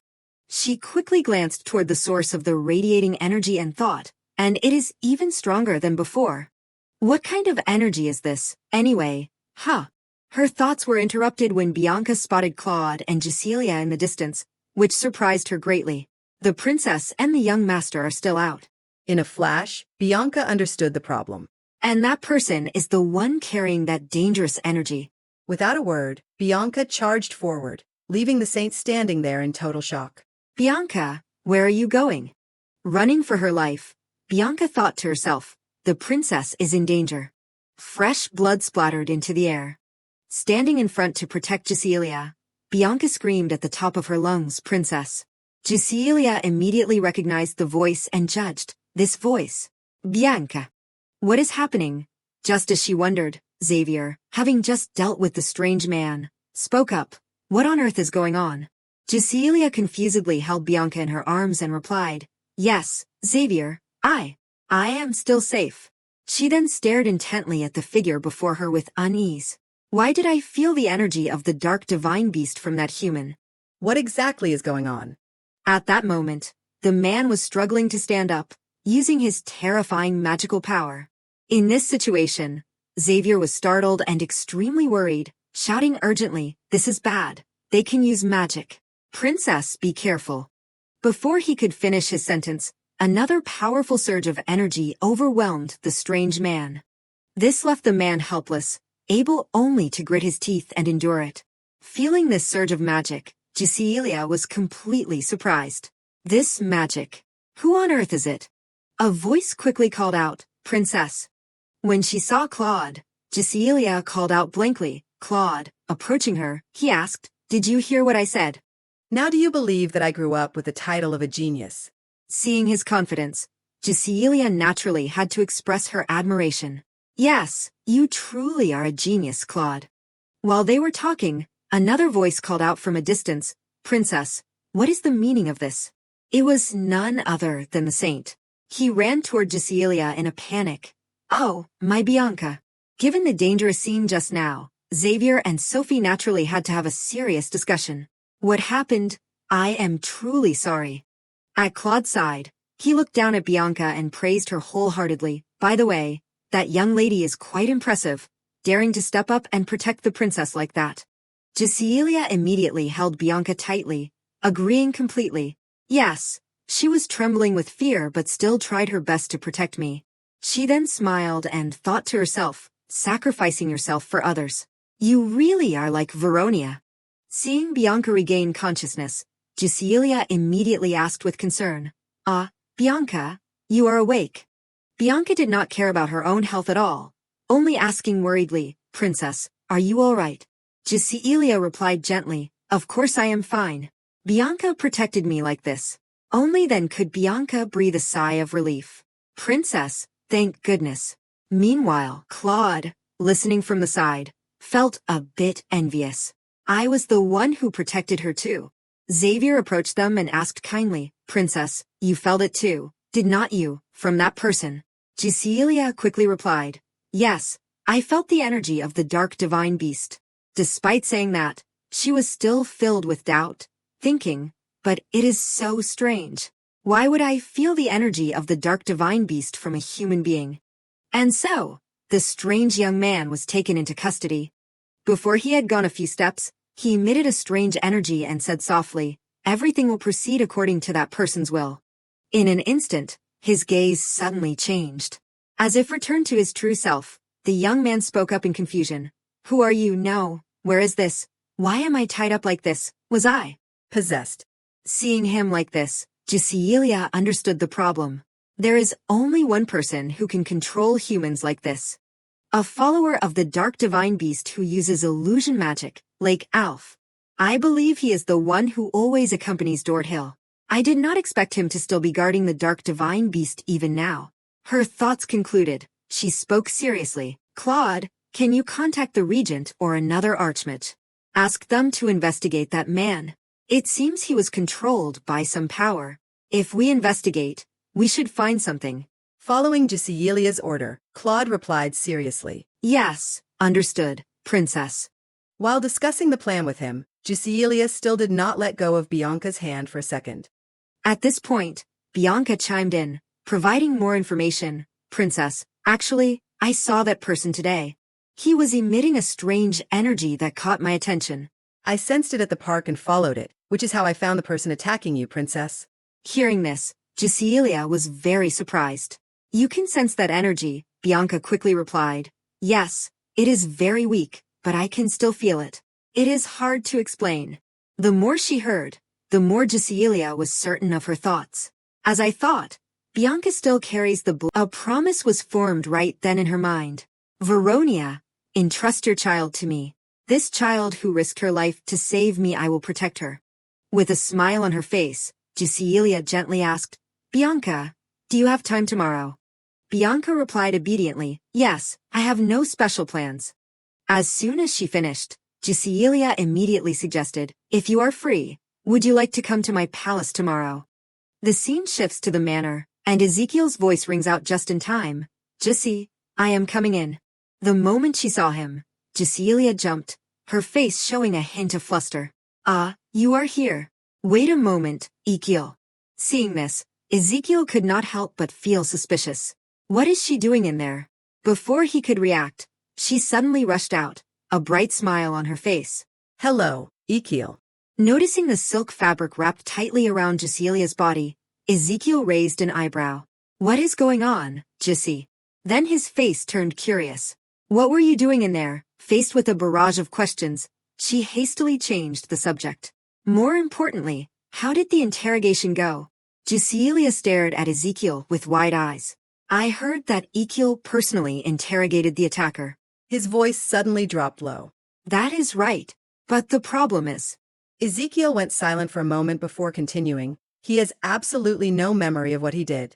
The man at that time saying this, Ezekiel did not forget to turn and inform her. However, we need more investigation for further details. Giselia heard this and reminded him, please let me know when there are results. Receiving the request, he agreed without hesitation, of course. At that moment, she suddenly cried out, the Anash birch tree. Can you also investigate that birch tree? As she spoke, Ezekiel turned to stare at Giselia, his mouth unconsciously repeating, the Anash birch tree. She nodded slightly in confirmation. Yes. Then Giselia happily reminded him, I told you before about the dream where I met Anash, right? Ezekiel hesitated for a moment. When you were young, that dream. She continued, I frequently experienced that until I met you. Giselia's eyes suddenly widened, her pupils trembling as if touching a fragment of memory. When I touched the birch tree, as Anash said in the dream, my memories and power from my past life returned. Saying this, she decisively reached a conclusion. I think the birch tree is a medium for power and memories, so I want you to investigate it. He nodded slightly, his gaze steady but containing curiosity. That makes sense. The Anash birch tree absorbed Anash's body as nutrients. After a moment of silence, Ezekiel made a decision without hesitation. All right, I will investigate. Giselia tilted her head, a warm smile clear on her lips, her gaze softening as if leaning on the person in front of her. Thank you. She became pensive, her gaze wandering distantly as if recalling previous conversations. Since Ezekiel knows about my dreams, I often talk to him about this.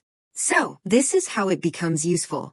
He turned to her, his gaze questioning but still gentle. Do you have anything else to ask, Gise? Then Ezekiel's tone suddenly changed. Then, it is my turn to speak.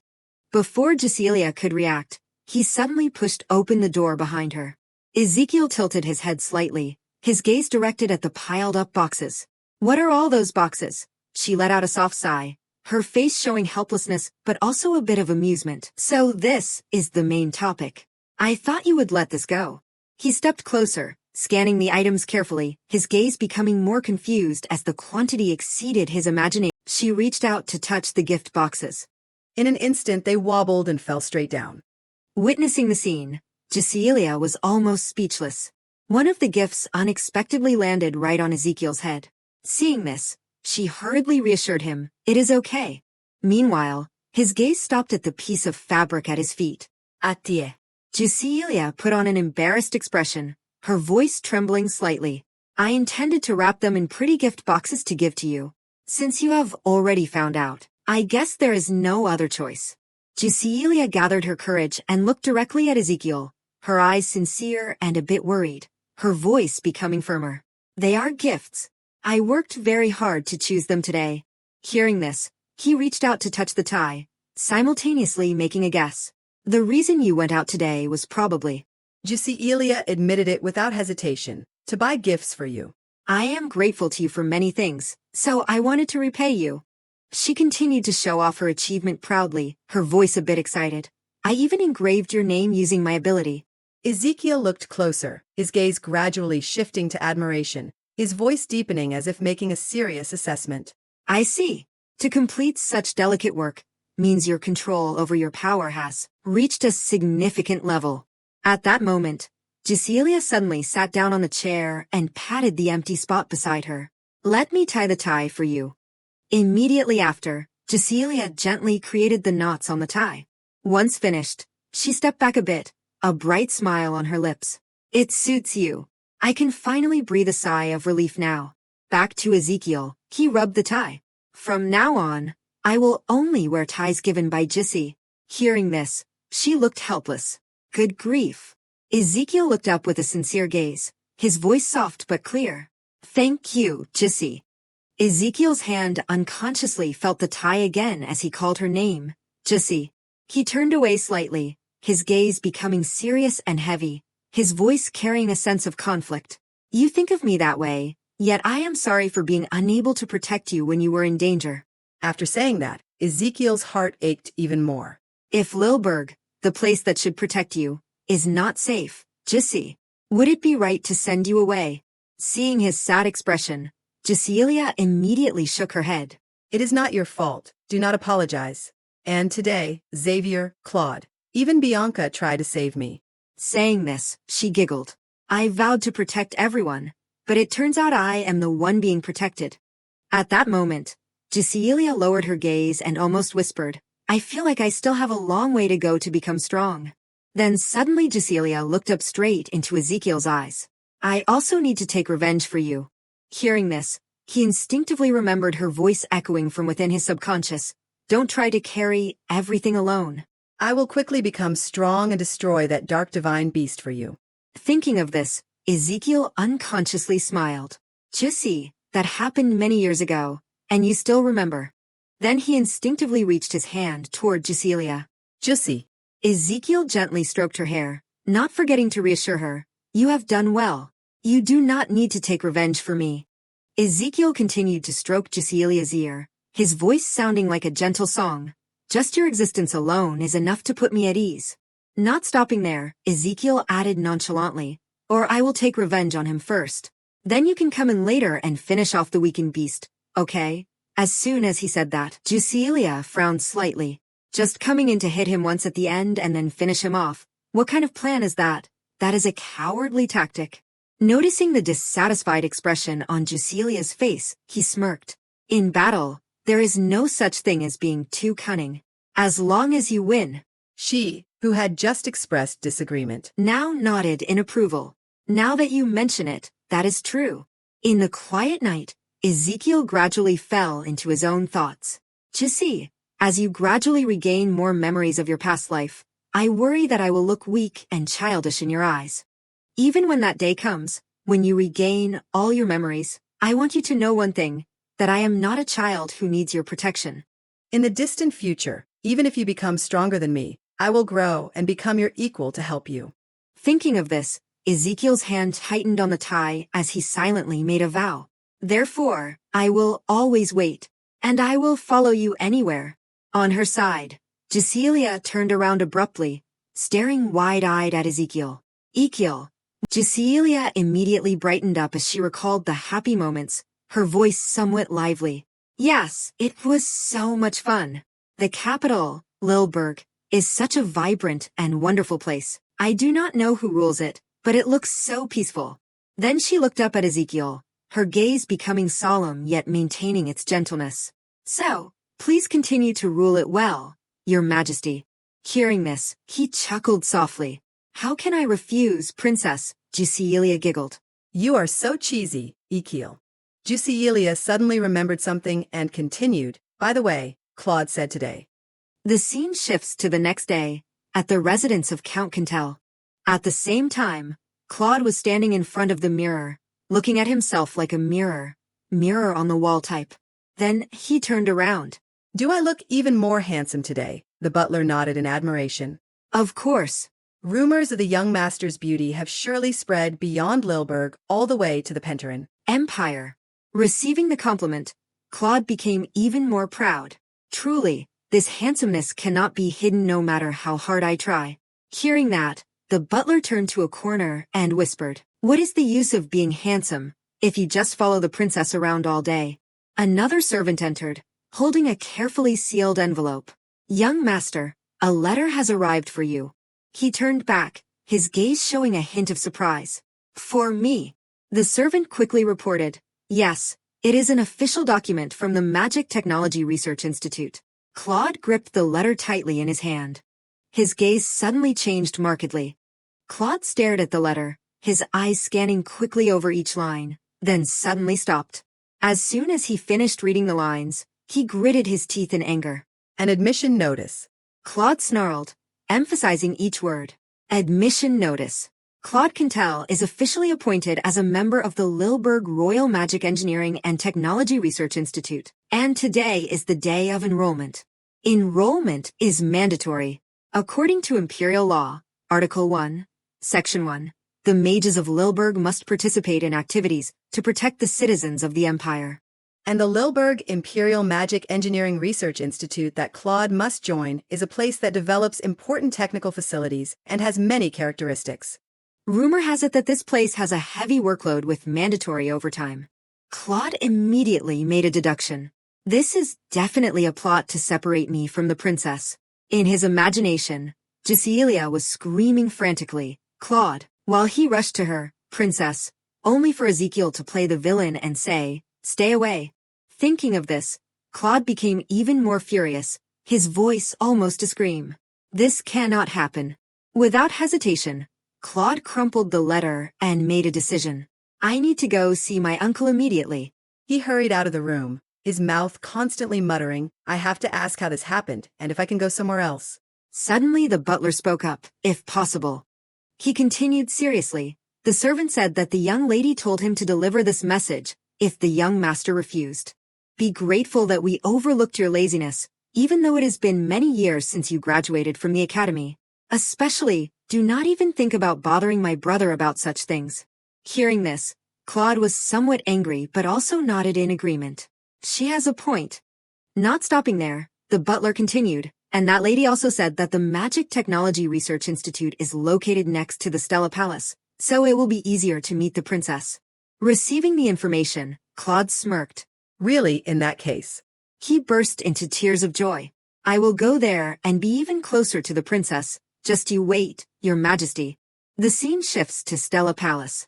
Today is a day of pouring rain. At the same time, Bianca happily ran inside. Thank you, Princess, for inviting me. She continued in an urgent yet excited tone. After receiving the invitation, I was so excited I could not sleep. Seeing this, Jusilia breathed a sigh of relief. The matter I need to discuss with Bianca today is a bit serious, so I am relieved she seems to be so happy. It is even raining today. This is the perfect day to talk about Bianca's ancestors. Upon entering a gazebo, Jusilia turned to the maid beside her. Can you prepare dessert here? We will also paint together, so please bring the painting tools. After speaking, she turned to the other maid and signaled. And I want to be alone with the young lady. Do you understand? Hearing this, the maid could not help but feel a bit worried. Leaving the young lady alone, Bianca immediately turned to urge her, her voice softening to reassure, It is okay. I want to play with the princess too. Then the maid closed her eyes tightly, her inner voice almost screaming, "Our princess, who usually can't express what she wants." After a moment of hesitation, the maid bowed slightly to take the order. "Yes, I understand, princess." Once finished, Bianca immediately turned to Cecilia. "Princess, I feel like I am dreaming." Hearing this, she looked blank. "Dreaming?" She bowed her head and laughed shyly. "I really did not think you would invite me." Cecilia blinked, her gaze frank yet no less gentle. "Why would not I? I always keep my promises, especially promises to the person who protected me from danger." Hearing this, Bianca almost screamed with excitement. "That was just me doing what I should have done. What is more, when I said I was going to visit the princess, my whole family was jealous. Everyone wanted to come with me." Seeing this, Cecilia could not help but think, same age, but she feels like a little sister. Like a little hamster. So cute. After a brief silence, she spoke up cheerfully. "Is that so? From now on, there will only be more things for them to be jealous of. Because we are going to become much closer." As soon as she finished, Bianca became Immediately after, Cecilia suddenly made a suggestion. "Ah, that is right. Just call me Jussi." Bianca was instantly startled, her eyes darting around in confusion. How could I dare call the princess by her nickname? Cecilia chuckled softly, her gaze softening as if to reassure her, her voice gentle yet firm. "It is okay, Bianca. You can do it." Cecilia looked straight into Bianca's eyes and affirmed, "You have the right." Bianca froze, her eyes widening as if she had never considered it. "Princess." "The right." Cecilia nodded in confirmation. Somehow, I have wanted to be friends with you since the first time we met." Cecilia expressed her feelings once more. "I truly like you, Bianca. So, I hope you feel comfortable calling me that." Bianca's eyes welled up with emotion. Then she looked up with a radiant smile. "Princess." She continued in a hesitant voice. "Thank you for saying that." Jussi. After speaking, Bianca tapped her mouth lightly. "I actually said it." Meanwhile, a series of thoughts flashed through Cecilia's mind. When I learned Bianca had Veronia's power, I only thought about using this child. But that day, after recalling the memories of my past life along with those emotions, I could not do that anymore. Because I truly want to protect this child. That is why I called her here today. To awaken the abilities she possesses. A moment later, Bianca cheered excitedly. "The cherry blossoms are in full bloom. They are so beautiful." Cecilia nodded in agreement. "They really are." Cecilia's gaze lingered on Bianca's face as she thought to herself, at this moment, the fact that she does not know the truth about her abilities does not matter. Bianca could not help but exclaim, "They are even more beautiful because they are in Jussi's palace." If the dark divine beast realizes its terrifying power and ruthlessly slaughters lives once again, would the powerless saintess Bianca be safe? Thinking of this, Cecilia immediately dismissed the thought. No. Instead, she would die mourning her own helplessness. Even if not, she would still be anxious because her abilities differ from others. Right then, Cecilia expressed her regret. "The rain will make all the cherry blossoms fall. It is a pity since we have a guest." Bianca spoke softly to comfort her. "They say flowers are born to fall." She quickly picked up a petal and analyzed. "The flowers will bloom again, so do not be sad. That is what my mother told me." At those words, Cecilia turned to look at Bianca with a dazed expression. "The flowers will bloom again, so do not be sad." Bianca nodded slightly. "Yes." In that moment, Cecilia's heart skipped a beat. "The flowers will bloom again, so do not be sad." It sounded like simple comfort, but for someone with abilities like Veronia's, it held a different meaning. Then Cecilia suddenly turned toward her. "Bianca." She asked without hesitation, "You've made flowers bloom before, have not you?" Bianca stiffened, her eyes widening in confusion. "What?" Her hands gripped her skirt lightly as if a taboo had been touched, her voice stuttering in panic. "What do you mean, make flowers bloom?" Bianca only lowered her head, her body trembling slightly. Seeing this, Cecilia quickly took out a brush. "You probably use this, right?" Bianca wavered for a moment and slowly replied, "That is." After a brief silence, Bianca added hesitantly, "I do not use magic." Seeing this, Cecilia was startled. "Oh no, I have scared Bianca." I can see how hard she has tried to hide her abilities all this time. Since Lilburg is a nation founded on magic, they say those who use strange magic or curses are severely punished. And since the people of Lilburg do not know about these specific abilities, Bianca must have thought she was using a strange power and had no choice but to hide it. Then Cecilia gently took her hand. I do not blame you, Bianca. She continued in a firm tone. That ability is not magic, nor a curse, nor anything like that. Cecilia looked up, her gaze distant as if looking into the ancient past, her voice slow like she was telling an old legend. Long ago, there was a divine beast named the water dragon god Veronia. A divine beast with the ability to grant life. In that moment, she silently prayed, please, take my hand. Bianca quietly listened to my long story. The story of the divine beasts and their powers, the tale of the water dragon god Veronia, and the story of the beast Kinnit Blessed, who were the ancestors of the Saint Marquis family.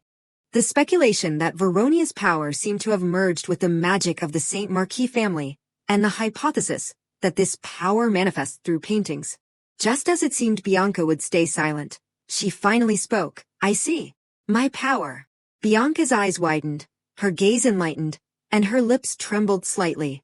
It is not evil at all.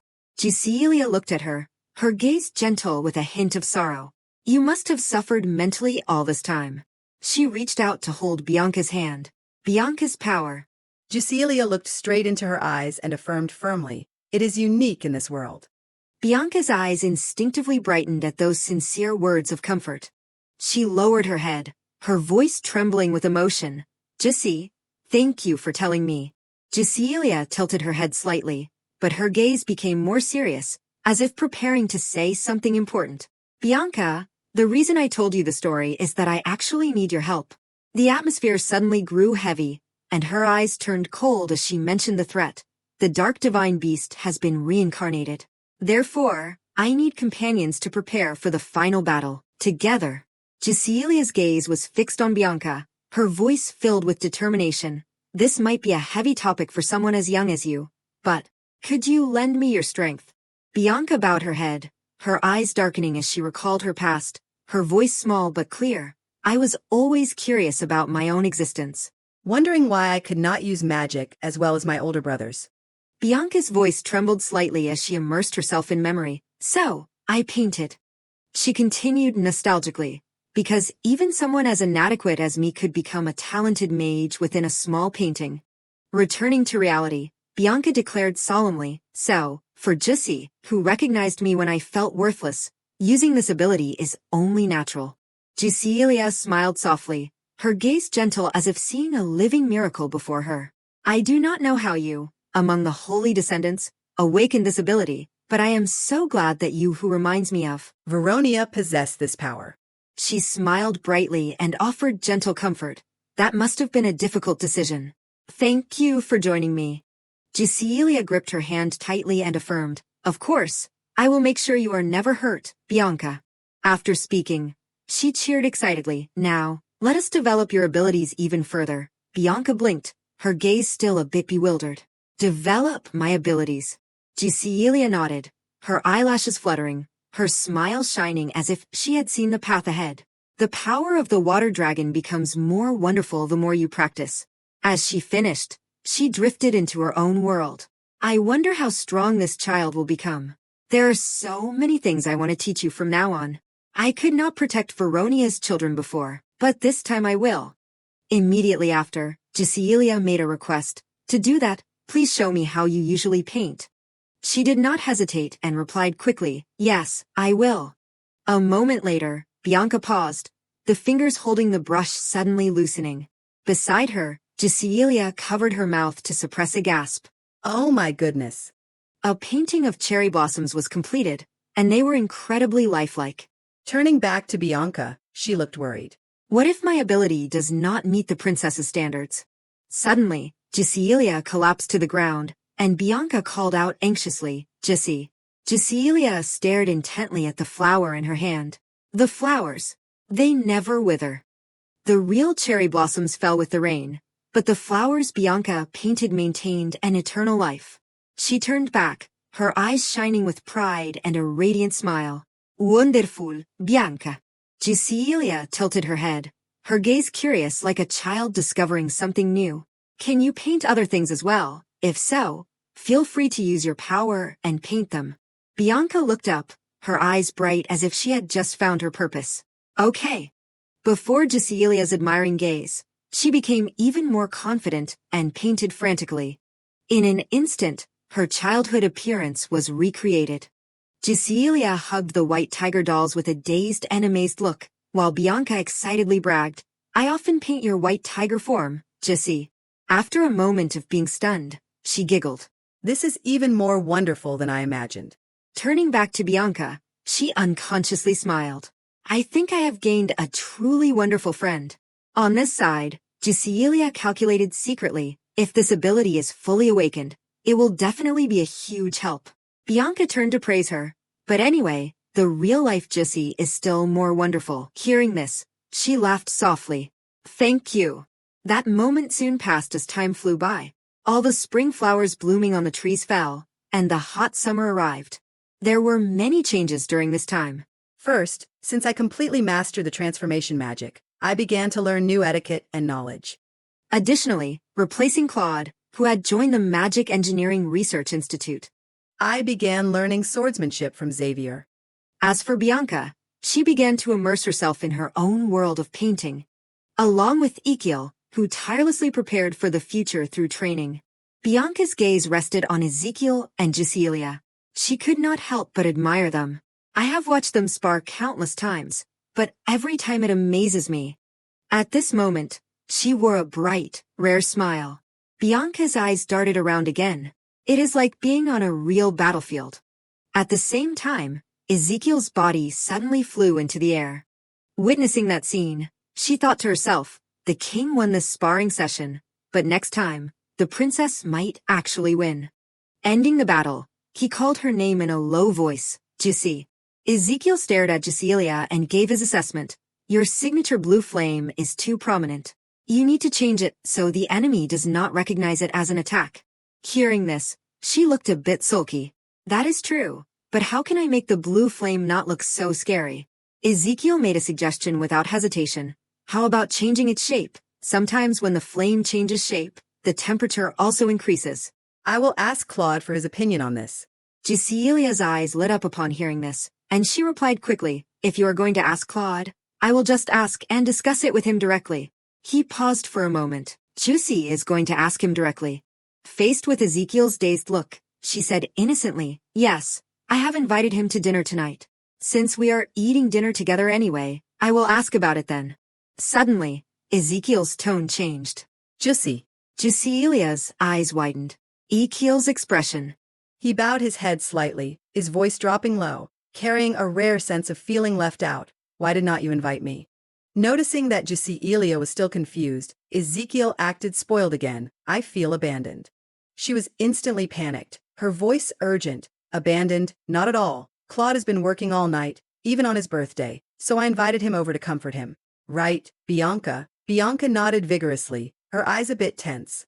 Right, of course. Ezekiel turned away, his eyes still showing some dissatisfaction, his voice soft but slightly reproachful. Doesn't everyone stay up all night? He continued with a sulky look. Lately, I have been staying up all night every day too. Cecilia stared at Ezekiel. Ezekiel, you too. The Duke said he absolutely ensures your bedtime. Recalling a few days ago, the butler had affirmed firmly, we strictly maintain His Majesty's sleep schedule so that he can grow. Hearing this, Ezekiel smiled awkwardly. What are you guys talking about? Cecilia turned to the butler to ask, I only trust the regent. Please continue to take care of him. Back to the present, she looked at him with concern. Ezekiel. After a moment of hesitation, Cecilia continued to ask, is something wrong? Hearing this, Ezekiel was almost speechless. Oh no! Then he quickly changed his expression, a smile appearing on his lips as if nothing had happened. What do you mean is something wrong? Others are also working through the night. So I just joined them.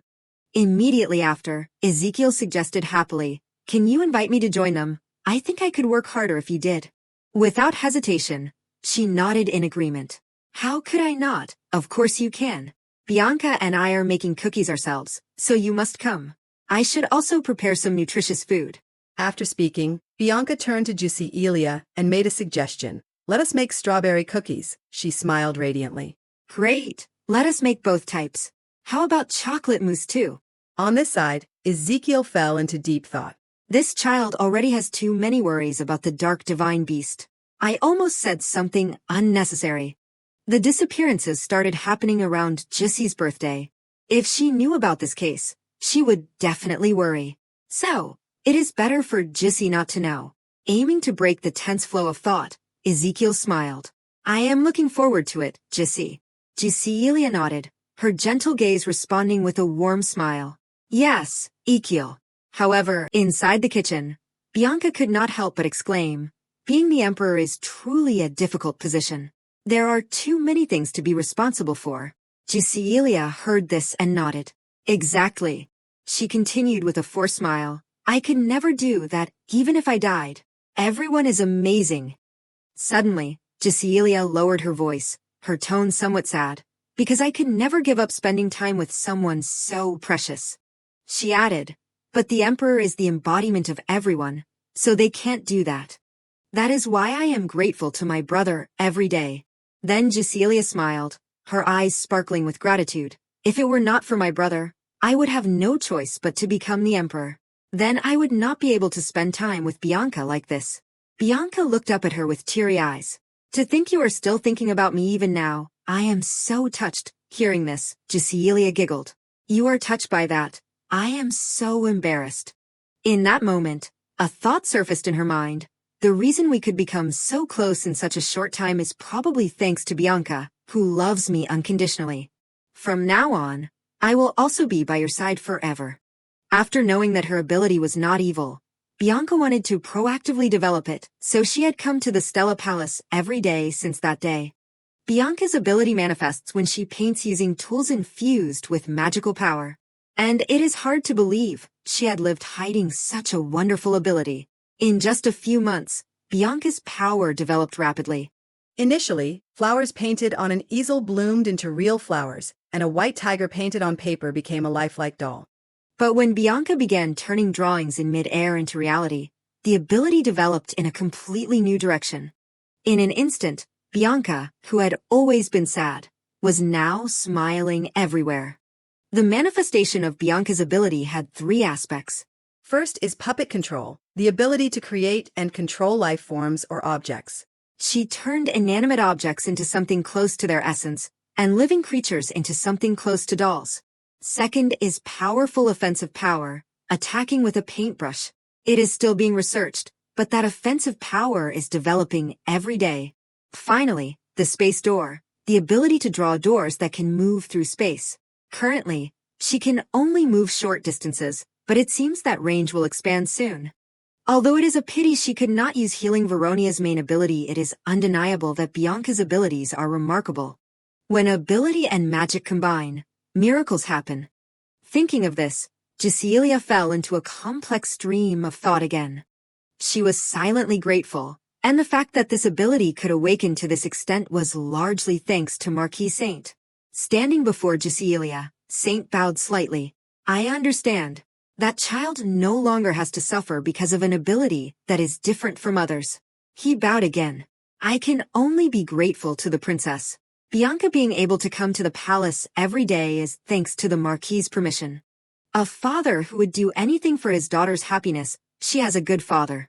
Bianca tilted her head, her eyes clear, her gentle voice pulling her back to reality. Gisielia blinked, then smiled. Let us eat all the cookies. That evening at Stella Palace, warm light spread, and the air was filled with intimacy. Inside, plates of food were neatly placed on the banquet table. Soon, cheers rang out from Claude. This is really delicious, Gissie, she replied softly. I am glad it suits your taste. Bianca bowed slightly. Thank you, my lady. Gisielia looked up, her gaze gentle but unable to hide her concern at the visible fatigue on Claude's face. You have been busy working again today, have not you? Good job, Claude. Bianca turned to ask, how is work going? He paused, his eyes hollow as if his soul had just left his body, then muttered, work. Claude let out a very long sigh, his voice so tired it was soulless. Everyone there must be crazy. Working continuously without sleep. There is a reason for that eccentricity. Hearing this, the other two could not help but exclaim, "How much work are they making you do?" She blinked. Then, as if remembering something, her eyes brightened a bit. "Anyway, let us change the subject." "Ah, that is right, Claude. How is the fountain pen you promised to make for Bianca?" Hearing this, Claude gave a forced smile. "That is almost finished," he added, his tone gradually lowering. "I can't neglect what the princess requested for trivial matters like the 82 projects I am currently in charge of." Seeing this, Cecilia became even more worried. "Are you okay?" He replied flatly, "No. Actually, I feel like I am about to die. I want to go back to being unemployed." Claude continued to sigh. "I really have no strength left to move my legs." She made a suggestion without hesitation. "Then sleep in the guest room of Stella Palace tonight. It will be more comfortable than the bed at the research institute, right? He immediately looked up, his eyes lighting up as if he had been saved. "Really?" Cecilia smiled softly. "They did not even let you go home on your birthday because of the projects, right? I will speak with Archmage Noah. You should rest well." Claude replied quickly, "Thank you, princess." Seeing this, she nodded slightly. "Yes, you should at least get a good night's sleep." Bianca's dissatisfied gaze was fixed on him. "Your intentions are too obvious." At this moment, Cecilia looked around, her gaze suddenly realizing someone was missing. By the way, she stared at the set of dishes next to her. "Ezekiel is quite late." Thinking of this, Cecilia instinctively felt worried. Did something happen? In another development, Ezekiel stared up into the void. He did not forget to remind himself, "I need to get there on time, so I must hurry." Just then, a voice came through, "Your Majesty." He spoke in an urgent tone, "Here it is."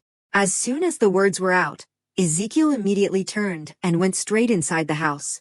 The other person called out respectfully once more, "Your Majesty." He carefully announced, "This is the body." The moment he saw the scene before him, he was briefly stunned. Ezekiel stepped closer, his eyes narrowing as he observed closely. "The condition is worse than what I heard in the report."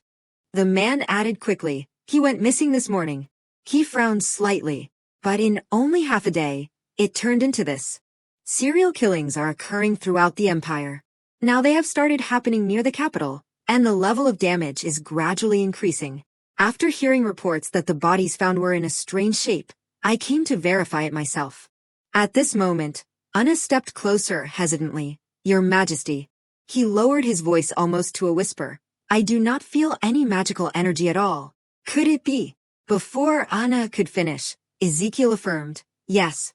He stated firmly, this was likely caused by the dark divine beast. Stepping outside, Ezekiel fell into a vague stream of thought.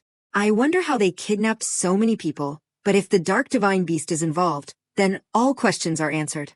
But one question remains unanswered. If all of this is caused by that creature, why are they targeting the people of Lilburg?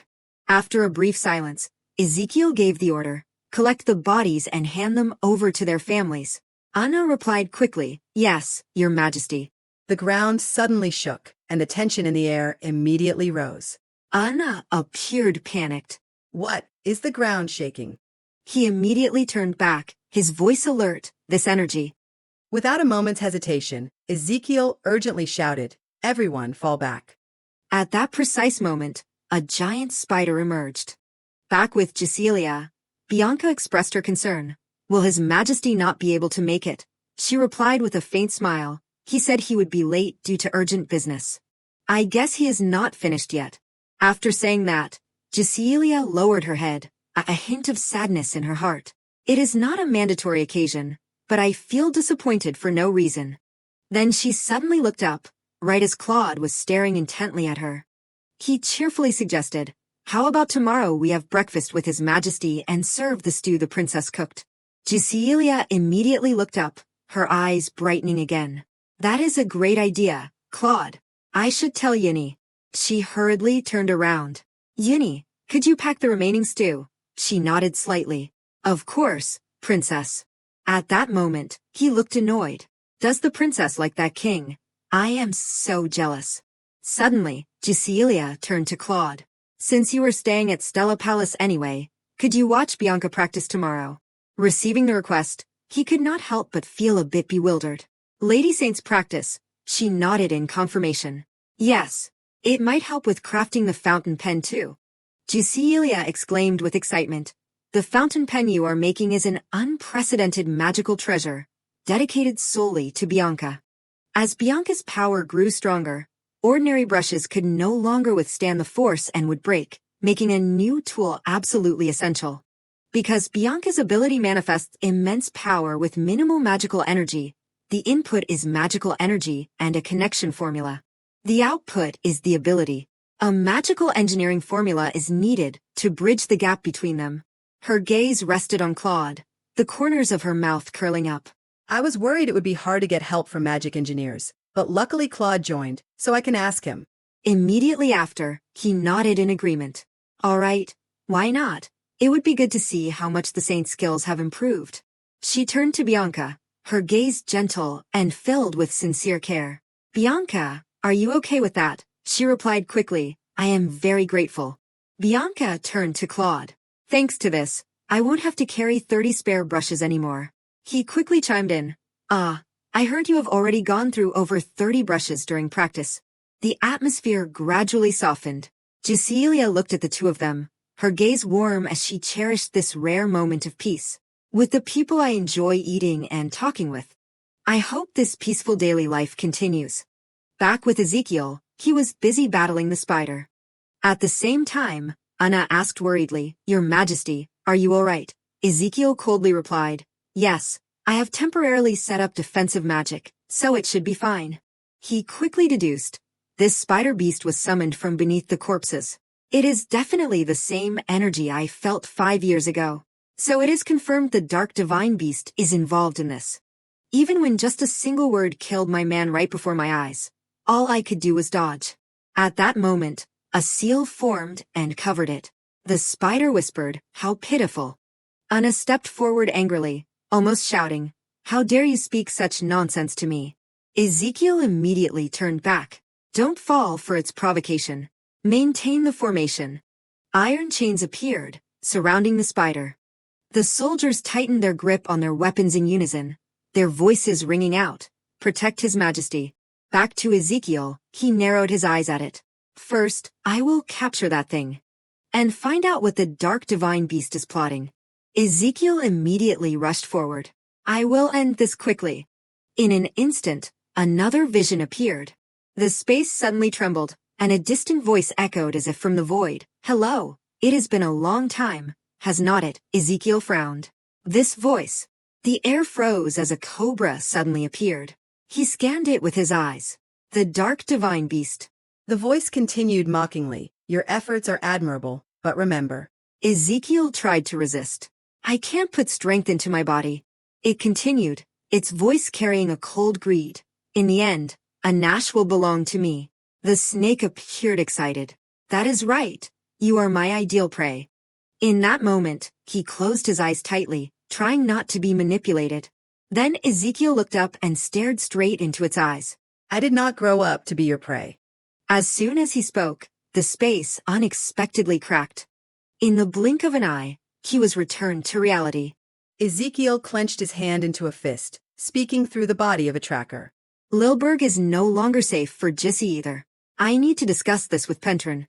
Thinking of this, he looked up at the moonlight, his mouth whispering softly, Jissy. Ezekiel frowned slightly, his gaze wavering visibly. The time has truly come.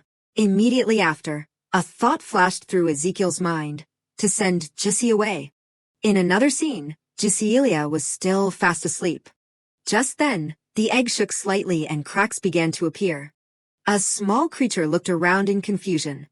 Outside the manor, the surrounding atmosphere was extremely somber. Back in Jusilia's room, she was still sleeping soundly. Suddenly, a small sound rang out. Jusilia slowly opened her eyes.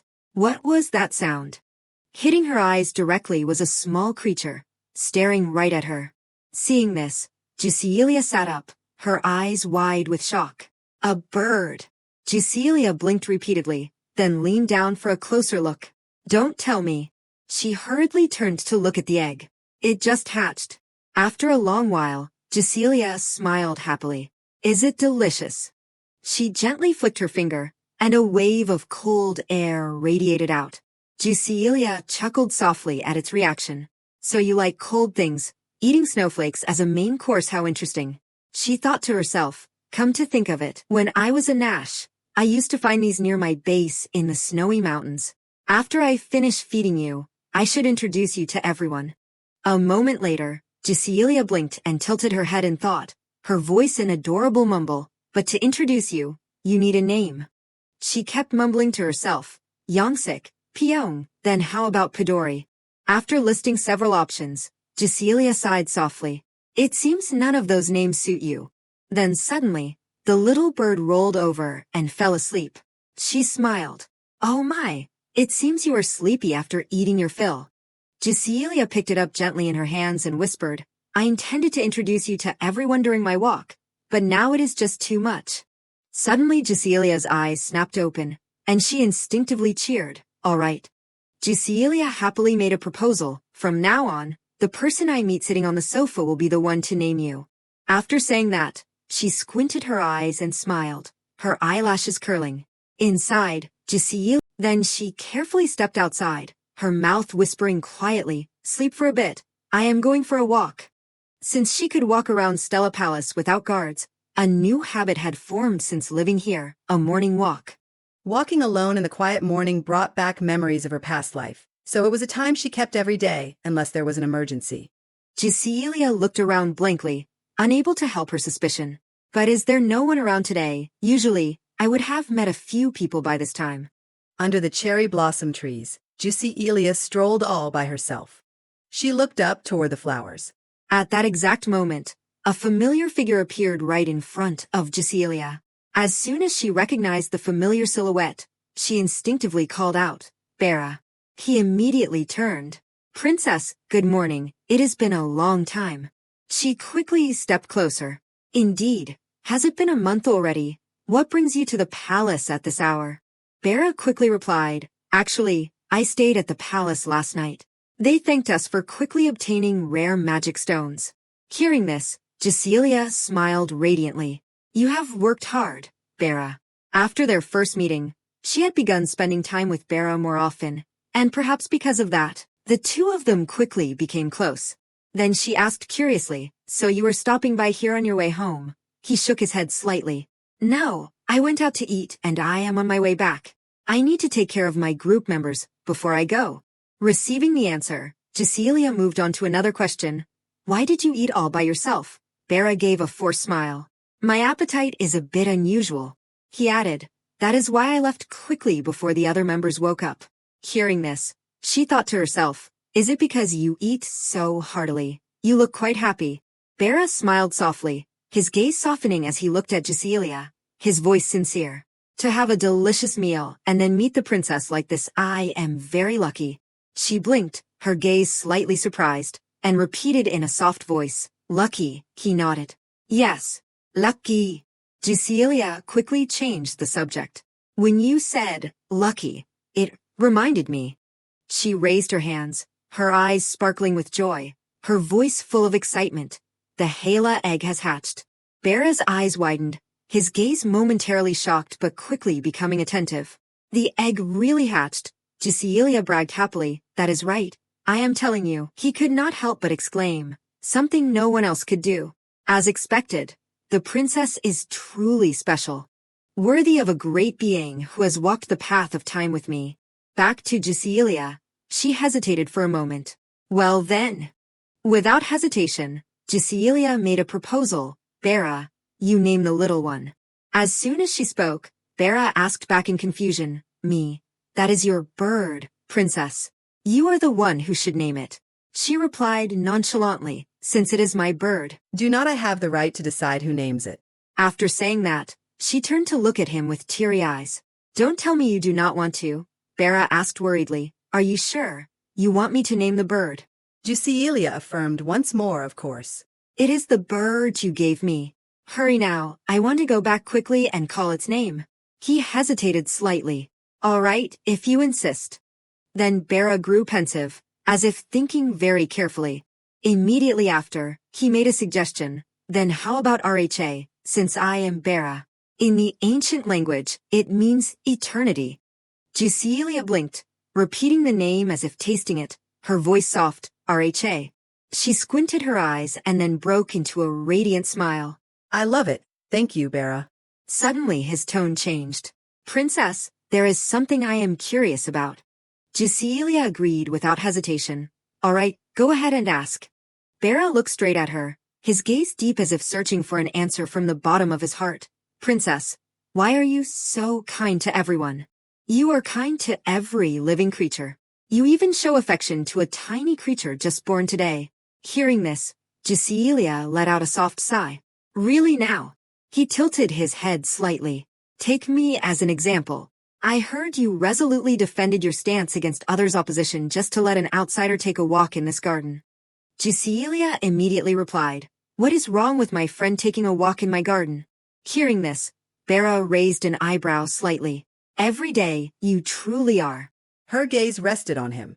Although I have not known Bera for long, for some reason, every time I meet him, I feel like he is the only one I have shared something with for a very long time. It is also true that I have special feelings for Bera. He suddenly leaned in closer. Then we must have a special relationship. Jusilia replied hesitantly, I suppose so. Since we are friends. Hearing this, Bera broke into a radiant smile. I am honored that you think so. As soon as he finished speaking, the entire space fell nearly silent. After a moment's silence, he spoke again. It is a pity, but I must go now. I need to wake up the group members and head out. Hearing this, Jusilia waved her hand. Goodbye, and thank you for today. She watched Bera's departing figure blankly. Bera really is a fascinating and unusual person, appearing and disappearing so suddenly like that. And why do I feel so familiar? Why do I have such complex emotions? At that exact moment, a call rang out. Jussi. Ezekiel suddenly appeared, a slight smile on his face. Good morning. She immediately turned around. Ezekiel, what a pity. Ezekiel looked confused. What do you mean by pity? Jusilia quickly replied, I was just with Bera. I keep missing the chance to introduce you too. The moment she spoke, his face darkened. Ezekiel could not help but feel a bit suspicious. Bera. After speaking, Jusilia turned and headed toward the manor. On this side, Ezekiel remained lost in thought. Bahelas. His identity is confirmed and Jussi wants to be close to him, so I have not taken any specific action yet. But for some reason, I feel uncomfortable about this. I wonder if I am being too sensitive, but... His eyes instinctively fixed on her. Jussi is a special existence. Thinking of this, Ezekiel convinced himself, therefore, it is only natural. Seeing that he was not moving, Jusilia turned back. Ezekiel, what are you doing? Come on. She broke into a radiant smile, while he continued to speculate. The dark divine beast will soon fully recover its power, which means the day an ancient scale war breaks out is not far off. Over the past 5 years, the two empires have cooperated to track the dark divine beast, but in the end, failed to capture it. They can only sense, through the increasingly powerful crystal sphere fragments, that the dark divine beast is regaining its strength. And through yesterday's events, I realized the dark divine beast's influence has also reached Lilberg. Now there is only one thing left for me to do. After a moment's silence, Ezekiel approached Jusilia and called gently, Jussi. Hearing this, she turned back, a smile still on her lips. What is it, Ezekiel? Ezekiel hesitated for a moment and then began. When the day comes that we must go to battle against the dark divine beast again, and the moment your life is threatened. Promise me you will run without looking back. Jusilia froze, her gaze wavering, her breathing slowing as she felt the gravity in those words. Ezekiel. She lowered her head, her mouth whispering the question. Why are you saying that? Ezekiel turned his face away slightly, his gaze briefly avoiding hers as if not wanting to reveal all his emotions, his voice trying to remain calm. It is just, Jussi is still small, so I wondered if you could hide behind the adults. Jusilia immediately took a step forward, her gaze becoming determined. No, I won't run, because this is what I was born to do. Immediately after, she stepped closer to him. Don't ever say that again. Seeing this, Ezekiel smiled with a forced expression. But to fight the dark divine beast, I think I need more practice. This time Claude defeated it completely. Cecilia declared solemnly, I have become much stronger over the last 5 years, you know. If given a bit more time, I could be even stronger. Hearing this, he chuckled. All right, all right. Then she turned back to look at Ezekiel, with a look of dissatisfaction. Immediately after, Cecilia turned back dejectedly. Ezekiel is always teasing me. From behind, he called out softly, just like Jessie. Ezekiel's expression immediately changed, looking slightly sorrowful. That is right, Jessie still needs. After a long while, Cecilia happily announced, this is the Halo bird born this morning. She held it up in front of Ezekiel and introduced it. Its name is RHA. As soon as she finished, he repeated in confusion, RHA. Without hesitation, Ezekiel asked sternly, did that person name her? Cecilia nodded in confirmation without thinking. Yes, how did you know? Because your names are quite similar. She continued with sparkling eyes. Since Barrow was the one who gave her to me, I also asked him to name her.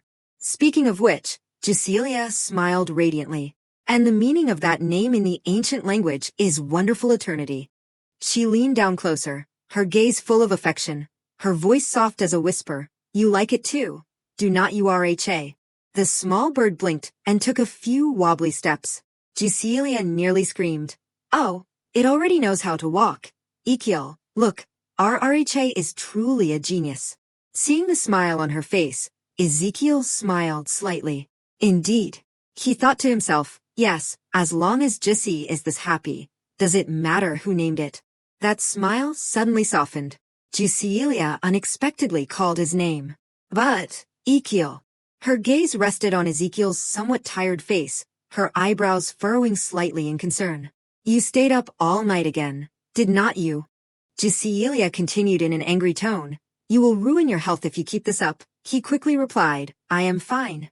Hearing this, she could not help but be suspicious. Really fine, you need to eat properly and get enough sleep to rule the empire well, Your Majesty.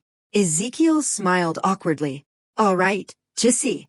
Without hesitation, Cecilia turned to look straight into his eyes and commanded, thinking about that, let us eat together. It is time for a meal. She gently took Ezekiel's hand. The tomato stew that Bianca and I made yesterday, I saved some.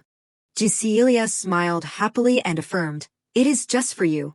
Ezekiel paused for a beat, his gaze warming, and then he nodded. Thank you. Let us go. She replied quickly, all right. Immediately after, the two of them quickly sat down at the dining table.